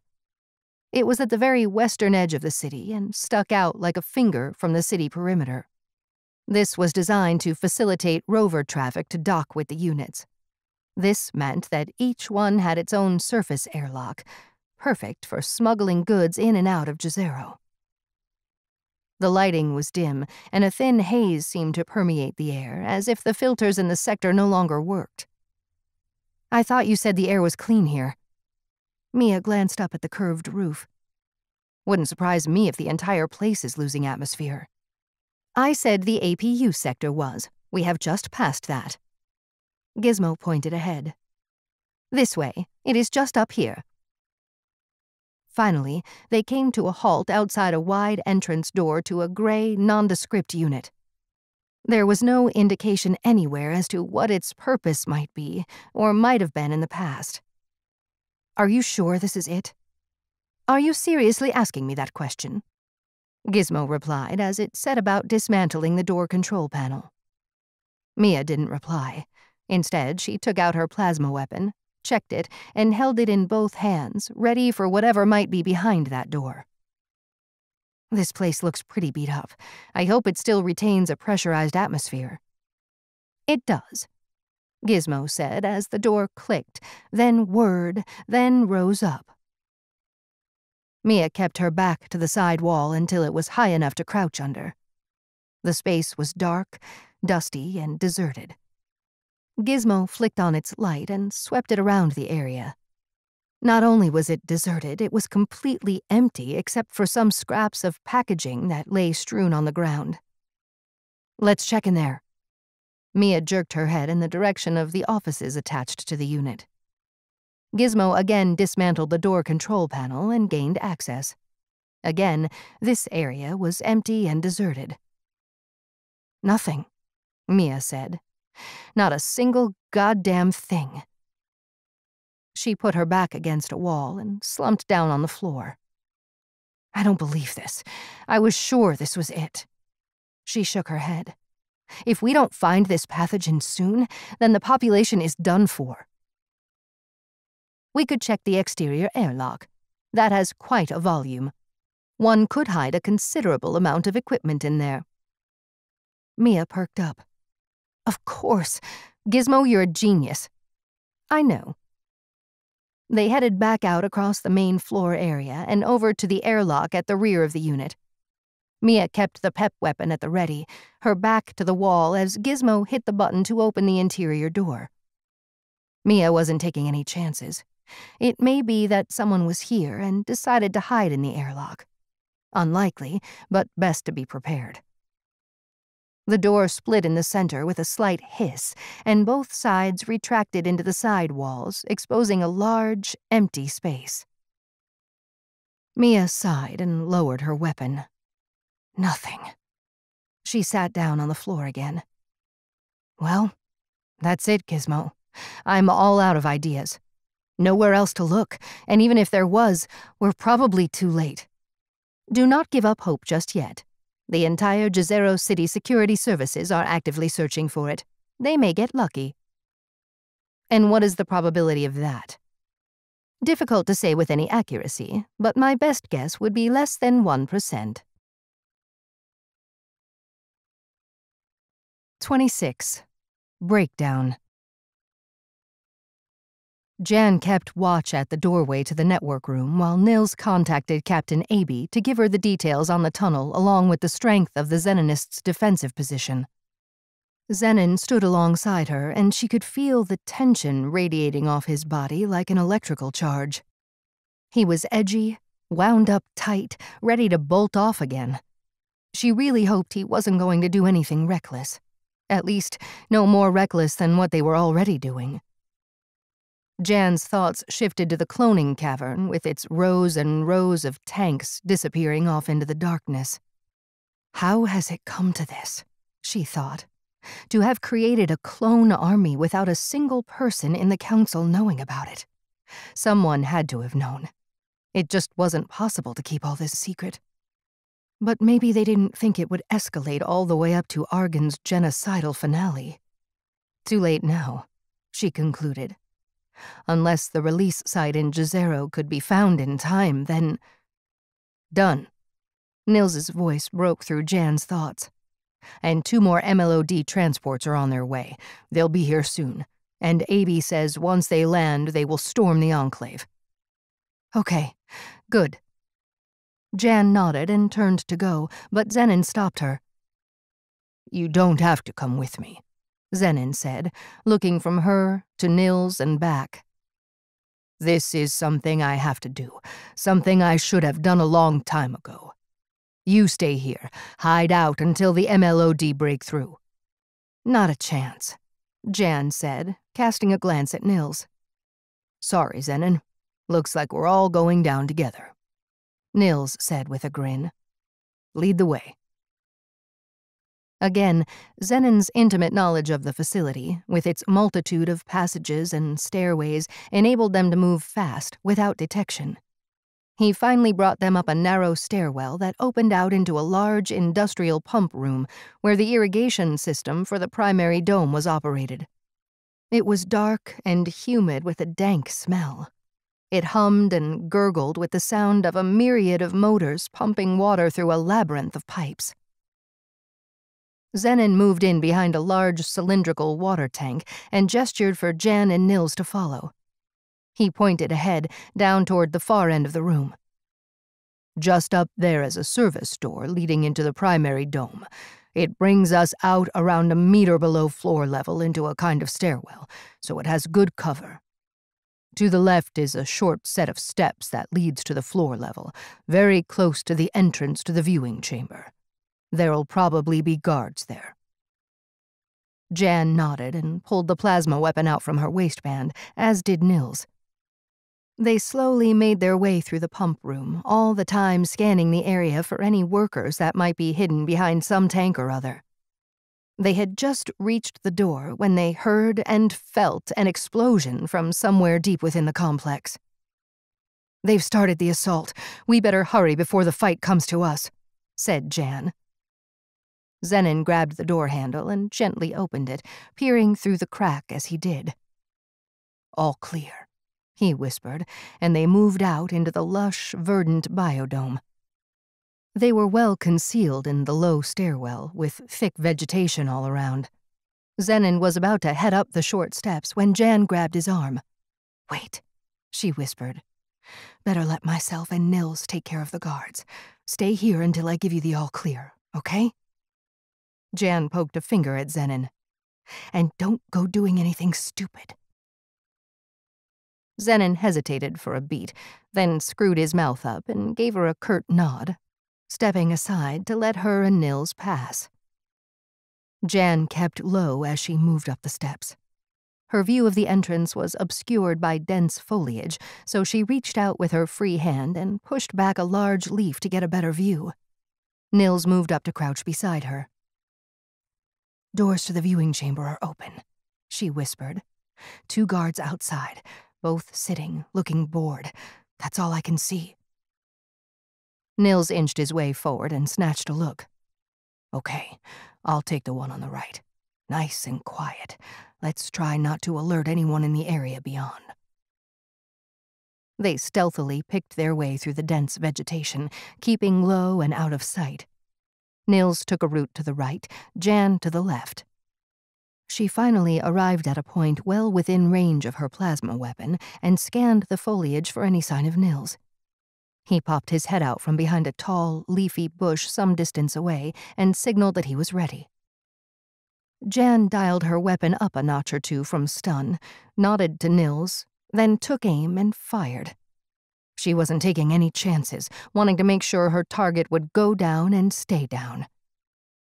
The blast slammed into the back of the guard's head, spinning him around, and he collapsed face down on the dais. His comrade made the mistake of standing up instead of hitting the floor, and Nills shot him square in the back.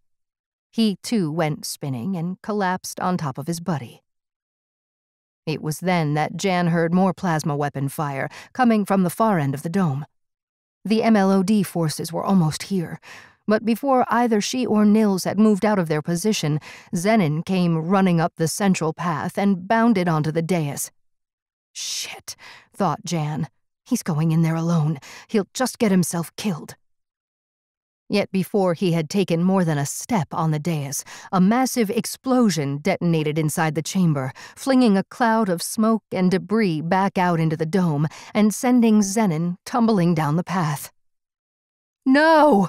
Jann screamed as she stood up and rushed to the dais. Nills had also emerged from cover and was tending to Xenon. "God damn it!" Jann shouted back at him. "I think they just blew themselves up rather than be taken." A decompression alert started squawking, and the isolation door began to close across the entrance to the viewing chamber, sealing it off. The explosion must have damaged the structure, and it was now losing atmosphere. Any hope Jann had of finding someone alive in there, someone who knew the location of the release site, was fading fast. She ran toward the closing door, but felt a strong hand grab her arm and haul her back. "It's too late, Jann," said Nills as his grip tightened. "You'll just get yourself trapped in there." He was right, of course, and slowly Jann felt the fight drain away, only to be replaced by the realization of defeat.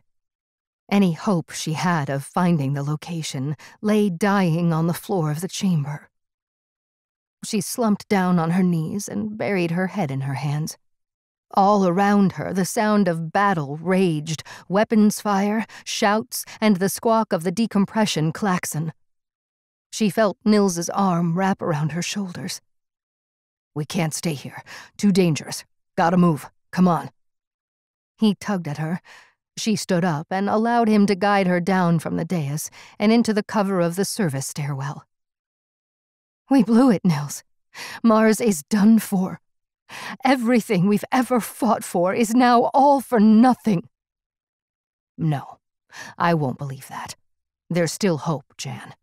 The MLOD and Jezero are searching every nook and cranny. They may yet find it. There is still hope." 27. APU. "We failed, Gizmo," Mia said, sitting on the floor of the empty industrial unit with her back to the wall, her knees up under her chin. "There is still time," Gizmo offered. "No, Gizmo, there isn't. At least not enough." Mia stood up and kicked an empty crate in frustration. "Damn it, I was sure this was it." Mia stood still for a moment and stared down at the floor of the unit. The crate had moved slightly and exposed one corner of what looked like a hatch. "Gizmo, come over here and give me a hand moving this." Between them, they pushed the crate off to one side, revealing a square, airtight hatch, wide enough for a large human to fit through. Gizmo examined it. "Interesting," it said as it reached down and turned the recessed handle. The hatch cracked open. A crudely dug shaft descended approximately 5 meters down, with a ladder attached to one side. The droid scanned the interior. "Most irregular. I have no record of this on any official Jezero City schematic I possess." Mia pulled out her plasma weapon again. "Irregular is good, Gizmo. Irregular is what we're looking for." She began to climb down the ladder. The droid followed. At the base, a horizontal shaft opened up, tall enough for a person to pass through by stooping down a little. "Perhaps I should take the lead," suggested Gizmo, flipping on its light. "After you." Mia gestured with a free hand, and they moved off down the tunnel. It ran in a straight line for around 100 meters and had clearly been hastily dug. The walls were rough-hewn, with the roof supported by standard extruded beams used in mining. Along the sides, automatic lighting had been hastily rigged. The floor was flat but dusty, which got kicked up by Gizmo's tracks. Mia pulled her scarf over her mouth. Exposure to raw Martian regolith came with a health warning. There were a lot of compounds in it that were dangerous to breathe in over a prolonged period. The tunnel finally came to an end, with another short vertical shaft leading upward. A ladder ascended along one side to another hatch similar to the one they had entered through. Mia climbed up, turned the locking wheel, and pushed it open a little. There was a slight hiss as she did, indicating a pressure differential. The first thing to assault her senses was the noise of machines, and then a chill hit her face. The air was dry and caught in her throat, and she coughed. She could see a large industrial area, forested by pipes and ducting, but no people. She opened the hatch fully and climbed out, quickly followed by Gizmo. "What is this place?" Mia asked as they extracted themselves from the shaft. "It is a section of the atmosphere processing unit. This area pumps clean, recycled air back into this sector of the city." "Good place to release a pathogen," said Mia as she stood up and began to look around. The space was cavernous, with a high ceiling, yet it was packed with indefinable industrial units, all interconnected with a myriad of ducts and pipes. "We'll never find anything in here." Mia glanced around, trying to find something, anything that would give her a clue. Then she looked down and spotted a faint trail of dusty footprints leading out from the hatch. "Gizmo, look here." She crouched down and ran a finger through the dust. "They've left us a trail." Mia then froze. "Shit, you hear that? Someone's talking." I sensed 2 distinct voice patterns, approximately 3.4 meters in that direction. Gizmo pointed dead ahead. "They could just be workers. They might even help us." "It is possible, even probable." "Come, let's follow these footprints. Keep quiet and try to eyeball the owners of those voices before they see us, just in case." A wise precaution, Mia. They treaded their way through a gap in the machinery, but the trail disappeared. This area had higher foot traffic, and so the footprints had been eradicated. Gizmo scanned the floor and pointed to another tight gap between 2 large units. "Over there." They picked up the trail and squeezed themselves through. The footprints ended again, not because they were erased, but because this was the final destination. A large air duct mounted at head height bisected the area. "Air outflow duct," Gizmo informed as it ran its light along the underside. Mia did the same with hers, moving in the opposite direction. "Gizmo," she whispered, "I think I may have found something." Strapped to the underside of the wide metal duct was a silver metal canister around the size of a fire extinguisher. Attached to that was an assemblage of exposed electronics, twisted pipes, and a small, old-fashioned digital display. Mia leaned in and blew the dust off its face. Several groups of numerical data were displayed, but the one that stood out was a timer counting down. 9:47, 9:46, 9:45. "I would not interfere with that if I were you," Gizmo said as it lowered itself into a position where it could scan the apparatus. "Can you stop it? Disassemble it in some way?" The droid twitched a little as it analyzed. "Anti-tamper device. See here." The droid pointed at a section of electronics, but it all looked the same to Mia. "I'll take your word on it. So how do we stop it?" "The gas discharge is attached to the duct here via this pipe. I should be able to bypass the tamper switch. Then I can remove it from the duct, but it will still be active." "Could we bring it outside, onto the surface? It would be harmless in the Martian atmosphere." 8:35. "I concur. With the time remaining, that is our best option." Mia shuffled out of the way and let Gizmo get to work. The droid took its time, carefully analyzing the makeup and arrangement of the device, to the point where Mia was about to tell it to hurry up. She became so wound up that she didn't hear the 2 guards approaching until one shouted out, "Hey, what are you doing there?" Mia turned around, raised her hands, and walked out toward them. "This is a critical emergency. Get a message to the MLOD and tell them we have found the pathogen release site." One of the guards jerked his weapon at Gizmo. "Tell your droid to stop what it's doing and move away." "You don't understand. The entire population of Jezero and Mars is at stake here." "I said move it. This is your last warning." He raised his weapon, while the other guard talked into his cuff. "Need some backup here. They've located the device."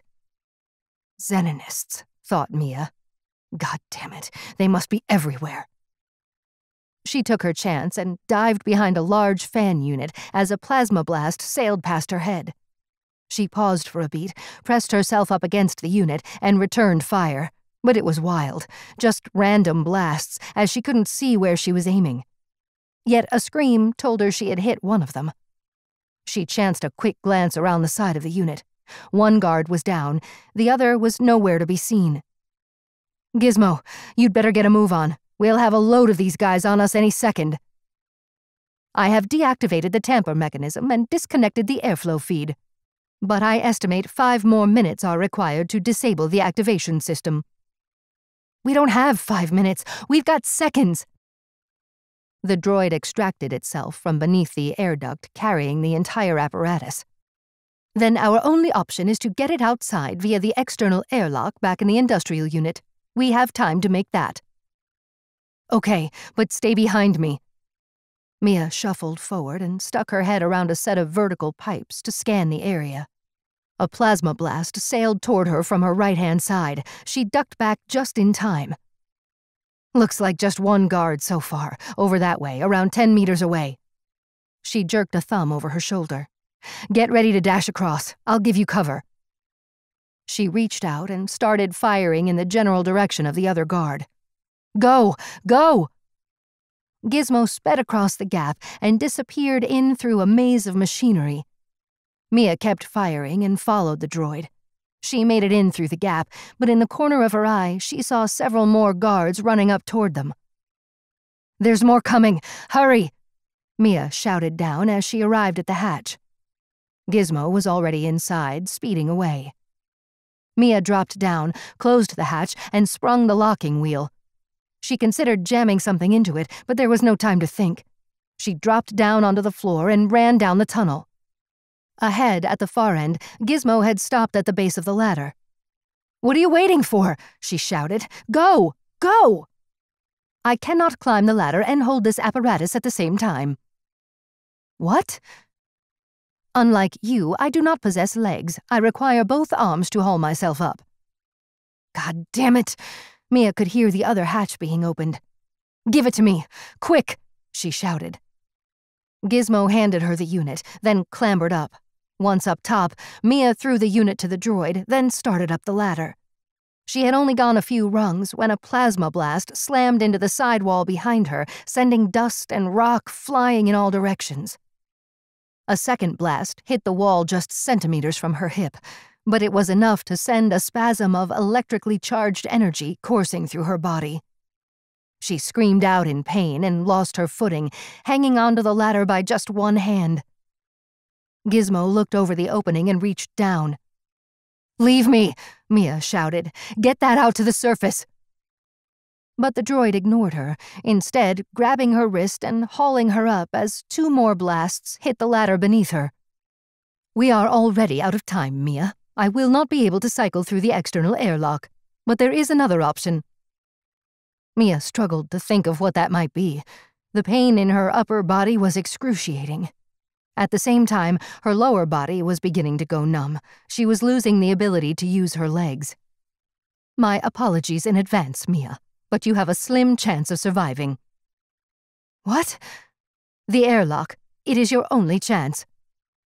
With that, the droid picked her up and flung her across the area with as much momentum as it could. Mia sailed through the air, hit the floor hard, and tumbled into the open airlock. She finally came to a stop when she slammed into the outer door. Mia lifted her head up to see several guards piling out of the tunnel, taking aim at Gizmo, who was racing across the space at high speed. Then she realized what it had meant by another option. It wasn't planning on using the exterior airlock. It was just going to drive straight through the outer wall of the unit. Oh, shit. Mia crawled across the side of the airlock, grabbed the handrail, and threaded her arm around it just as the droid smashed through the end wall and out onto the Martian surface. The hole it left began to rapidly widen, with the sides being torn off by the pressure of air being evacuated. One of the guards clung onto the edge of the hatch, while 2 others began to be sucked out. They clawed the floor, looking for any purchase. Mia shimmied along the handrail and tried to reach the control panel to activate the door. She strained and stretched as she began to feel the pull on her body. She was being lifted off the ground. With one final effort, she stabbed at the button and the doors began to close. The evacuating air began to pull at her until she was almost horizontal, and the pain in her elbow joint became almost unbearable. It was the only thing keeping her from being sucked out. The doors continued their achingly slow closure as Mia felt her lungs begin to struggle for air. Every fiber of her body screamed in pain. Her head swam, her strength began to fail, and finally, she blacked out. Epilogue. A sleek, state-owned transport shuttle gracefully lifted off from its pad on the outskirts of Jezero City, slowly rising up into the early morning Martian sun. As it ascended, it rotated to orient itself on the correct transit vector, then moved forward, slowly at first, but picking up speed as it passed over the crater rim. On board, Dr. Jann Malbec sat in a well-appointed passenger seat and gazed out the side window at the landscape. The shuttle flew low, skirting the peak of the crater rim. The air was clear, and the sun still low over the east, casting long, early-morning shadows across the dunes below. The outer edge of the craggy peaks of Jezero Crater swooped down into the Isidis Basin, morphing into low, undulating sand dunes that carried on for as far as her eye could see. The shuttle banked, orienting itself for a direct flight to its ultimate destination, the former enclave of Xenon Hybrid. Argon was dead, as were many of his followers. The battle that had raged for control of the Enclave had been brutal, as the Xenonists fought with typical ideological zeal, preferring to die defending the facility rather than surrender. Even though they greatly outnumbered the MLOD forces, they were no match for the battle droids and attack drones utilized by highly skilled operatives. Yet in the aftermath, many of those who survived felt they had been betrayed. Few of the foot soldiers within the cult knew of the plot to release a pathogen to exterminate all but those with enhanced DNA. Apart from Argon, only a handful, less than 20, were in on it. For the others, the revelation came as a shock. Most were initially in denial, then came revulsion, then anger that their trust and belief had been so heinously violated. Yet there were others who, while not condoning the action, were sympathetic to the principle. For the Martian state, the problem was what to do with these extremists. The surviving ringleaders were tried and subsequently incarcerated, but it was not practically possible for the fledgling state to lock up over 150 followers of the cult. And some of these very disciples had now become so angry that they began to argue for governmental reforms so that no group could be hoodwinked in this manner ever again. Ironically, far from seeking the demise of the Martian state, they now advocated for its enhancement. But the most seismic repercussion was how the entire episode affected the general citizenry. Shock was an understatement. It seemed that the population had entered into a daze. The audacity of the plot was almost too much for people to fathom, and so for quite a while they simply did not know what to think, nor how to react. It was as if the people of Mars were suffering from a collective post-traumatic stress disorder. Not surprising, considering they had just come through a rebel revolt in Syrtis, along with the worst sandstorm ever recorded on Mars, and now this. Something needed to be done to lift the population out of its collective funk. Dr. Malbec. The flight steward called over from the flight deck companionway. The captain wants you to know that we'll be arriving in 20 minutes. Also, she's just received a message that all the other delegates have arrived. Jann nodded. Okay, thanks. She then went back to staring out the side window at the flat, barren landscape rushing past beneath the craft. The other problem, of course, was what to do with the head of state position. Xenon had abdicated, feeling that he had ultimately done the office a disservice, that the title that was bestowed on him only served to award him an unwanted cult following, one that was all too easy to infiltrate and corrupt. Therefore, who should be next? Should there even be a head of state? All these questions and more were now considered of critical importance for the future of the Martian population, and so they entered a long period of soul-searching. If the society were to survive and prosper on Mars, then they needed to get their act together and give some serious consideration on how it was to be governed.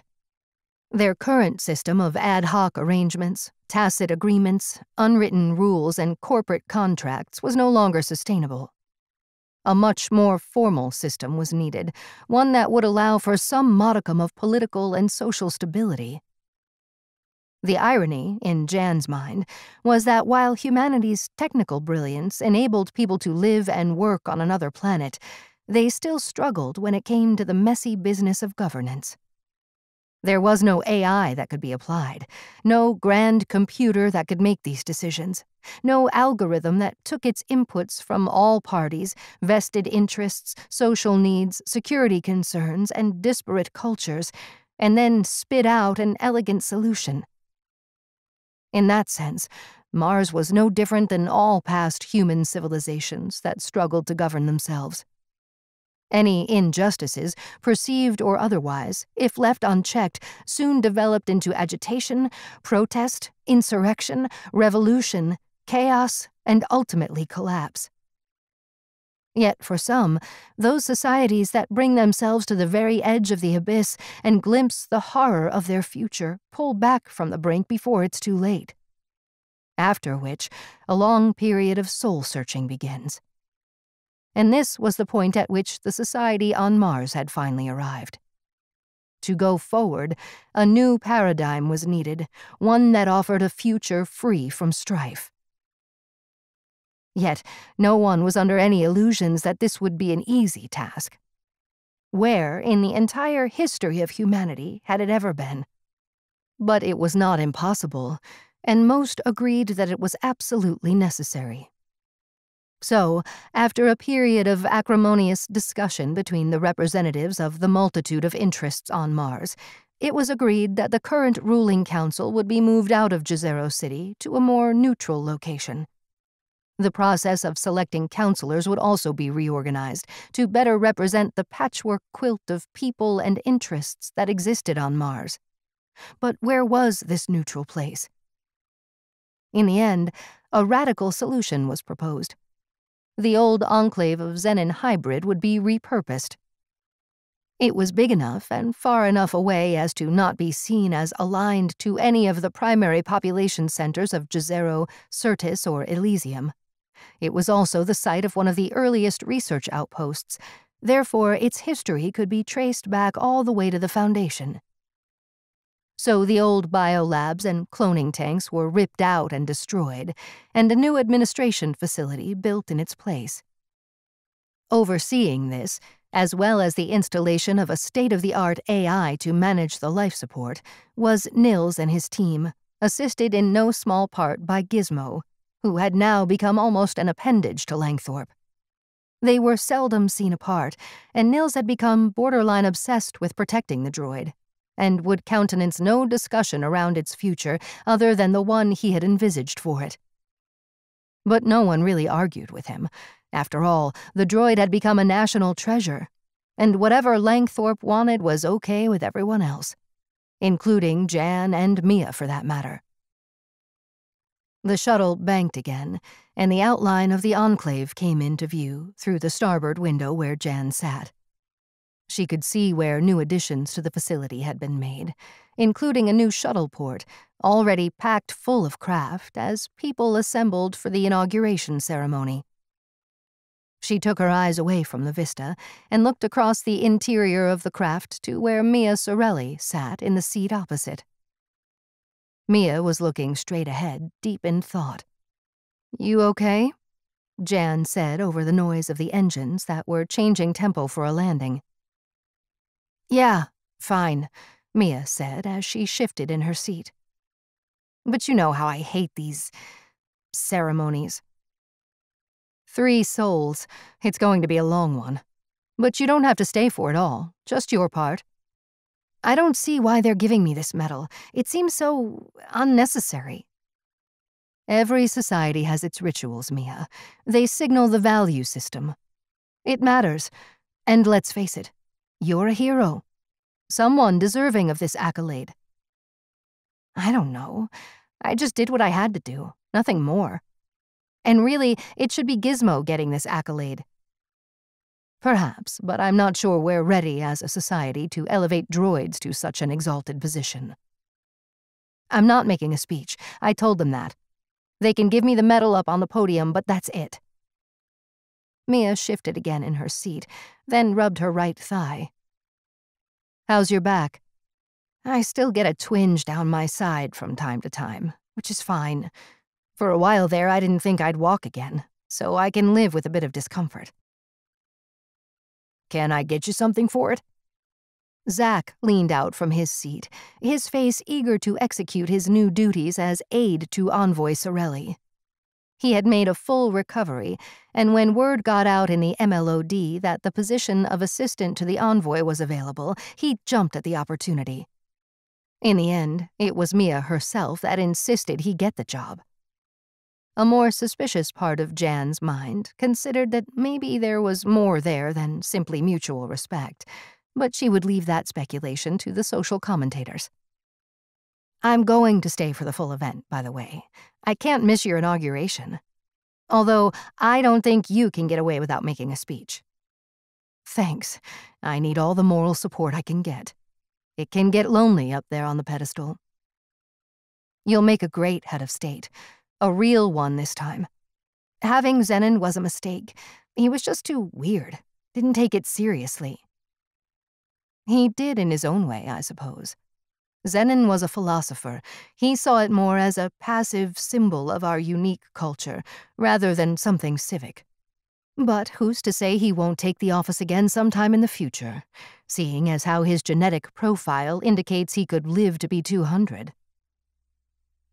They were silent for a moment before Mia spoke again. "Nervous?" "About taking it on?" "Yeah.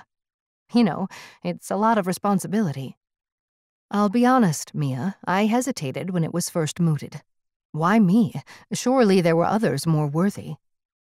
"Nonsense, Jann. You go all the way back, almost to the beginning. You brought independence, prosperity, and have seen off multiple plots to undermine the colony. So if not you, then who? No one else fits that bill. You are the best person to represent this new era we're entering into." "I appreciate the moral support, Mia. And you're right, we are entering a new chapter on this planet. Hopefully, one where the only law on Mars is no longer your own." This has been Plains of Utopia, Colony 6, Mars, written by Gerald M. Kilby. Narrated by Nicole Zanzarella, a member of SAG-AFTRA. Produced by Nicole Zanzarella with Simplify Productions. Text copyright 2020 Gerald M. Kilby. Production copyright 2021 Gerald M. Kilby, all rights reserved. No part of this recording may be played for an audience or reproduced in any form. It may not be streamed, downloaded, broadcast, or copied without written permission. Address all inquiries to media@geraldmkilby.com. For specials and updates on upcoming books, please visit geraldmkilby.com. Thank you for listening.